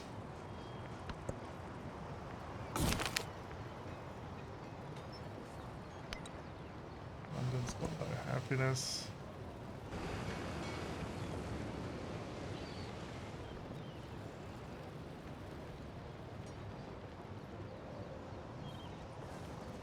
Actually, maybe I should have gone with the missionary.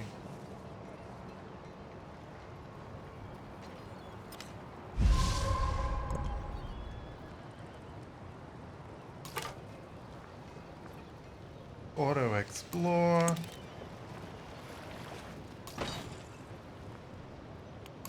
Mortar. Look. Should have done a merchant. Damn.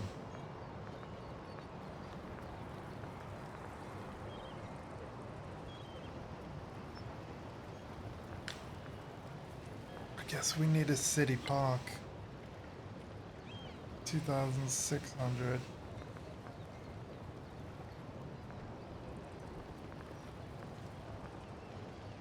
Yeah. Let's do a merchant.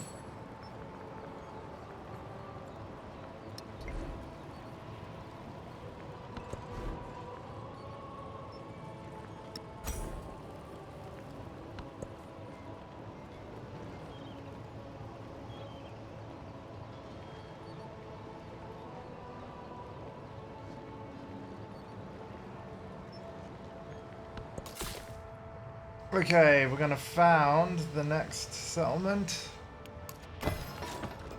Nottingham, right near a volcano. Oh goodness.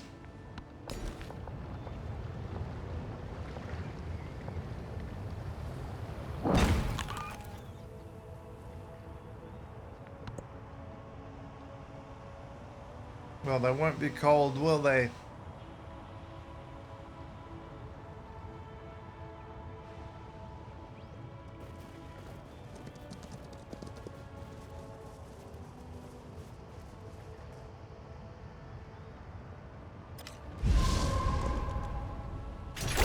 The beauty of electricity is not that the power is mysterious, but that it is under law, and that the taught intellect can even now govern it.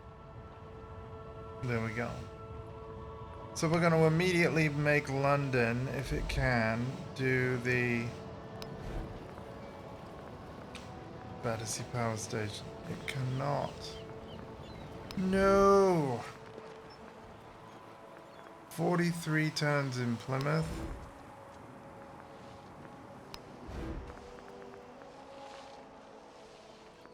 Forty turns in Hull. 47 in Sheffield. Bradford can't have it.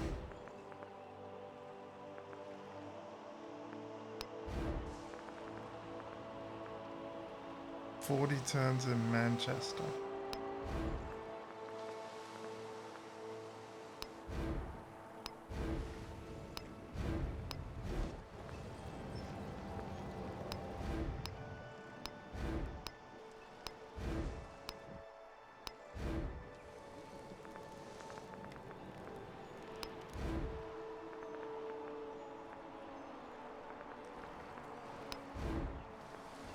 Let's do it in the Hull.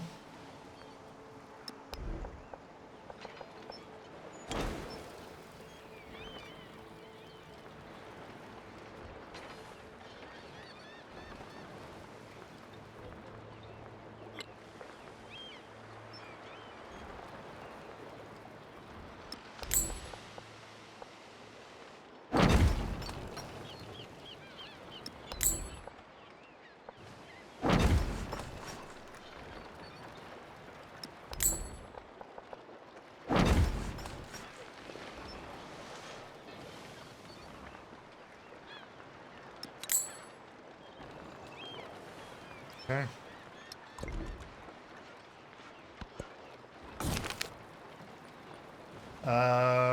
Gold on Opera House, yeah. It taps the quill against her forehead, willing a breakthrough to spring forth. Electricity powers machines and provides light, but there's more innovative ways to use it. Design a device to examine the brain.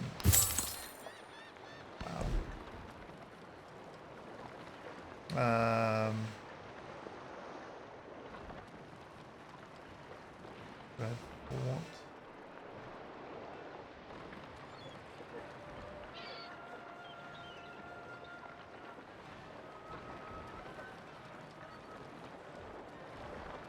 I need to see the tree. We need mass production, so we're gonna go like this.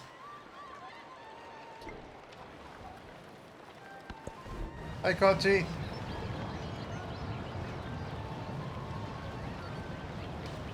No, I haven't. Feel free to link it to me in my Discord. Okay. London needs more happiness, so we're gonna go with the city park. And we're gonna do...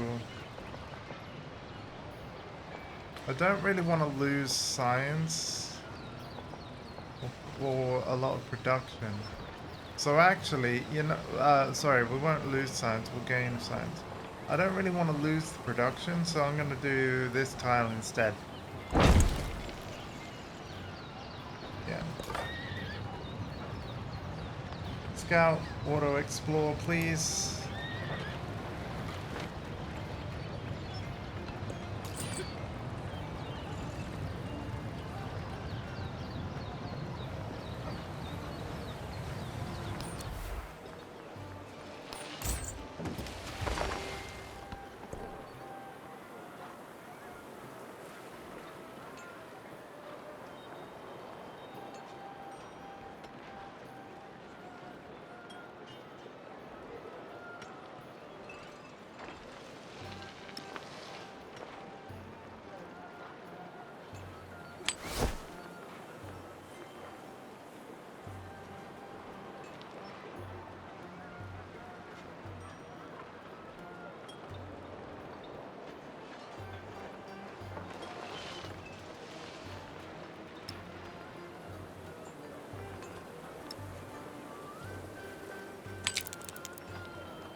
But yeah, Kochi, in case you didn't know what I said, because the ads might have been playing, no, I haven't seen it.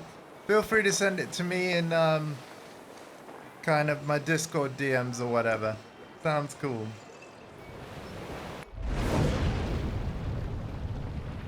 Oh no.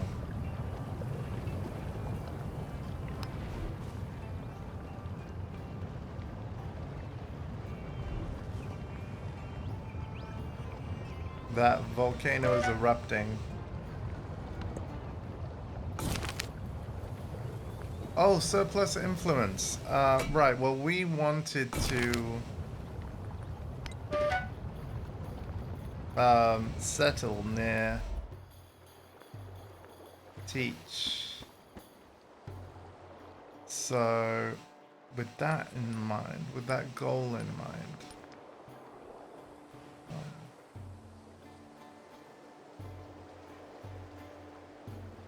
what is the nearest?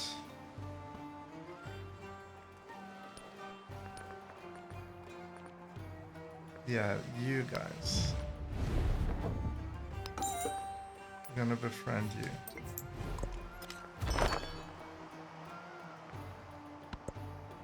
Competing wonder? No!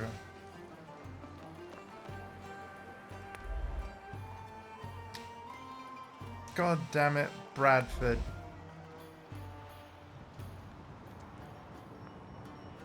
Apparently someone else is trying to do Oxford University.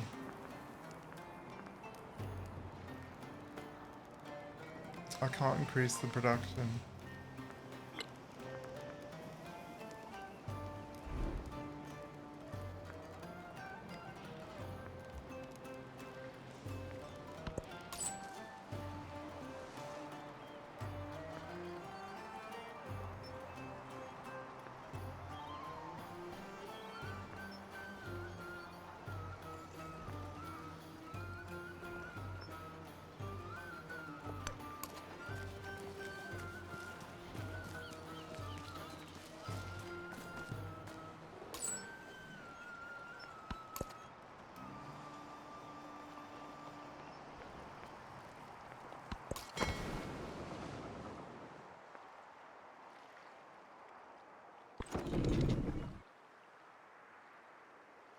Sure.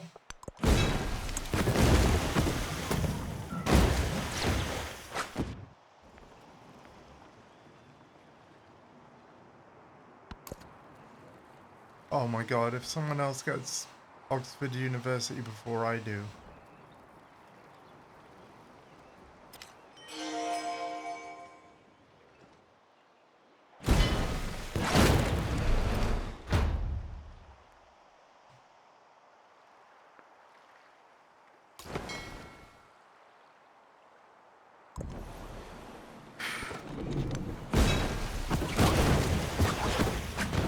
Yeah, they're gonna wish they hadn't attacked me.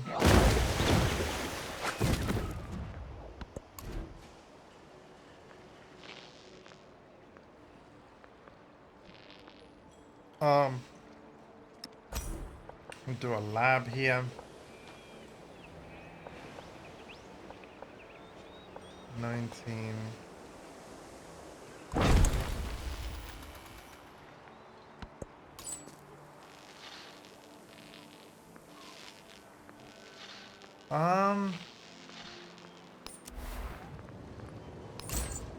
Yeah, the trade route with Baghdad. And food and production. Bradford needs more production. London needs happiness.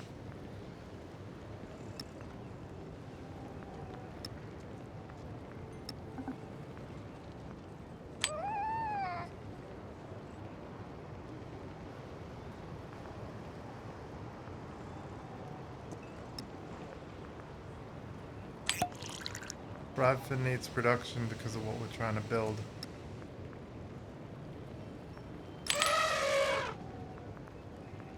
Put a line in a line. There we go.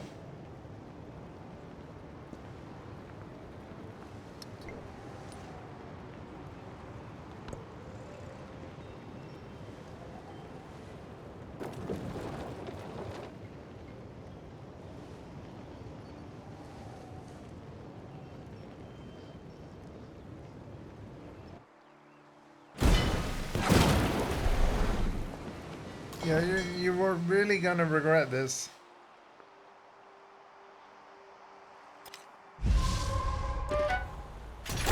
Soon shall thy arm, unconquered steam, afar drag the slow barge or drive the rapid car.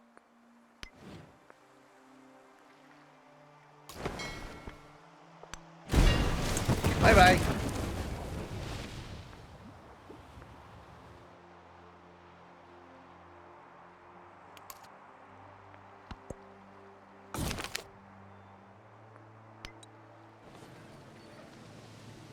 Oh shit.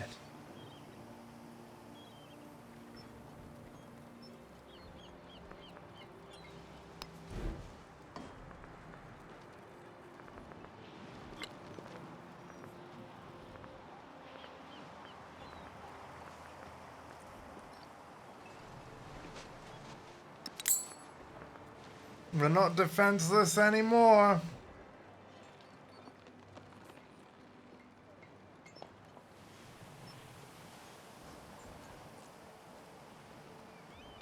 No, Mom.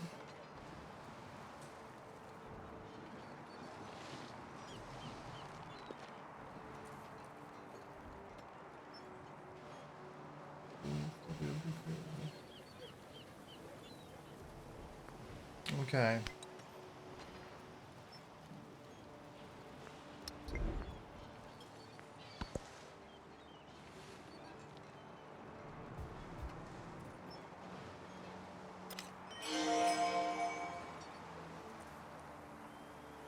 How has 4 hours flown by? How has that even happened? Like, I don't... This game. Increased means and increased leisure are the two civilizers of man. Yes.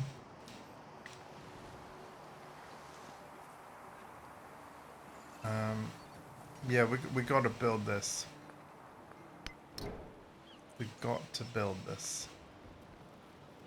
I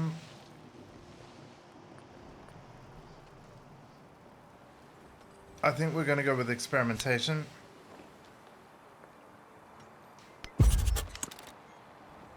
And I think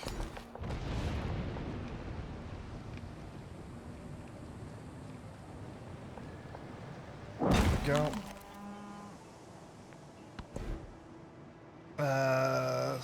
Wow.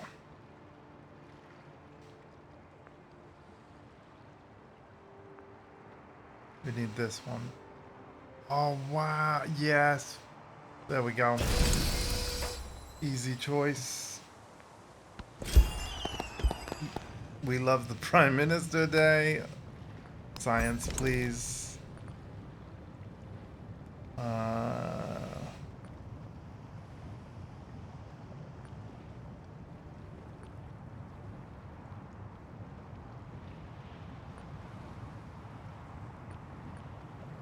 Divine Right sounds good.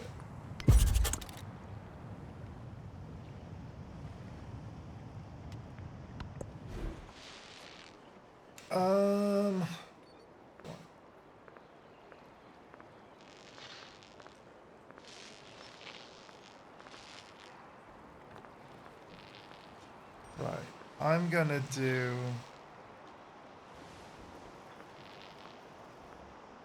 a Royal Exchange. And we're gonna place it over there.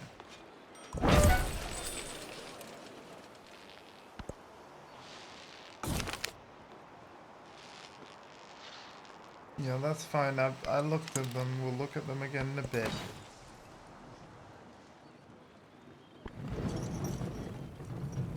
Oh. Only a minor victory.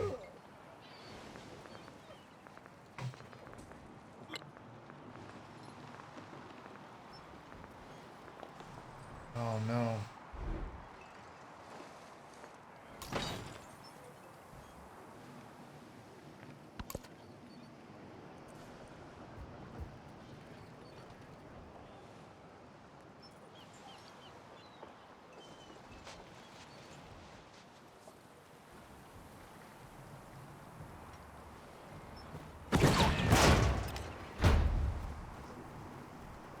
We potentially have a problem.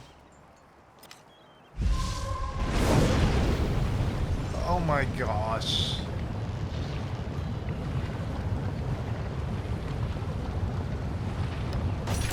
Confuse your enemy. Keep him in the dark about your intentions. Okay.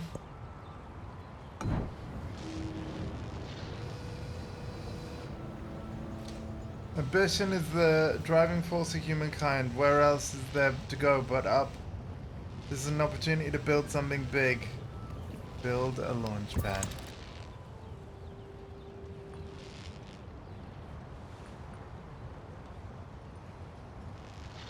So now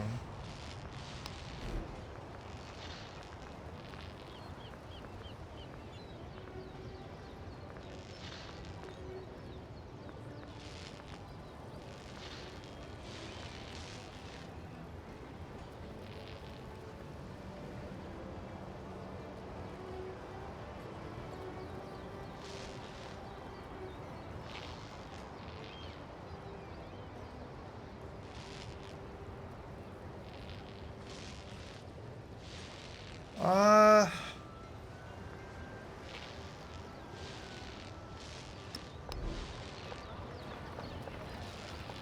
20.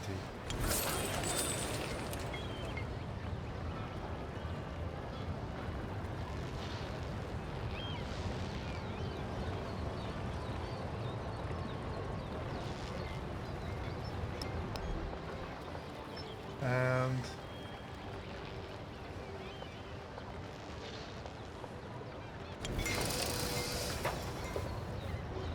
let's move these up.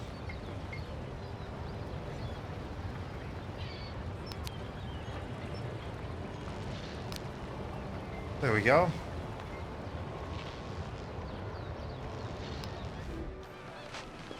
where can have the Red Fort? No.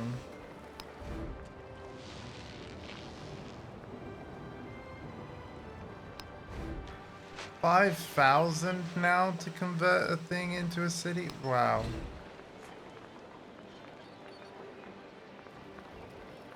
Red Fort, no thank you.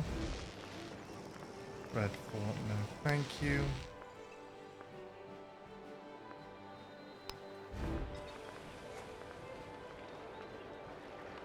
Red Fort, no thank you.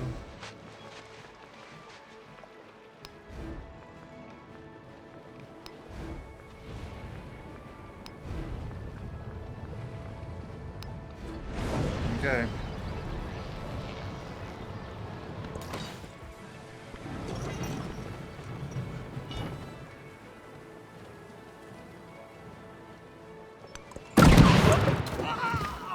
I'm a bit worried about this, I'm not gonna lie to you.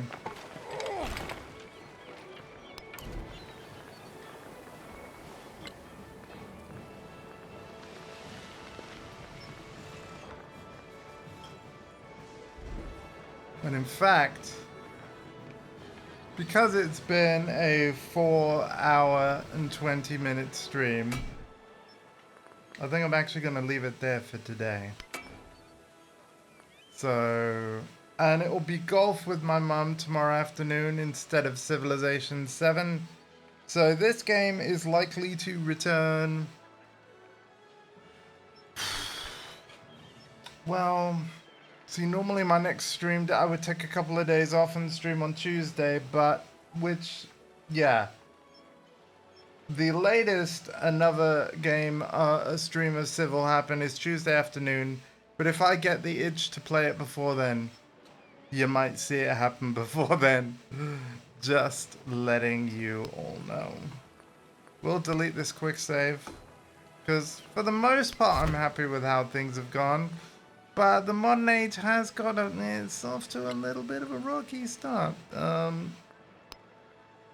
Just a little bit of a rocky start.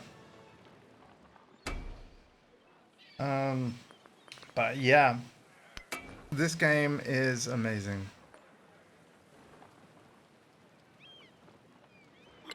Absolutely amazing. Okay, we got the modern save. We need the local save now.